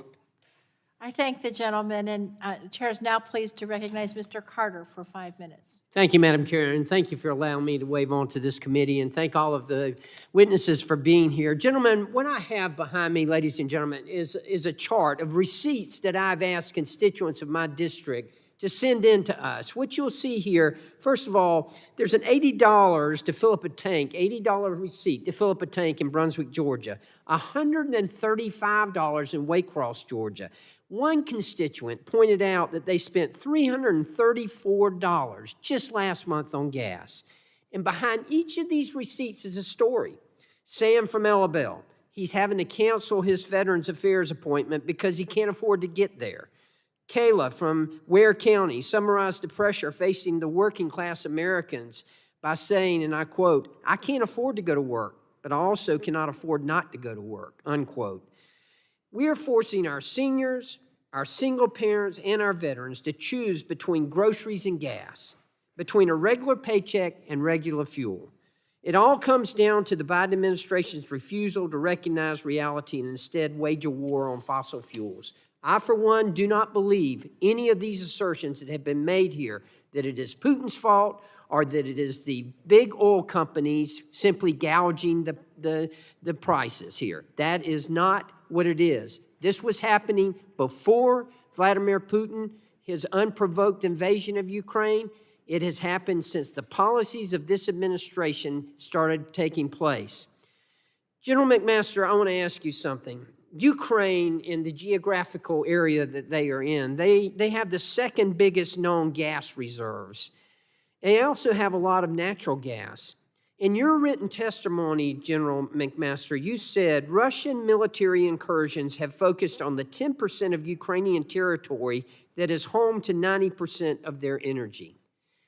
Look, Vladimir Putin is evil. He is the devil himself. However, he ain't dumb. He knows what he's doing here. General McMaster, I want to ask you, can you elaborate more on the notion that Russia is weaponizing energy against the free world? Congressman, of course, Putin's been engaged in this behavior for quite some time. He's weaponized energy against Moldova, against Bulgaria, against Romania, and of course we see it against Ukraine and now against Europe broadly and Germany in particular to try to soften our weaken our resolve in connection with the response to this brutal invasion of Ukraine. And he wants more of it. He wants to gain more and more access to oil reserves, as you mentioned, in eastern Ukraine, where he's focusing this offensive and what one analyst has called the Great Ukraine Heist, associated with what Russia's trying to do in the Donbass region in particular. But he's done the same thing in Syria as well. You might remember in February of 2018, Russian mercenaries attacked U.S.-supported Syrian Democratic Forces in the Euphrates River Valley. They were going after the Conoco oil facility because Putin knew he didn't have the money he needed to help reconstruct the country he helped to rubble in Syria. You see the same kind of adventurism in eastern Libya, for example, on the part of the Russians. So Putin is trying to gain more coercive power, not less, over the global economy through his control of hydrocarbon exports and of course, it's in our interest to make sure he can't do that. Let me ask you this, General McMaster, because during the week of the invasion of Ukraine, I, along with two other members of this committee, Representative Wahlberg and Representative Curtis, as members of the Conservative Climate Caucus, we were in Brussels. We were in Europe when this happened. And we were there to look at what Europe has been doing in the way of clean energy. And it became very obvious to us that Europe has jumped the gun too much and that they have closed down, for instance, they've shut down some of their nuclear plants. And it's an important lesson, I think, for us to learn here in America.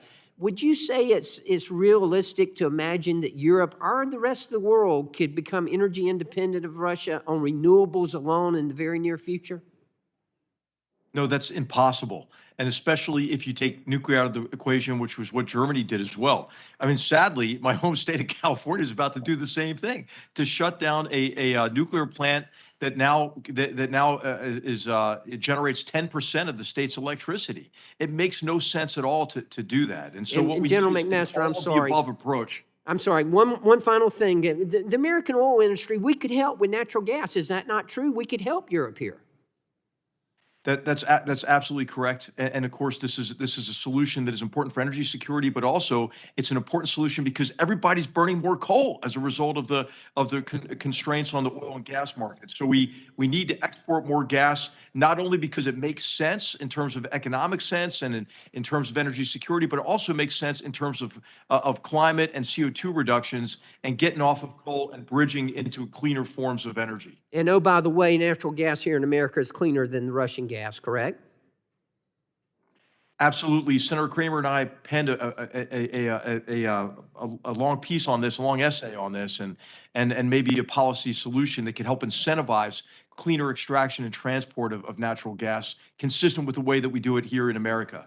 Good. Thank you, General McMaster. And I'll yield back, Madam Chair. Thank you. I thank the gentleman. Chair now recognizes Ms. Clark for 5 minutes. I thank the Chairwoman DeGette for convening this very critical oversight hearing on big oil and the gouging at the gas station. It's very clear to most Americans that big oil's shameless profiteering is taking place at the expense of the people and of our planet. At a time when democracy and democratic values are at threat, the people of Ukraine are being massacred, and the American people are suffering due to a historic spike in gas prices emerging from a once in a century pandemic, your companies are making record profits.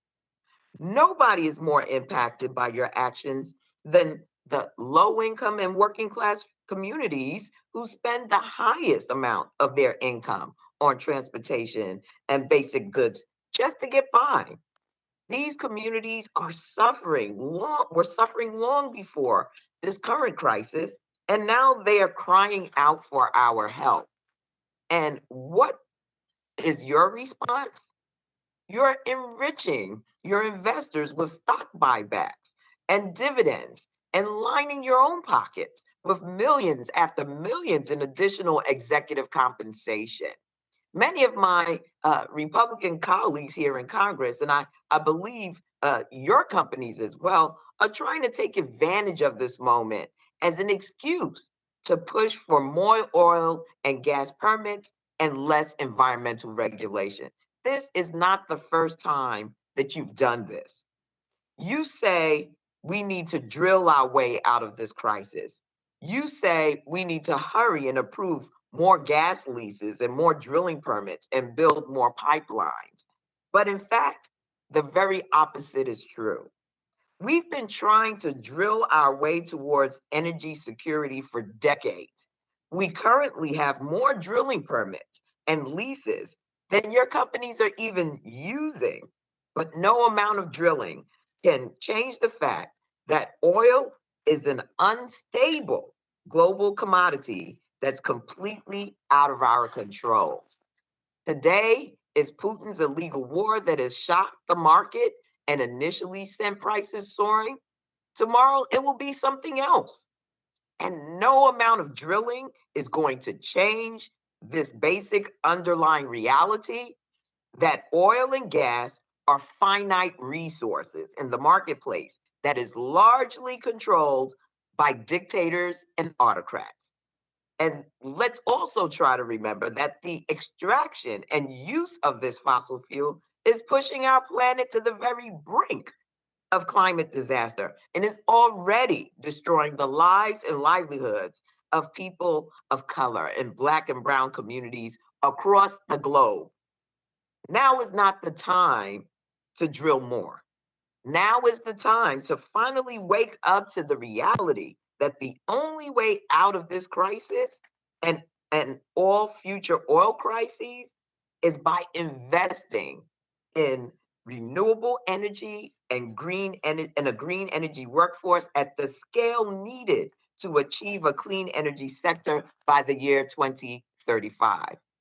Today, we have the technology to combat the climate crisis, create high paying jobs, and grow our economy all at once. The only thing we're lacking is federal action to seize this moment and chart a new and bold path forward. This is why I've introduced the American Renewable Energy Act with my friend and colleague, Congressman Peter Welch. And this is why we need to immediately renew negotiations for a climate-centered Build Back Better Act that will unleash a wave of green energy investment across our nation. Before my 5 minutes are up, I'd like to ask you each of our executives, a yes or no question. Number one, do you believe that we need a historic investment in renewable energy to combat the climate crisis and end our nation's reliance on fossil fuels? And do you believe that your company should play a key part in this transition? Don't all speak at once. Yeah, so Congressman, this is Dave Lawler with BP. We do believe the transition is very important, and we have moved forward. We have a new And purpose. so that's a yes, are you saying that's a yes, Mr. Lawler? Yes, we're supportive of Very well. investing in these Mr. Wirth of Chevron. Congresswoman, I believe we could look to technology, innovation, and Is market. that a yes, sir, or is that a no? I believe technology, innovation, and Oh, market. so it's not a yes or a no. Okay, I'll take that as a no. Mr. Muncrief, is that a yes?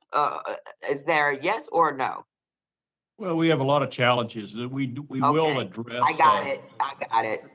You're not, ready to say a yes or a no. Ms. Mr. Woods? Ms. Clark, your time has expired, and we're trying to get everybody to the floor to vote. Can we have the rest Very please well. supplement? Well, let me thank you once again, Madam Chair, and I Thank you. yield back. I apologize. Thank you. Mr. Duncan, you're recognized for 5 minutes. Thank you, Madam Chair. You know, Americans know that they're paying more, much more for gasoline today than they were at the end of the Trump administration, and they know why.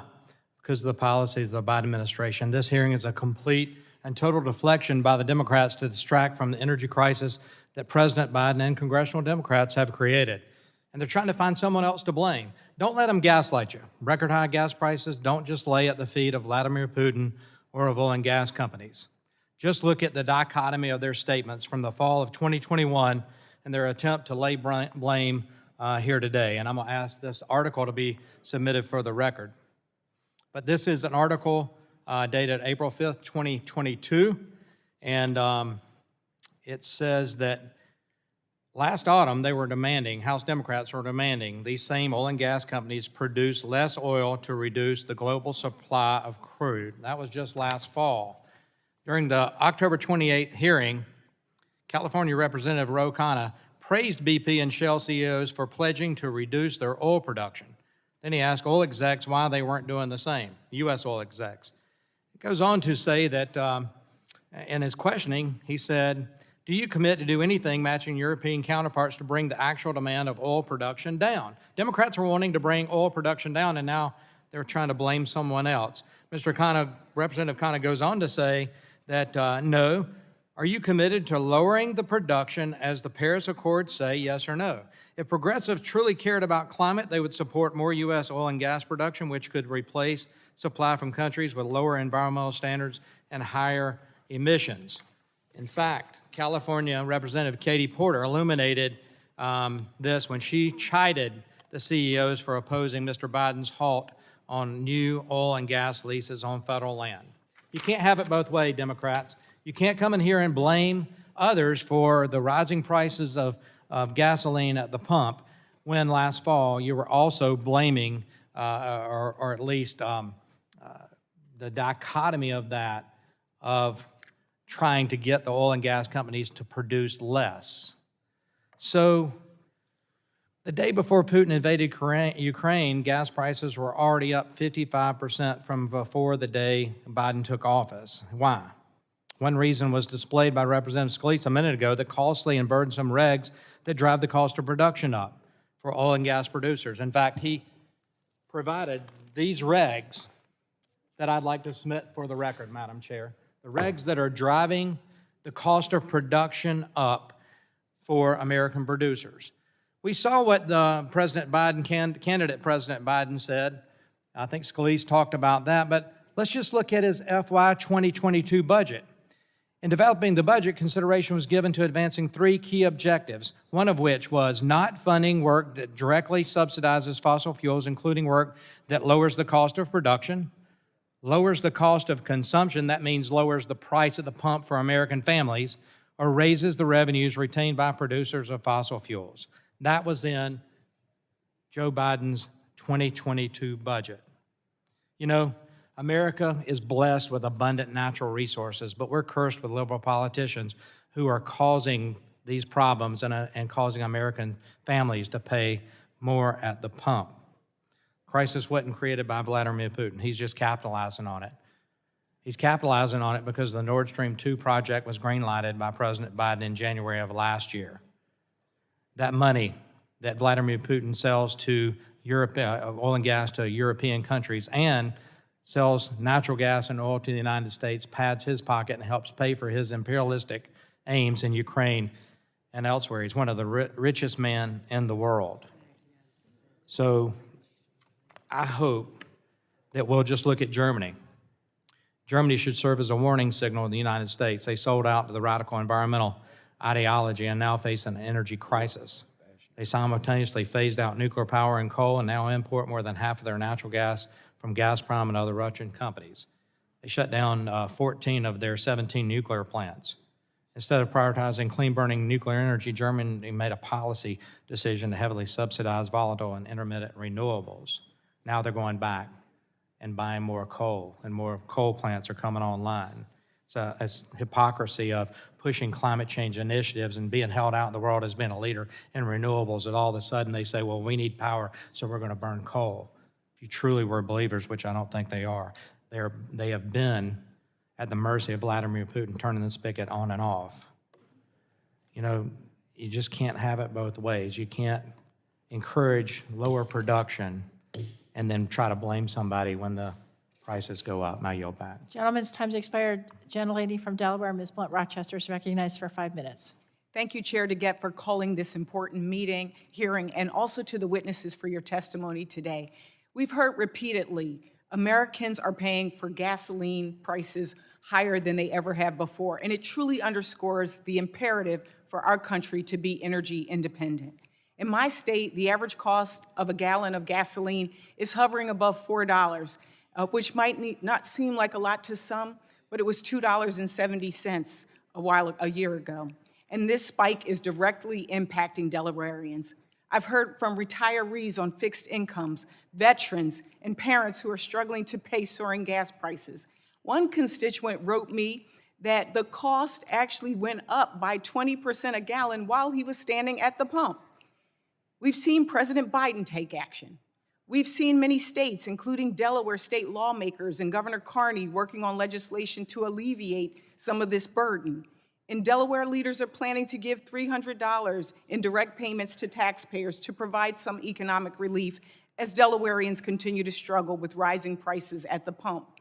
Throughout the hearing, we've heard from members of Congress with solutions, but I want to talk to you about the solutions that you are focused on and that we can tackle together. We know that gas prices are complex and that the lingering economic impacts of the pandemic, global markets, and Putin's unprovoked war are all factors into the cost, but people are hurting. They want to understand what's happening, why it's happening, and how we're going to tackle it. They're seeing oil companies rake in record profits and want to understand where all the money is going and why, with these record profits, they are paying so much at the pump. Oil companies felt the pain of the COVID pandemic, and as they saw their demand for gas evaporate. And then the CARES Act provided generous bailouts to the oil and gas industry. And now, as prices continue to soar, it's time for the industry to step up and help the American people. We need to work together to create a more financially secure future for all Americans. We've heard a lot today about the sacrifices that Americans are making. And I'd like to hear about the sacrifices your companies are making now. And I want to be clear that I'm asking this, and I'm going to just submit the questions for the record in the interest of time, because in reading your testimonies, many of you talk about the things that you've supported in the past and the things that you're going to do in the future, but people are hurting right now, and I'd like to hear from each of you your commitments. So I will submit that, Madam Chairwoman, for the record. But specifically, Mr. Muncrief, in a recent interview, you highlighted your promise to be more disciplined to get cash back to shareholders with dividends, and you asked yourself, the question is whether you're going to keep your promise or whether you're going to be patriotic. Mr. Muncrief, is your company willing to forego getting cash back to shareholders in order to ease the burden Americans are feeling at the pump? Congresswoman, thank you for that question. You know, over the last decade, our company spent 110% of its cash flow, operating cash flow. We took on debt and still issued new shares. That put us in a position to be where we are today, to be a healthy company. As I mentioned earlier, we are increasing our production. We've gone from 14 rigs to 19 rigs. We're going to have 300 new wells added this year. So we're doing a lot, and we also are going to take care of our shareholders. And those are the shareholders that have stuck with us all these years, and when we weren't profitable, and we are finally turning a profit, and so we are not going to forget them. As far as the patriotism, you'd be hard pressed to find a more patriotic industry, I think, than United States oil and gas companies. As a follow-up, given Putin's tragic invasion of Ukraine, do you still believe that returning cash to shareholders is your top priority? We have several priorities, and returning cash to our shareholders are absolutely one of our top priorities, yes. Okay, you answered the question. In your testimony, you state that even with constraints, Devon's net domestic oil production reached a new record high. You also noted that both supply chain issues and the shortage of workers are preventing you from additional drilling, but your company has also stated that it works to maintain a low investment ratio. Is this approach preventing you from increasing production capacity? No, I think the most important thing for us as far as additional capacity. It's just a back yes or supply no, because I'm chain- running out of time. I ran out of time. Oh, excuse me, then. Can you repeat the question the way you had it framed? We'll submit it for the record. Again, thank you, Madam Chair, for your leadership, and I thank you for the focus on our constituents as well as the consumers. I yield back. I thank the gentlelady. The chair will announce there are 2 votes on the floor at this moment, and so we're going to be in recess, but for 10 minutes.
I'd like to call this meeting back to order.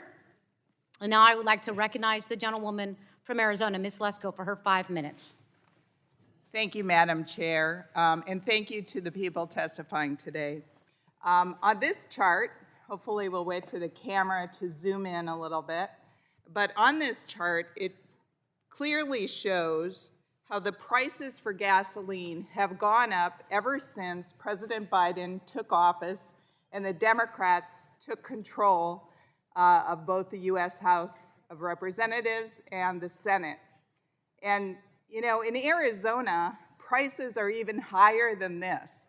Gasoline prices in Arizona are $4.65 a gallon on average. In fact, Arizona has one of the highest, or the highest inflation rate in the entire country. And so, General McMaster, I have a question for you. Do you think it's a coincidence that gas prices started down here after Trump left office, and they have continually gone up, and even though the strategic oil reserves through the war in Ukraine, and now they are way up here. Do you think that's a coincidence, or do you think it's partially, at least, because of the Biden and Democrat policies and their war against American oil and gas? Congresswoman, it's not a coincidence. So as you alluded to, there are a number of factors at play, but it's not a coincidence. Well, I totally agree with you, and that's why I call on President Biden and my Democratic colleagues to increase production of American oil and gas. I also think it's real interesting that Biden, when asked, one of his answers to the high price of gas was, well, buy an electric car. Buy an electric car. Well, first of all, electric cars are very expensive, and so not everybody can afford one, but electric cars and renewable energy require a lot of critical minerals, and a lot of those critical minerals are actually processed in China. And so, for instance, wind turbines, solar panels, they all require critical materials. Electric cars require 4 times the amount of copper than do a standard car. Yet, President Biden has closed down mines. There's a mine in Arizona called Resolution Copper Mine. Under the Trump administration, it was given the green light to go ahead and continue mining. When Biden was in office, after 2 months, he closed it down, couldn't mine. I went to visit there, and that mine would produce 25% of all of the copper that is consumed in the United States, including for electric vehicles. So I guess what I'm trying to say is the policies that President Biden and the Democrats have are hurting America, and they are causing the prices to go up. The other thing that I find very interesting is recently I was able to speak to former Secretary of State Pompeo. He was at a meeting, and he expressed how whenever he went to meetings with foreign countries, he would use U.S. energy dominance and U.S. energy as a negotiating tool when dealing with foreign countries. General McMaster, do you believe that the Biden and Democrats' war against U.S. oil and gas and their war on U.S. domestic mining hurts our national security? Congresswoman, we have to do everything we can to increase energy security and, as you already mentioned, to make up, for the complacency in the area of mining and access to minerals that are critical to the emerging global economy and the energy transition. So I agree with your broad point that we're behind and we have to make up for lost ground. Much of it's self-inflicted.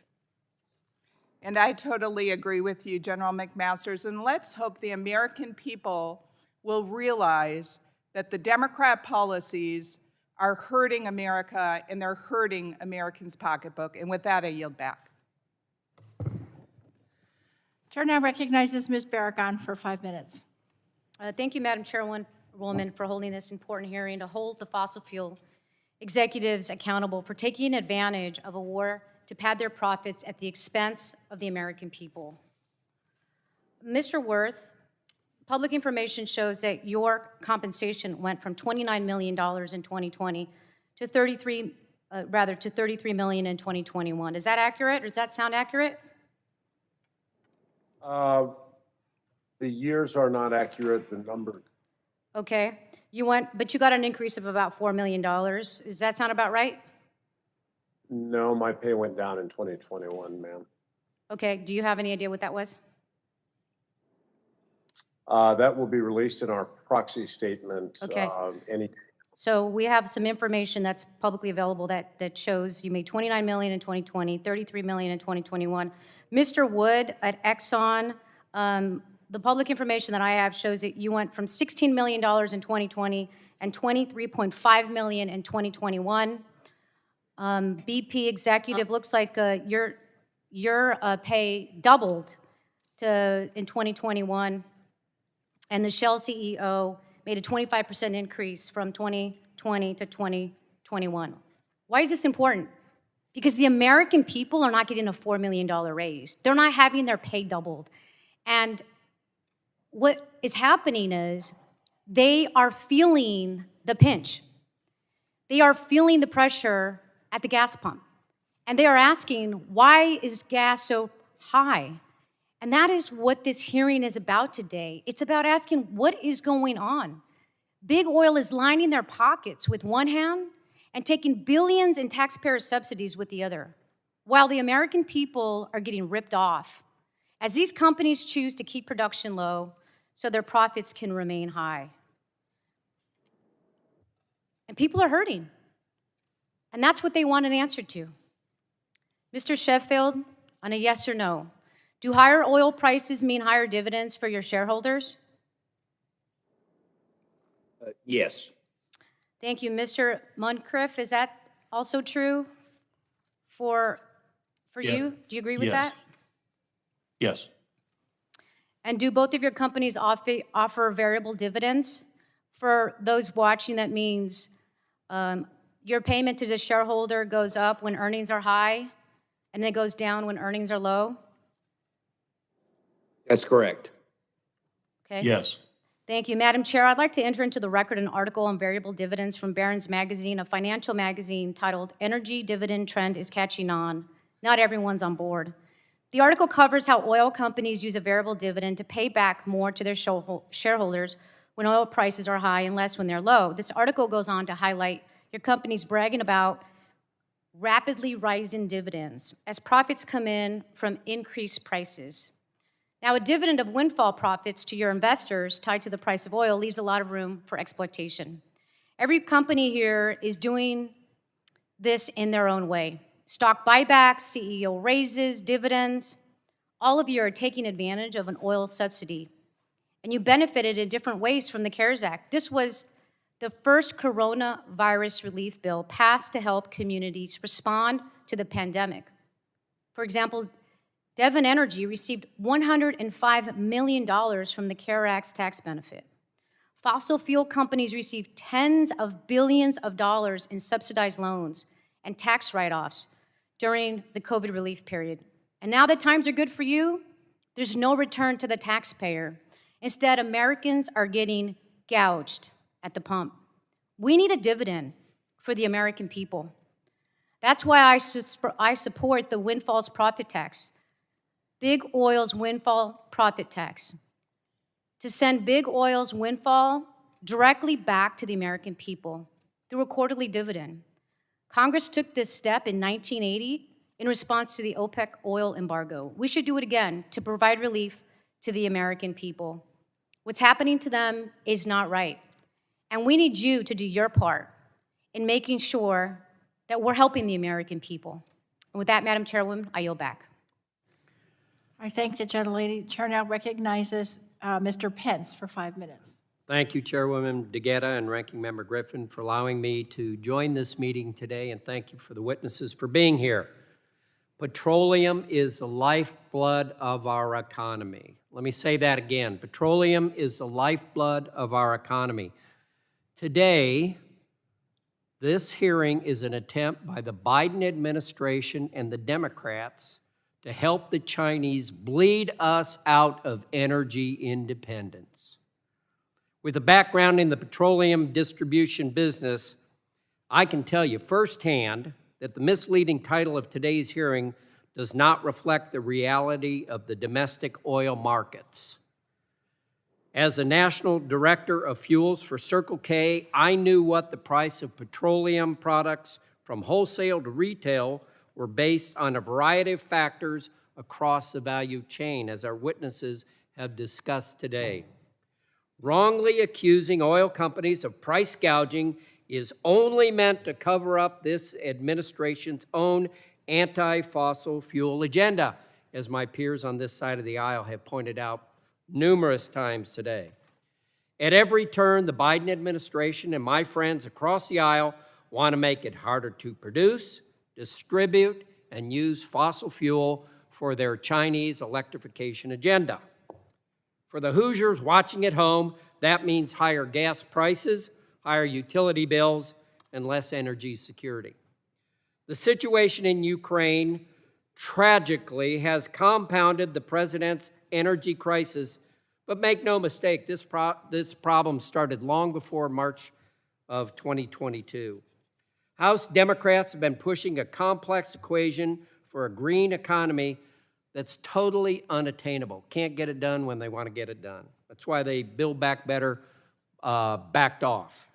This administration has been creating regulatory uncertainty and investor pressures on financing fossil fuel projects that have squeezed oil companies, fueling the volatile energy markets we see today.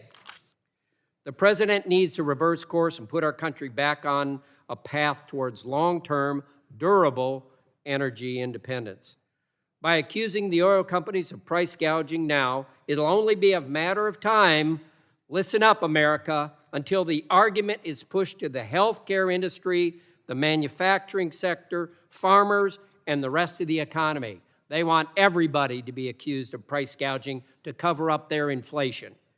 Price gouging can't be a catch-all response to inflation and an overwhelmingly regulatory environment that just keeps piling up every single day.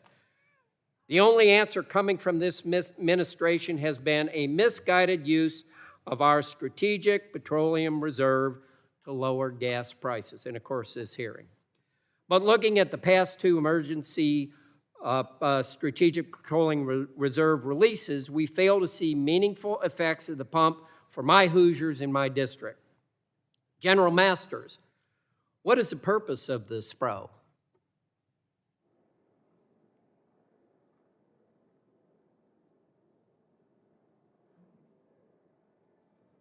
Sorry, I have to unmute. The purpose of what, Congressman? I'm sorry? The purpose What is of what? the purpose of the Strategic Petroleum Reserve? Well, it is obviously, it is a reserve that is meant mainly for wartime and to ensure that, that if there is an interruption in supply, that we can compensate for that and that we won't entail national security risk associated with the supply constraint associated with petroleum. Thank you, General. You and I both know that the President's release wasn't announced in response to a supply disruption or a war. Yet we're going to go down to 40% of what's in there. The average price was below $30, and now I guess they're going to replace it around $100.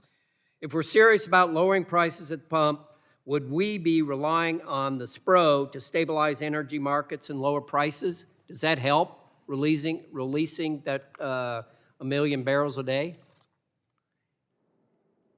I defer to the other witnesses on this, but I would just say that it has a lot to do with obviously supply and the ability to increase supply. Mr. Wirth, can you comment on my question? Is this going to affect lowering prices and stabilizing markets?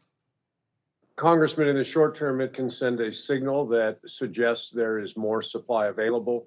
It's not a long-term solution to the challenge. Thank you, sir. It doesn't seem to be doing that. 3 weeks ago, the price was about the same as it is today. So thank you, Madam Chair. I yield back.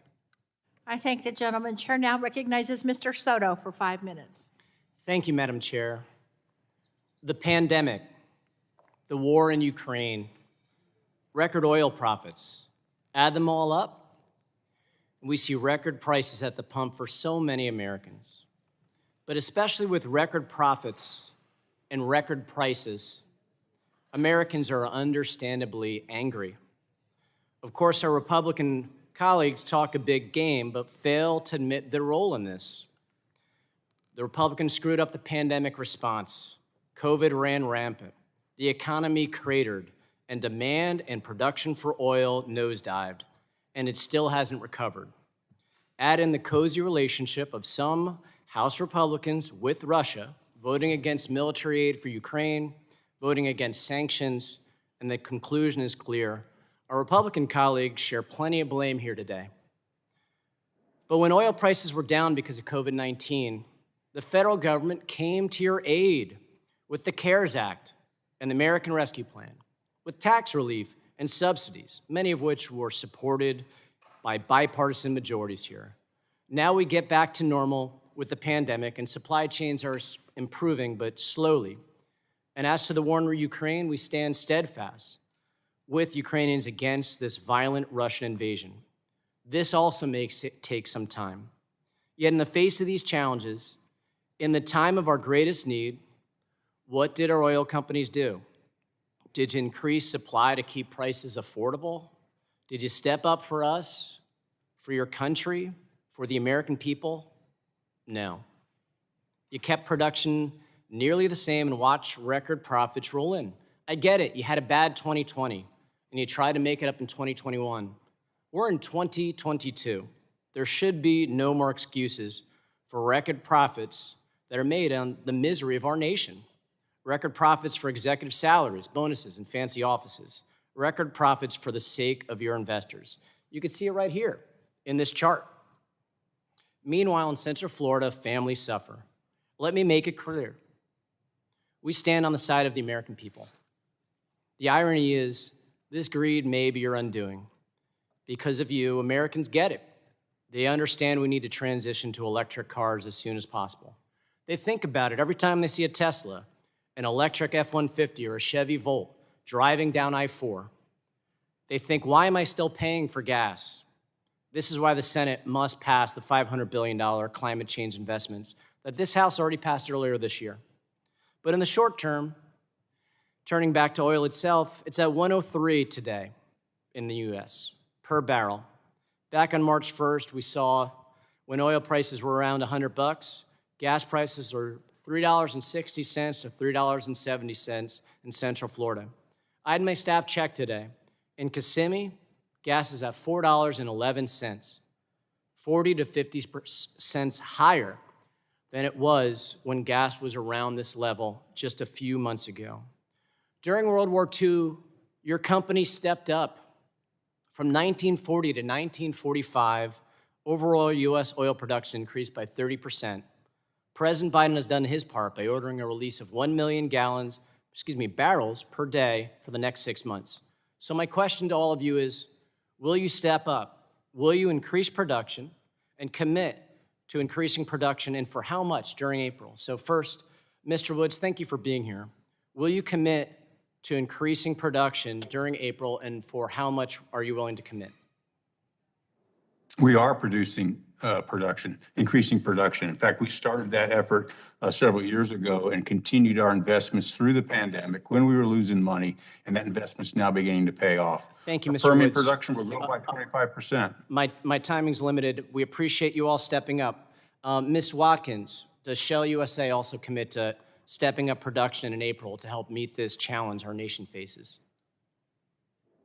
As a matter of fact, we brought on stream in the Gulf of Mexico a new field about a week or 10 days ago, which will produce about 20,000 barrels a day more. And this morning we announced another new well coming on stream that'll produce about 10,000 barrels a day. So we are in the process of bringing on new production. Thank you. This Mr. Wirth, month. will Chevron step up to help our nation and increase production over the course of April? Congressman, I know with irony that less than 6 months ago, I was asked to pledge to reduce production, and I resisted that request and pledged to increase production. And I reiterate that pledge today. We will increase our production. Thank you. My time has expired. I thank the gentleman. Chair recognizes Mr. Crenshaw for 5 minutes. Thank you, Madam Chair. I've certainly enjoyed watching my Democrat colleagues convulse dramatically between two opposing stances. Drill more, drill less, drill more, drill less. Mr. Wirth, you surely remember in October of last year when you were asked repeatedly by Democrats to commit to less drilling and less production. You remember that, yes? Congressman, I remember it well. So today we've seen the same contradicting messages as one would expect, and we wonder how on earth did we get to this point where there's such a clear mismatch between supply and demand and very clear underinvestment in oil and gas production. And what a mystery this is. What could have possibly caused this? Stopping federal leases? No. Delaying or outright canceling pipeline permits? No, impossible. Or the president literally promising he would end the industry, and we wonder why capital isn't just sprinting toward oil and gas exploration and production. Analysts say we need an additional oil and gas investment of $225 billion globally by 2030 if we are to avoid an energy crisis. Let me remind you, people die from lack of energy, and in large numbers. I hope all that green compassion I always hear about has some answers for that.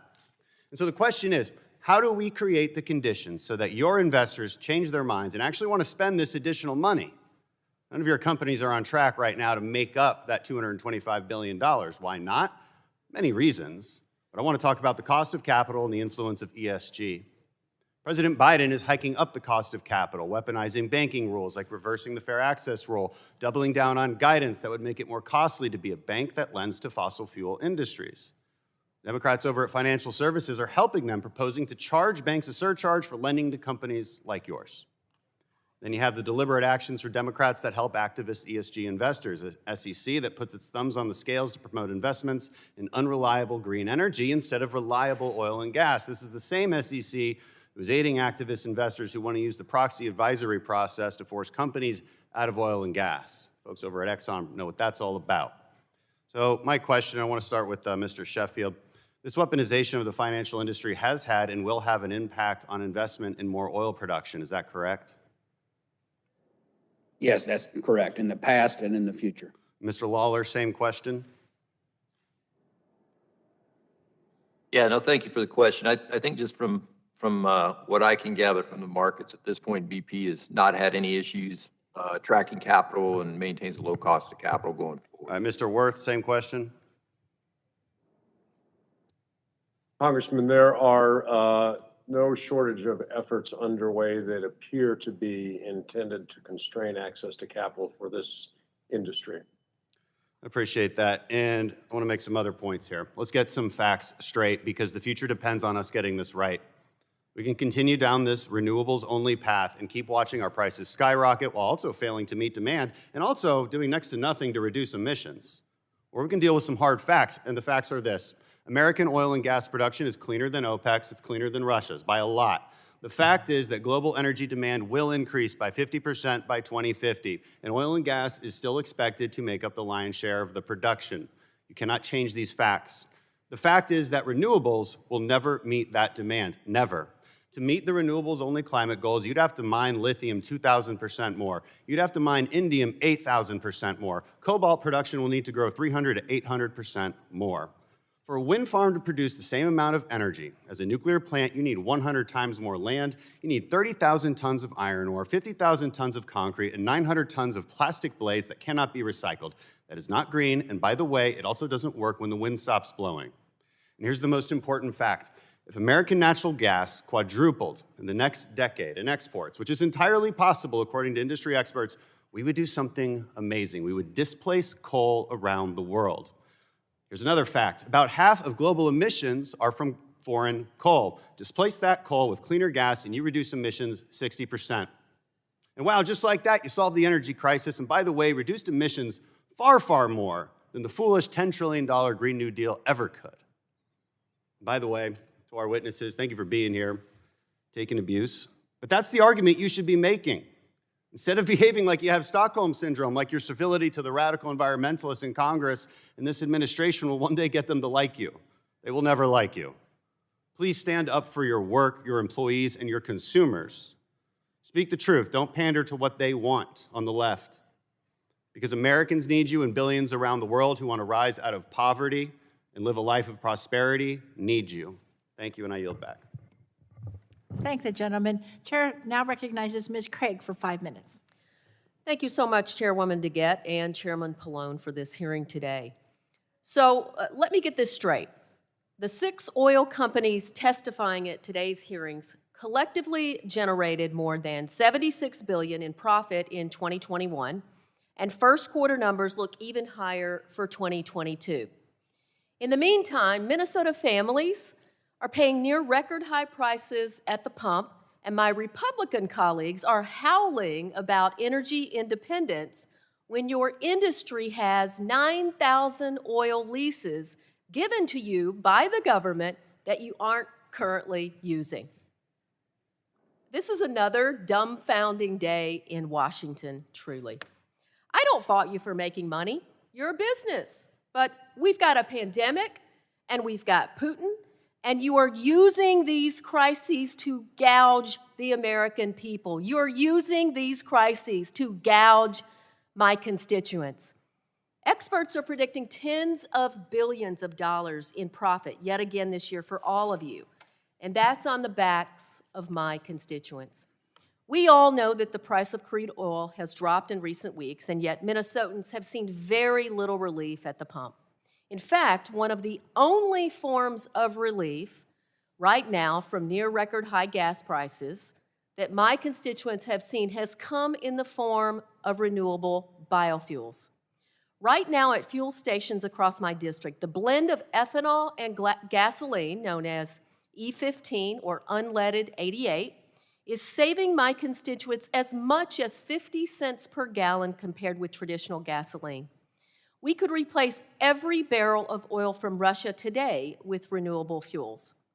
Which begs the question, with those record profits and a history of touting your desire to increase investments in renewable fuels, are you investing in strategies to reduce costs for consumers, like efforts to increase the availability of E15? I'd like to turn to Mr. Wirth first for my question. Mr. Wirth, I'd like to better understand your company's commitment to renewable fuels. Given your record profits, how much is your company investing in biofuels research and development and expanded deployment? Congressman, I don't have a research and development number, but I can tell you in terms of deployment, this year we will spend close to $4 billion. We're growing our renewable natural gas business, renewable diesel, sustainable aviation fuel, biodiesel, and are working with companies like Bunge to integrate back into the agricultural feedstock chain to grow our renewable fuels business. Thank you. I'll have my team follow up to make sure we're aware of all of those efforts, and we can learn more about the percentage of research you're putting into biofuels to drive down the cost of fuel for Minnesotans.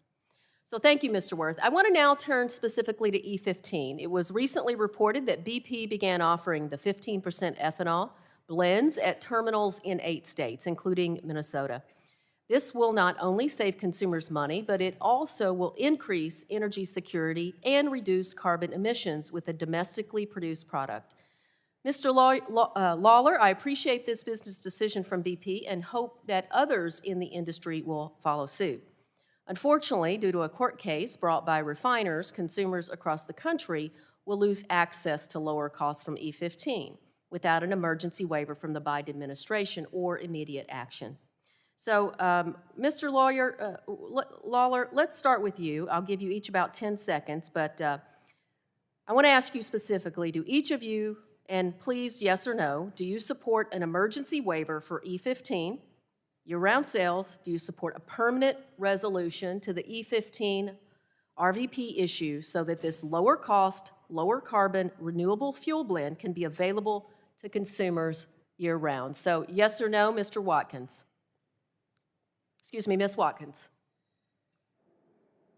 I would need to understand the specifics of what you're talking about, but what I can tell you is that we're investing actually quite a bit of money in biofuels in particular, renewable natural gas, biodiesel, Ms. biofuels. Watkins, I appreciate that. It was a yes or no answer. Mr. Woods, do you support E15 year-round?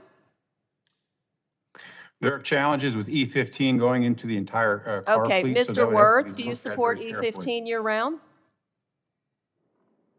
Subject to safety considerations with older vehicles, we blend ethanol at the maximum allowable limits into all of our fuel sales. Mr. Muncrief, year-round? I actually don't know enough about that issue to really comment. Oh, wow. Well, you're all investing in biofuels. I can see that here today. Mr. Sheffield? We do not own retail. All right. Well, thank you. My time is up, so I will yield, and thank you for your time. Thank the gentlelady. The chair now recognizes the ever-patient Mr. Armstrong, who's been sitting here all day for 5 minutes. Thank you, Madam Chair. Let's be clear what the title of this hearing should be. It should be called Gaslighting Americans About Gas Prices. In July of 2019, when asked if there would be a place for fossil fuels in his administration, candidate Biden responded, no, we would make sure it's eliminated. In January of 2020, when asked about stopping new pipeline infrastructure, candidate Biden responded, yes, yes. In February of 2020, candidate Biden stated, we are going to get rid of fossil fuels. In March of 2020, candidate Biden said no more drilling on federal lands, no more drilling, including offshore, no ability for the oil industry to continue to drill, period, ends. In October of 2020, candidate Biden stated it has to be replaced by renewables over time. In October of 2020, candidate Biden said no fracking and or oil on federal land. And in order to prove that his words were not just campaign rhetoric, on the day of his inauguration, President Biden killed the Keystone XL pipeline and halted oil and gas leasing on federal lands. And in February of 2021, President Biden inflated the social cost of carbon to justify more regulations of fossil fuel production. On March 2nd of 2021, Democrats, including some on this committee, introduced a bill to increase the cost and time of oil and gas production on federal land. And on March 19th of 2021, Democrats introduced a bill to place an excise tax on American energy companies to produce oil and gas. April 1st of 2021, Democrats proposed a national carbon tax on oil, gas, and their byproducts. And on June 1st, 2021, President Biden proposed a budget that would increase taxes on U.S. energy producers by at least $35 billion. August 11th, 2021, President Biden asked foreign operators in OPEC, not domestic producers, to increase supply to address rising gas prices. On October 29th of 2021, President Biden and congressional Democrats, again, some on this very committee, proposed a methane tax on U.S. oil and gas production. November 17th, 2021, President Biden tried to redirect the blame from rising gas prices by requesting that the FTC investigate oil and gas companies on trumped-up accusations of illegal activity. On February 17th of 2022, President Biden's FERC chairman pushed through changes making it next to impossible to build or upgrade pipeline infrastructure by requiring both upstream and downstream carbon mitigation plans before permits would be approved. On March 12th of 2022, Democrats who seemingly missed the president's memo requesting energy companies increase production introduced a bill that would implement a massive new tax, destroying any incentive for U.S. producers to produce more oil. And on March 21st, 2022, the SEC, in an attempt to morph into the Securities and Environment Commission, issued a proposal that would target carbon energy companies and empower activist shareholders.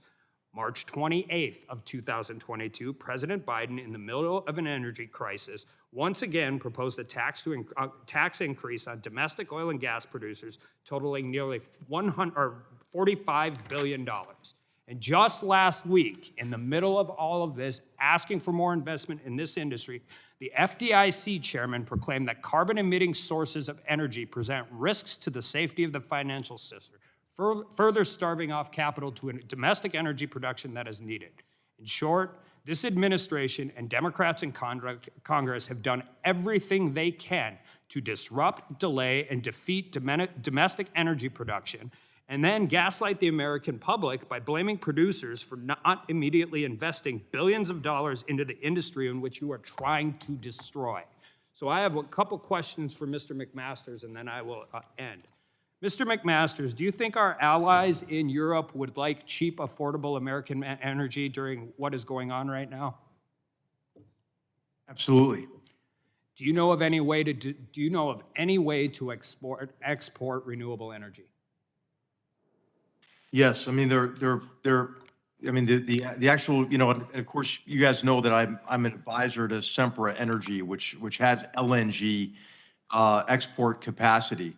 But I mean, really, it is LNG exports that allows us to escape this dilemma of energy security or CO2 reductions, and allows us to make up, you know, for the gaps in energy supply that Russia is using for coercive purposes. I agree with you on And of course- LNG. I agree with you on LNG. Let me be more clear. Do you know of any way to export either wind or solar energy?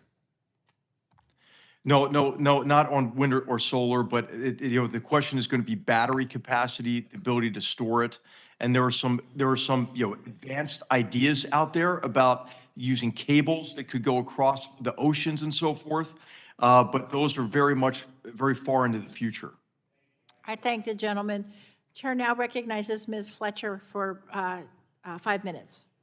Thank you, Chairwoman DeGette and Chairman Pallone, for allowing me to wave on and participate in today's hearing. We are nearing the end of a very long day, and I want to thank our witnesses for your time and your insights during today's hearing. As the Chairwoman noted, this is an investigatory and oversight hearing, not a legislative hearing. And we are here today because people across the country are feeling pain at the pump, and we want to help, right? We're looking for ways to help, to ease the pain that inflation at the pump and elsewhere is causing for the people we represent. These are serious challenges for our people, for our economy, and for our policymaking.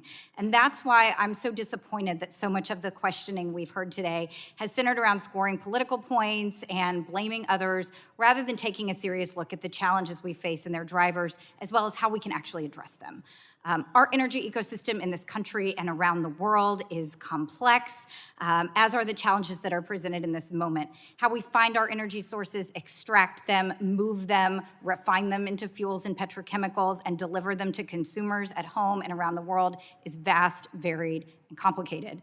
And in my district in Houston, we are involved in every single aspect of that work. And we are proud to do it. We supply energy to the world.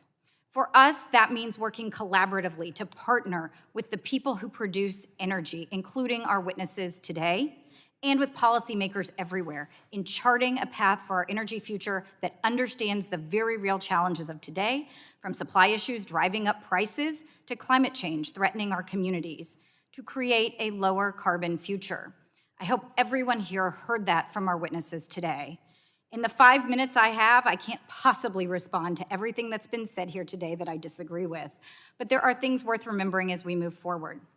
Less than 3 years ago, at the end of 2019, the United States hit a new domestic production peak, just under 13 million barrels a day. More than 800 rigs were operating here in the United States. When the pandemic hit, demand for oil and gas collapsed under unprecedented demand destruction. And I cannot overstate the shock that we felt at home seeing oil trade for less than $0 a barrel. By the summer of 2020, only about 200 drilling rigs were active. Production dropped nearly 3 million barrels a day. In the U.S., more than 120,000 people, many of them in Texas, lost their jobs. Contrary to what we've heard from our friends on the other side of the aisle, our current rig count is not simply the result of some policy change from the Biden administration and Democrats. The rig count in the U.S. today is up to 673. That's up 243 from this time last year. Likewise, my colleagues know that I've been unequivocal in my support of the importance of new pipeline construction for energy infrastructure, but the claims many have made here today that President Biden caused these high prices by revoking the permit for the Keystone pipeline are simply not true. The current crisis has its roots in a lack of upstream inventory, not a lack of transportation from inadequate pipeline infrastructure and bottlenecks getting to refiners. The oil that Keystone would have transported is still making its way onto the market through other transportation methods. My colleagues know that I haven't always agreed with the administration's policy decisions in this area, but when it comes to upstream production, the Biden administration has approved 34% more federal drilling permits in its first year than the Trump administration did. 900 more permits to drill than the Trump administration over its same period. And the Department of Interior approved 97% of all applications to drill submitted to the Bureau of Land Management in fiscal year 2021. On another note, there's not a meaningful connection between leasing sales and prices at the pump today. We heard as much from industry reps in a recent hearing before the Senate Committee on Energy and Natural Resources. And finally, we've heard a lot today about the record $76 billion in profits that these companies have made in the last year, the record loss of $77 billion that these companies posted the year before in 2020, which some of the witnesses mentioned should not be discounted, as some of my colleagues have suggested. Nor should the more than 100 oil and gas companies, both E&P and oilfield services providers, that declared bankruptcy in 2020. It wasn't just 2020. It was 2014 and 2015 and 1982. In Houston, we have lived through it all, the boom and the bust. That is why we know that we need sound, forward-looking, durable energy policy that will help make more stable and predictable for businesses and consumers alike. We've heard today global demand for crude tops 100 million barrels a day. Questions about how we're going to meet this moment have caused the price to skyrocket. Recovery from the pandemic isn't the only driver, nor is this only a domestic issue. As we know, other factors influence supply, including the decision to ban Russian crude oil after Russia's unprovoked and unjustified war in Ukraine. In this moment, President Biden and the administration are using the levers we have to confront the crisis head on. The release from the SPR of 180 million barrels will help close the inventory gap. The federal government should be using every tool we have to address this crisis, and we should do it all the time. It is worth noting that in 2020, I introduced a bill with Mr. Armstrong to purchase oil for the SPR when it was under $40 a barrel. Senator Schumer bragged about keeping it out of the CARES Act, calling it a bailout. But if we had these reserves today, our country would be in a much better position. As policymakers, we need to take energy policy seriously and stop using it as a political weapon. The stakes are simply too high. Gentlelady's time's expired. Thank you, Madam Chairwoman. I yield back. Thank you. Well, we're coming into the home stretch now, people will be pleased to hear. And I'd like to recognize the ranking member if he has any final questions or thoughts. The words and deeds of the White House have exposed a fundamental misunderstanding of the operations of an industry it seeks to dissolve. After Russia's invasion of Ukraine, President Biden stressed the short-term need to increase oil and natural gas output and expedite LNG project development. The oil and gas industry does not operate well on short-term proposals. Due to the nature of the industry, companies like the ones before us today need long-term certainty. A temporary green light to produce oil from the Biden administration will not undo the layers of red tape and aggressive anti-fossil fuel policies driving gas prices to new highs. While President Biden should have been working to encourage domestic energy production, he went to OPEC to ask for more oil. Since that failed, the administration is reportedly considering lifting sanctions so the anti-American regimes in Iran and Venezuela can increase production. It has become painfully clear that President Biden's anti-American energy policies embolden Putin. President Biden's rush to green agenda involves a whole-of-government approach that advises multiple federal agencies to play some part in making it more difficult for oil and gas production. For example, the administration has pressured companies to halt investments in fossil fuels. There is no denying the fact that the Biden administration has promoted an increasingly complex and challenging regulatory environment for energy companies. Mr. Sheffield, your company is the largest oil producer in Texas. You only operate on private land. You don't refine and you don't retail your product.